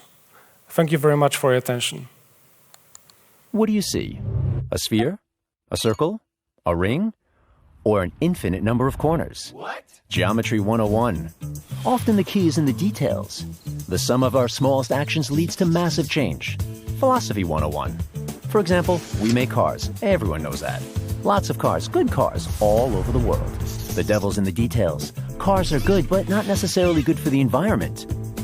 The good news, we know our responsibility. The better news, we can do something. Our industry is changing, driven by digitalization, urbanization, and most of all, sustainability. Sustainability means fit for the future, means new challenges, especially concerning environmental protection. How do we master these challenges? We try to reduce our ecological footprint as much as possible, from shoe size 43 to maybe 40, then women's size 38, and someday down to children's size. Our vision is to make good cars at all our production sites CO2 neutrally and free of wastewater. How do we approach this? Here's the details. At our main site in Ingolstadt, Germany, we reduce fresh water waste using a, watch out, tongue twister, membrane bioreactor by over 130 million gallons per year. Therefore, up to 50% of the resulting wastewater flows in a closed circle. What does this thing do? The wastewater is treated and reused as process water. Additionally, we have a rain barrel in XXXXXL dimensions. A massive 4.8 million square foot cistern where rainwater is collected underground big time. In Mexico, we do it same but different. Over here, we support the regeneration of the used groundwater by digging pits and planting trees. 25,000 pits, 100,000 trees. Ole! Let's stick with the topic of water. What is green but invisible and provides energy for entire production sites? We work with green power, for example in Ingolstadt, generating 100% through hydropower. Besides, we use the thermal waste of nearby industry. Speaking of heat, over 212-degree hot water from the Earth's interior helps to generate cozy temperatures at the production site in Győr, Hungary. About 60% of the required heat is generated CO2 neutrally. What else? We have our own solar arrays, sunbathing in an area over 860,000 square feet that produce climate-neutral electricity and saving thousands of tons of CO2 emissions. How can we do even more? Or conversely, even less? We save tons of CO2 emissions through our own KWKK plant, Kraft-Wärme-Kälte-Koppelung, cogeneration of heat and power. Got it? It saves 17,000 tons of greenhouse gas per year in Ingolstadt. German engineering. How does it work? Look it up. Let's go on. With even less, what is green, has a few thousand horsepower, and goes back and forth? The so-called green trains are powered by 100% regional clean power and make our rail logistics in Germany completely CO2-free. Among German companies, we are the pioneers on the tracks. Let's move from less is more to more is more. Biodiversity conservation is another of our missions at Audi. Let's start with some of the tiniest details of all. We have bees. Not for their yummy honey, but for research, to learn about them, to learn from them. Bionics. To be or not to be. Not good? What about to tree or not to tree? Sorry. We don't pour concrete over everything, but foster biodiversity through keeping areas green and leaving them alone. Or we plant greenery on rooftops. Every domestic species is welcome here to grow and hum and buzz around. It's also just nice to look at. And we even do more than not mowing our lawn. At every site, we cultivate an entire oak forest. So we are doing our landscape design, reducing the CO2 footprint, doing research on climate impact, and then we hug the trees. Nah, of course we don't do that. What is the common thread of all these actions, down to the last detail? Still no idea? Here's a hint. The answer is circulation. We try to shape our entire business, environmental management, and resource management in a way that we don't think of as linear, but in loops, loopular, in reusing resources, even if you have to think of infinite actions outside the box. What do you see now? A wheel? A cake?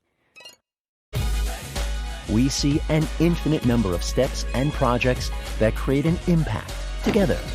Even if this is just a small part, a detail of something much, much bigger, we are happy and thankful to contribute our share because we know our responsibility. And the best news, we can change a lot. And the very best news, we're already doing it.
Hello, Alexi.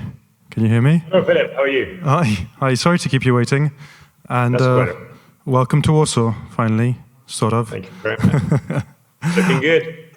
Sorry? You're looking good, Philip. Oh, well, thank you, likewise. I don't know if you had a chance to follow us today. I know it's a little earlier where you are, but we've been going for 6 hours strong. And all these discussions have given us a lot of food for thought. Not all the conclusions have been optimistic, but certainly motivational. And one person I've always looked to for guidance when it comes to all things sustainable and ethical has been you. You've been talking about this ever since I can remember. And I can remember one particular conversation that we had a few years back that has really affected, my meat intake, thanks to you. So you've been this, apart from being one of the most sought after photographers, you have always been, for a long time, been a pioneer of sustainability, ethical consumption, cruelty-free fashion, diversity, and manners. How did this journey start for you? Why don't you tell us what set you off on this path? Well, I think that I was doing very well in my career. I had a very lucky start. I was an assistant to Mario Testino, and I'd been working with him for 4 years. And after working with him, I was immediately thrust into the upper levels of the fashion industry. I was immediately shooting covers for magazines and doing big campaigns. And so for the first few years, everything was going great. And I was just happy to be part of this industry and happy to have a job and happy to be doing well. And then I think in November 2011, things started to change for me because of something that happened in my personal life, which was my stepfather. My stepfather is called John Mainwaring. He's an Englishman, and he raised me since I was 1 year old. And he was the best father figure you could ever hope for. He was the best thing in my life. And he was suddenly given 3 weeks to live by the doctor. He went to the hospital and they said he had cancer everywhere, and he was suddenly given 3 weeks. So as you can imagine, the whole family was completely shook. So we took John home and for the last 3 weeks of his life. And I remember John was a sports freak. He was crazy about football, cricket, rugby, any sports. And I always remember going into his room on a weekend, and he'd be lying on his bed, and he would be watching the soccer on the TV, listening to the radio with the cricket on from Australia, and watching and reading about rugby. So when he came home from the hospital, I said, listen, we're going to give you 4 TVs on the wall, so you can watch rugby and soccer and everything. And he looked at us and says, you know what? Don't bother. It doesn't matter anymore. And he said that in his last 3 years, because he was given these 3 weeks to live, he realized that when you're given your timeline at the end of your life, all the things that you used to think were important fall away suddenly. And, these are things like worrying about what other people think about you, whether your neighbor has a nicer car than you, whether your friend has a better job than you. All these worries disappear, and you're suddenly left with the 3 or 4 most important things in your life, which are you're being with your family, hearing your loved ones' voices, doing good. He'd done lots of charity work in his last few years, and I think it gives you an incredible amount of perspective in life. And we talked about life, and we talked about what life means, and why are we here? And we realized that with this life, you arrive as a soul or a spirit, however you want to call it, and you arrive with nothing. And when you leave, at the end of your life, you leave with nothing. So how do you make sure how can you try and make yourself, your soul or your spirit richer when you leave rather than when you arrive? And we came to the conclusion that it's all about using your blessings to bless other people. or to bless others, and to evolve spiritually, and to try and make a positive difference in this lifetime.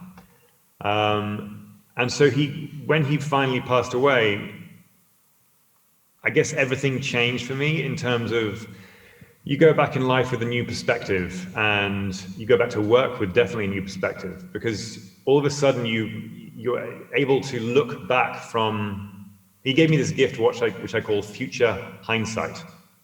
And basically all my decisions were based upon what I would think about that decision at the end of my life, looking back.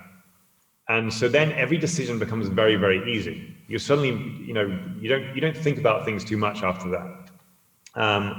So I went back to work, and I started doing things that I'd never done before. I started writing a book for my sons of fatherly advice, which of course I would never have done before, because I'm a fashion photographer, and why am I writing a book about fatherly advice? But I didn't care anymore, because I knew at the end of my life I would look back and go, it was for a good purpose. It was to spread light and love and positivity. And you don't really care about what people think anymore, as long as you're doing something for the right reason. So the book was translated into 6 languages. All the money went to a humanitarian charity called Concern Worldwide. And then in my work, I started to make more ethical choices, because I'd always felt strange about photographing fur in my work. And I realized that I never thought that I had any power to change that. I never thought that as a photographer, I could say, we shouldn't be photographing this. But this one day I was offered a very big campaign by a supermodel of the time. She rang my agent and said she wanted me to photograph her for this very big fur company called Black Glamour. And I was going to get paid incredibly well for it, the most money that had been paid up until then. But it was all fur, and that's it. And up until then, I'd been photographing fur, a few pieces in this shoot, a few pieces in this shoot, but it was never the whole thing. And so this led me to this sort of crunch decision about what was I going to do with this job? Was I going to take it or not? And the only words that kept popping into my head when I thought about the job was blood, money. And so I remember saying no to my agent, and my agent at the time, he said, this is crazy, you need this money, everybody shoots fur, everybody, you've taken pictures of fur, you can't be a hypocrite. But I knew in my heart that it was a decision that was important to me. And so I said no, and I remember putting down the phone, and I was shaking with fear, because this was such a big decision. But I remember as soon as I put the phone down, I felt this elation. I felt this complete light and this weight had come off my shoulders, that I'd made a very difficult decision, but for the right reason. And after that, things get easier and easier to make these decisions. The first one was the toughest one. And so after that, I started saying no. In all my contracts when I was working, I started to say no to fur. And then I added later on feathers and exotic skins to that list. And it was very difficult, because people stopped working with me, because magazines stopped working with me during the autumn-winter editions. They would stop working with me because they say, well, listen, we've got fur. If you can't shoot fur, you can't shoot for us. But I had to stick to my guns, and I had to sort of stick to my decision, because I knew that it was the right thing to do. And I had this firm belief that if you close certain doors for the right reason, other doors will open up to you. And after that, my career actually survived, and it thrived. And so that was really how I started off on this path. And was your wife an influence in these decisions? Were you already married to Jada, but when you rejected the Black Glamour campaign?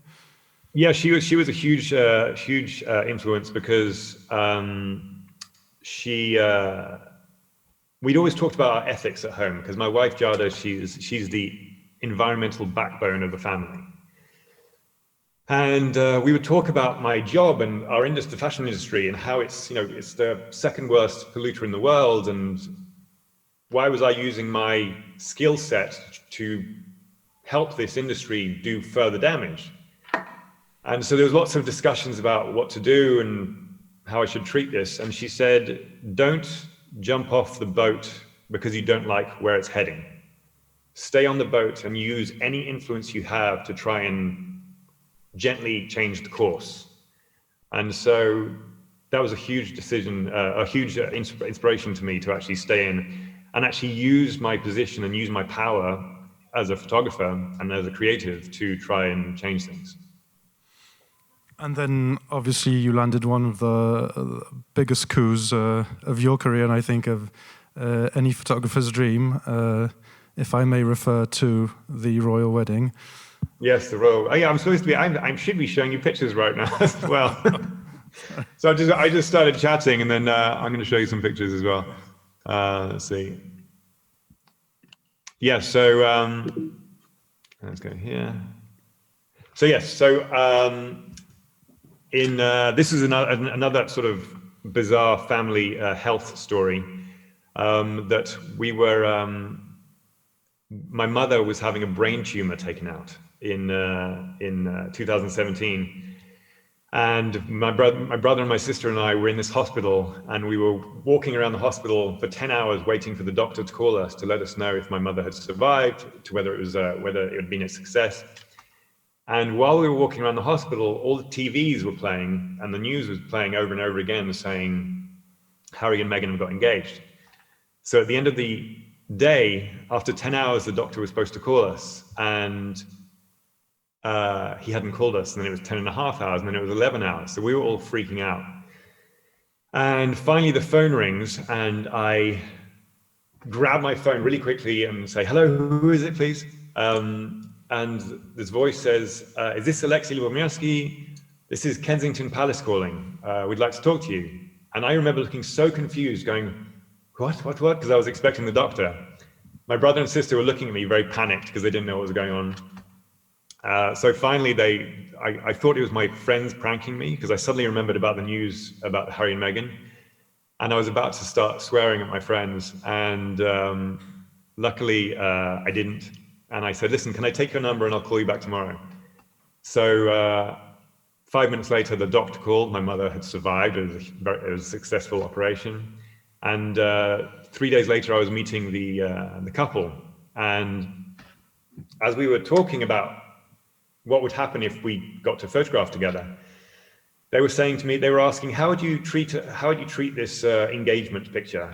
And I said, I was showing them references of old images of Hollywood couples or royal couples. And as I was talking to them, the two of them were sitting on the sofa together, and every time one of them talked, the other one would look at them, and there would be this electricity between them, like only you can find in sort of young love. And so I said to them, listen, forget all my references. You guys are obviously so in love, and it's so adorable to watch. Let me just take pictures of you being you. Okay, we might do a few setups, but essentially I just want to photograph you being together. And that's what we did. And these are the pictures that came out of that day. And it was just one of those very sort of special photographic shoots where the lighting is beautiful, the people are amazing, everything just slots into place. And it's one of those magic moments. And then 6 months later, they invited me to do the wedding, which was a very, very surreal day. But what stemmed from all this is my visibility obviously it shot through the roof. I knew that I knew these photos were going to get a lot of press, but I didn't realize how much press they were going to get. And so remembering what my stepfather had taught me in those last few weeks about using your blessings to help others and make a positive difference, I used my new visibility to try and we created this initiative called Creatives for Change. And Creatives for Change is born from the idea that every creative in this industry, whether you're a stylist, a photographer, a designer, a magazine editor, we all have incredible power to inspire people with each creative choice that we make. And with that power comes great responsibility. I think that we've all seen that in the old days, we used to have lots of smoking in fashion magazines because, you know, smoking is one of those things that we all used to think looked really cool. You know, you got James Dean smoking and cigarette looking cool. And we used to put this in fashion magazines, and we realized, thank God, recently that when you show these images of people living this amazing lifestyle, smoking a cigarette, it would inspire young people to smoke. So using the same mentality, I was going and talking to people in the industry who are only now seeing me because they recognize my name from the wedding. And I would talk to them about, I would ask them to sign a pledge stating that they would no longer use fur, feathers, or exotic skins in their creative output anymore. And it was very, very interesting talking to everybody because some people immediately signed it. They said, listen, Alexi, I'm so glad you brought this up because I've always thought about it. I never felt comfortable photographing these things, but I just never really, it was never a priority for me. But now you've put this in front of me and it's a movement, I'm going to sign it. Other people couldn't sign it. And that was also very interesting to find out the reasons they couldn't. And so I would talk to photographers, and the photographers would say, listen, I would love to sign it. And I definitely will stop photographing fur, feathers, and exotic skins as soon as the magazines stop asking me to photograph it. So then I would go and see the magazines, and the magazines say, listen, we would love to stop putting this in our pages, but we will do that when the designers stop designing these products.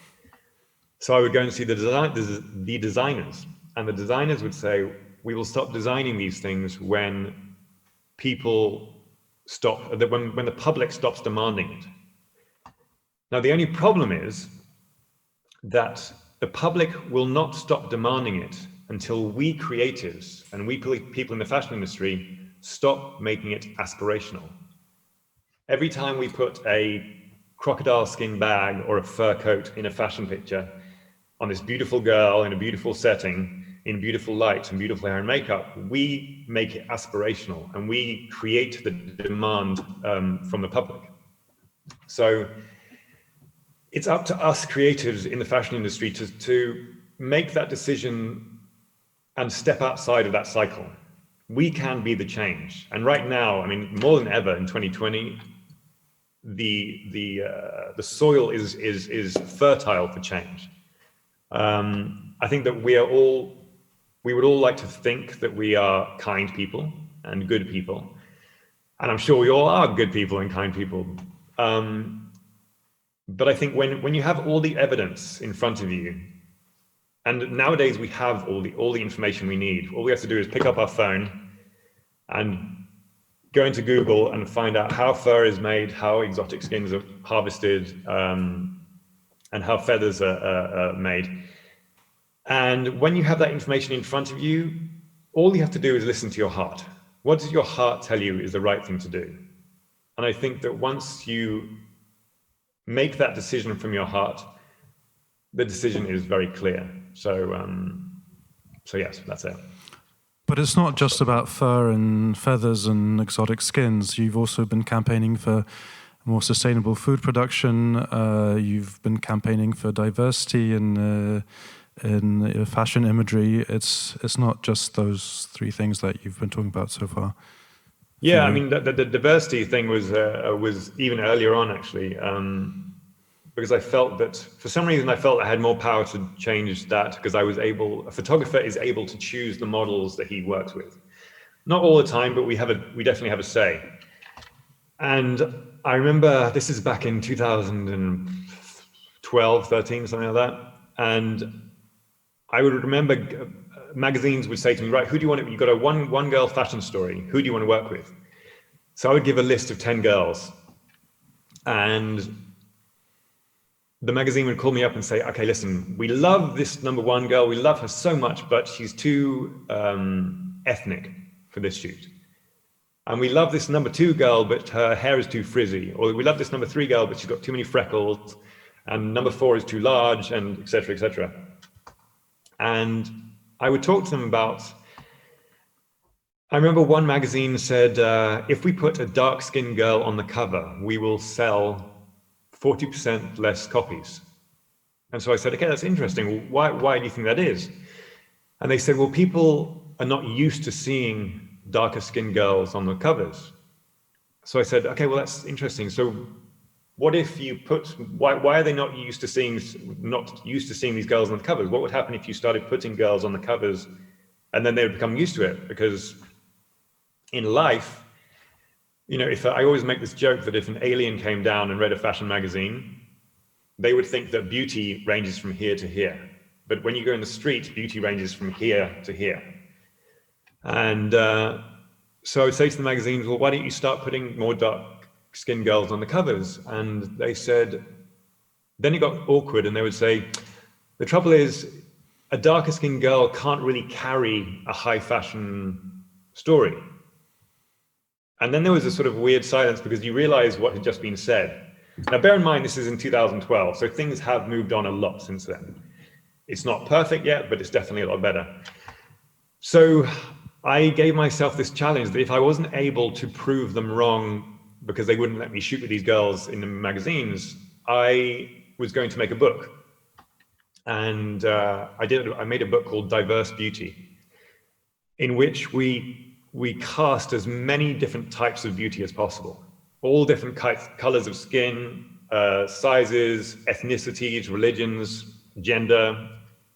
And we did high fashion images because I wanted to show that you can have any kind of beauty and you can create beautiful high fashion aspirational imagery. And it wasn't just to prove to the magazines that it was possible, it was also for the people who look at the book. I remember shooting or photographing Lupita Nyong'o, the actress. And the first time I shot her, she said, please do me a favor and don't lighten my skin in retouching.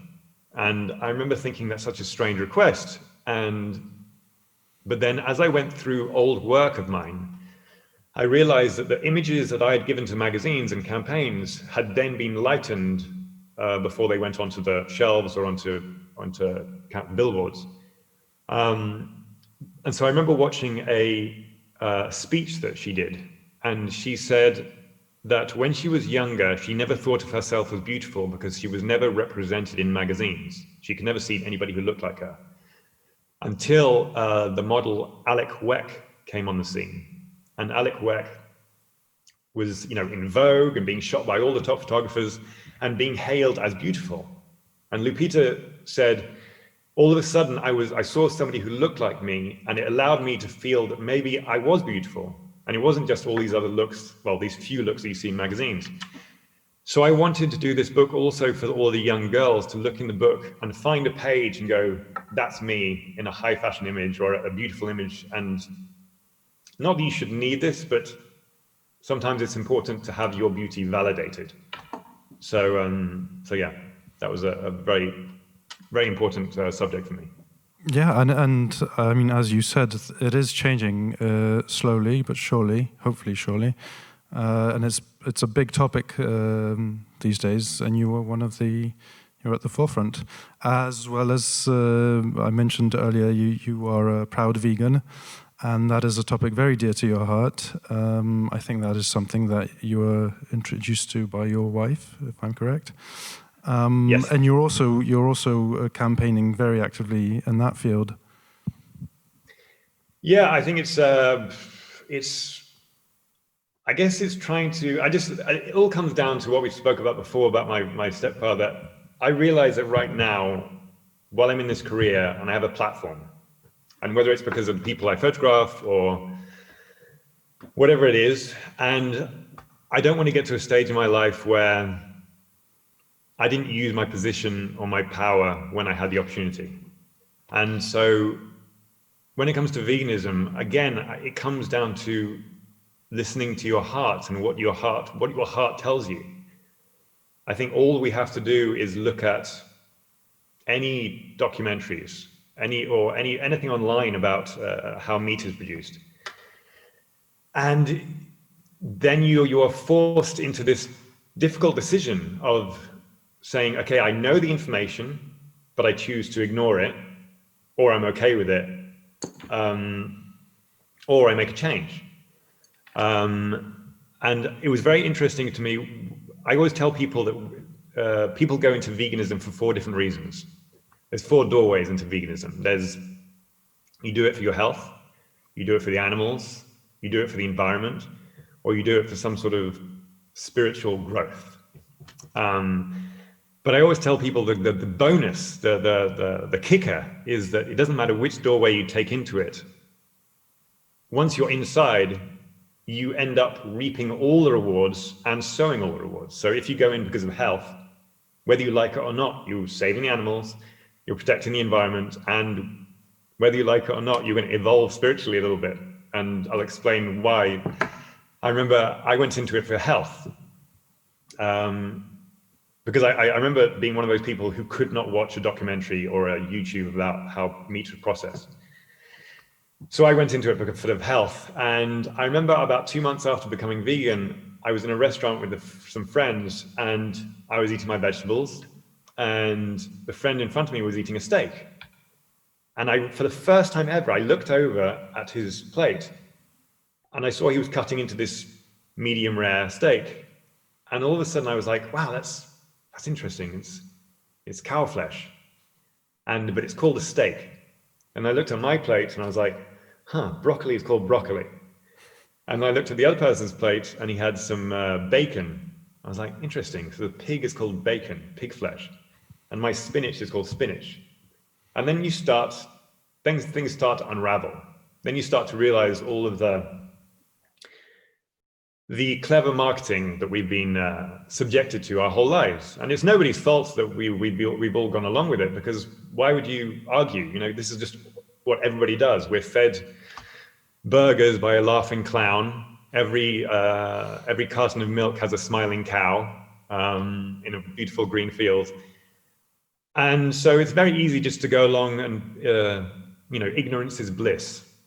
But, and I tell people you don't have to go vegan overnight. It's just about, if you feel anything from what I'm talking about now, or from what you've seen in social media or on TV, if you feel anything about you uneasy about how meat is made, you've got to listen to that voice inside you. You've got to listen to that, your heart, whatever you want to call it, your heart, your gut, your inner voice. Because the more you listen to that, the more the benefit it's going to do you in life. And like I said, don't become a vegan overnight. Do baby steps. I tell friends that want to become vegan, don't look at it as like this huge mountain that you have to climb in one step. Take baby steps every single day, whether that means, not eating meat on Mondays, or, whatever changes you can make, changing from cow milk to a nut milk. Because gradually, every baby step you make, as long as it's in the right direction, eventually, whether you like it or not, you're going to get to the top of the mountain. You said earlier that you'd like to feel that you did enough. Do you feel you're doing enough? Do you feel there's a lot more to do? What are your objectives? I think there's always a lot more to do, and I think that. What more could you do? So much. I think that, it's about using, listen, there's so many different, this is a multi conversation. One thing that I would suggest to everybody is that everybody has a voice now. Social media has given everybody a voice, whether you have 100 followers or 100 million followers. We've all been given a voice, and I think it's our human duty to, every now and then, use that voice to raise awareness, share important topics, highlight injustice, whatever it is. I don't, by all means, take 100 pictures of your feet in the sand or your friends or, selfies or whatever. And then once in a while, post something about the environment, or post something about Black Lives Matter or whatever it is. Because your voice will affect the people who follow you. I know that, I have however many followers on Instagram. And when I post something or I talk about something, I know that I might change only one person's point of view that day, but that one person might go and change another person or another two people, and then it's ripple effect. And I think that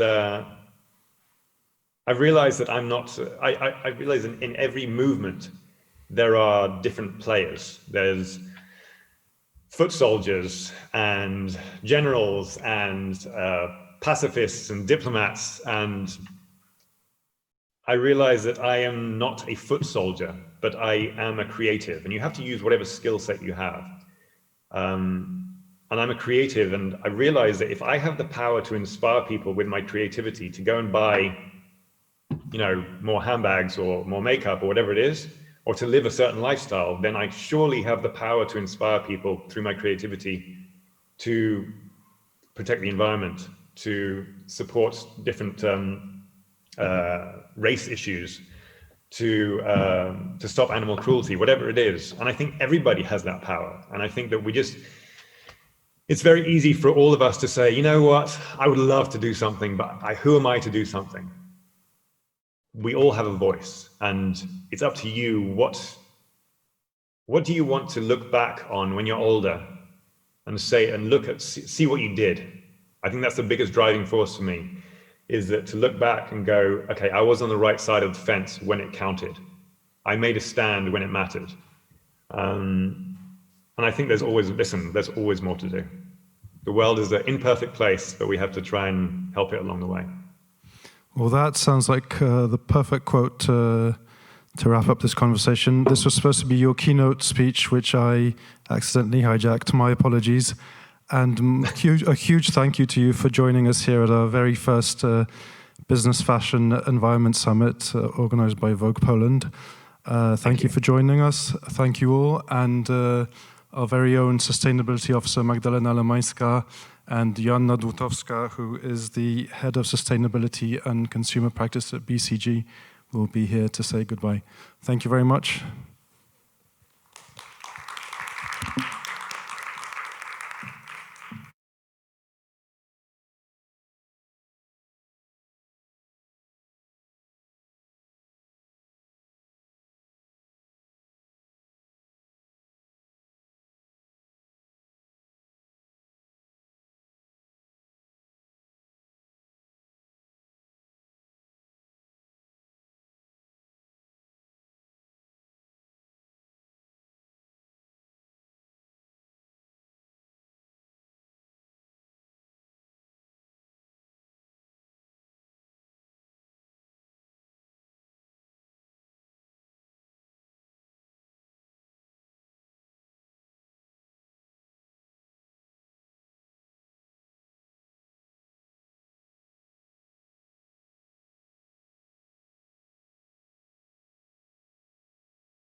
Hello, ladies and gentlemen, and it is our greatest honor to be closing the first edition of the Business Fashion Environment Summit, organized by Vogue Poland in partnership with BCG.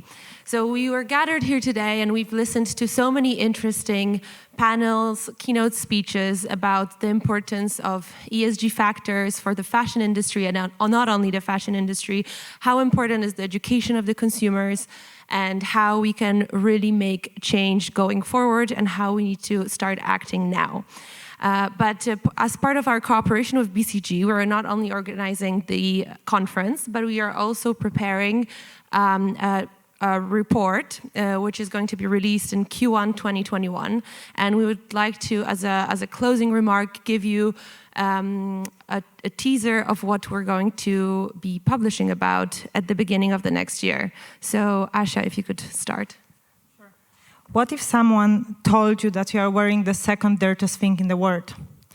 What if someone told you are wearing 3 years of drinking water in one t-shirt and 8 to 10 years of drinking water in jeans? This is the fashion industry. Oh, I'm sorry.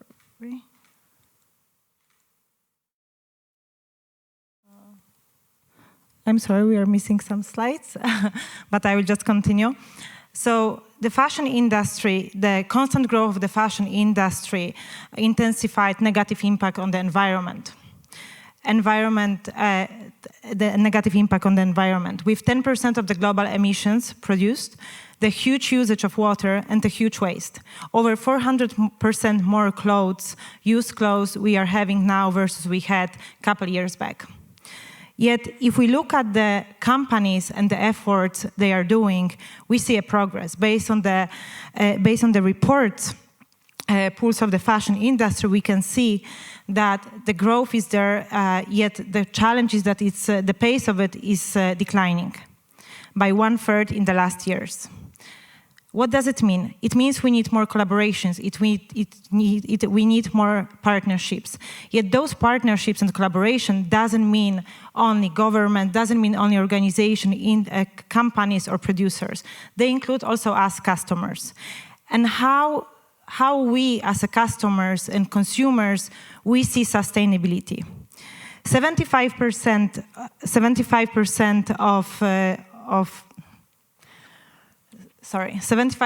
of the consumers, they claim sustainability is an important matter. 67% of them, they believe that they support the companies that are sustainable by purchasing the products. So if we look at this, 6-7 people out of 10 in the store would say, oh, I'm gonna support your products. I'm gonna buy your products because you're sustainable.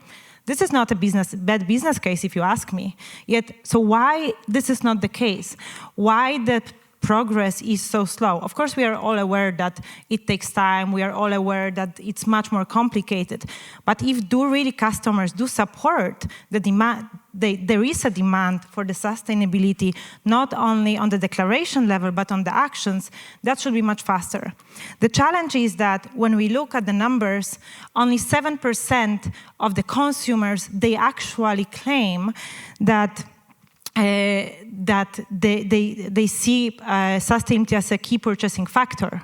What's more, when we did the research in collaboration with Vogue, which is very internal research that was done also pre-COVID, that we need to then check what is the implication of this post-COVID, we asked target group that should be sustainable. So people very highly educated, people who have high income, people who care about sustainability, and they claim to care about sustainability across the globe.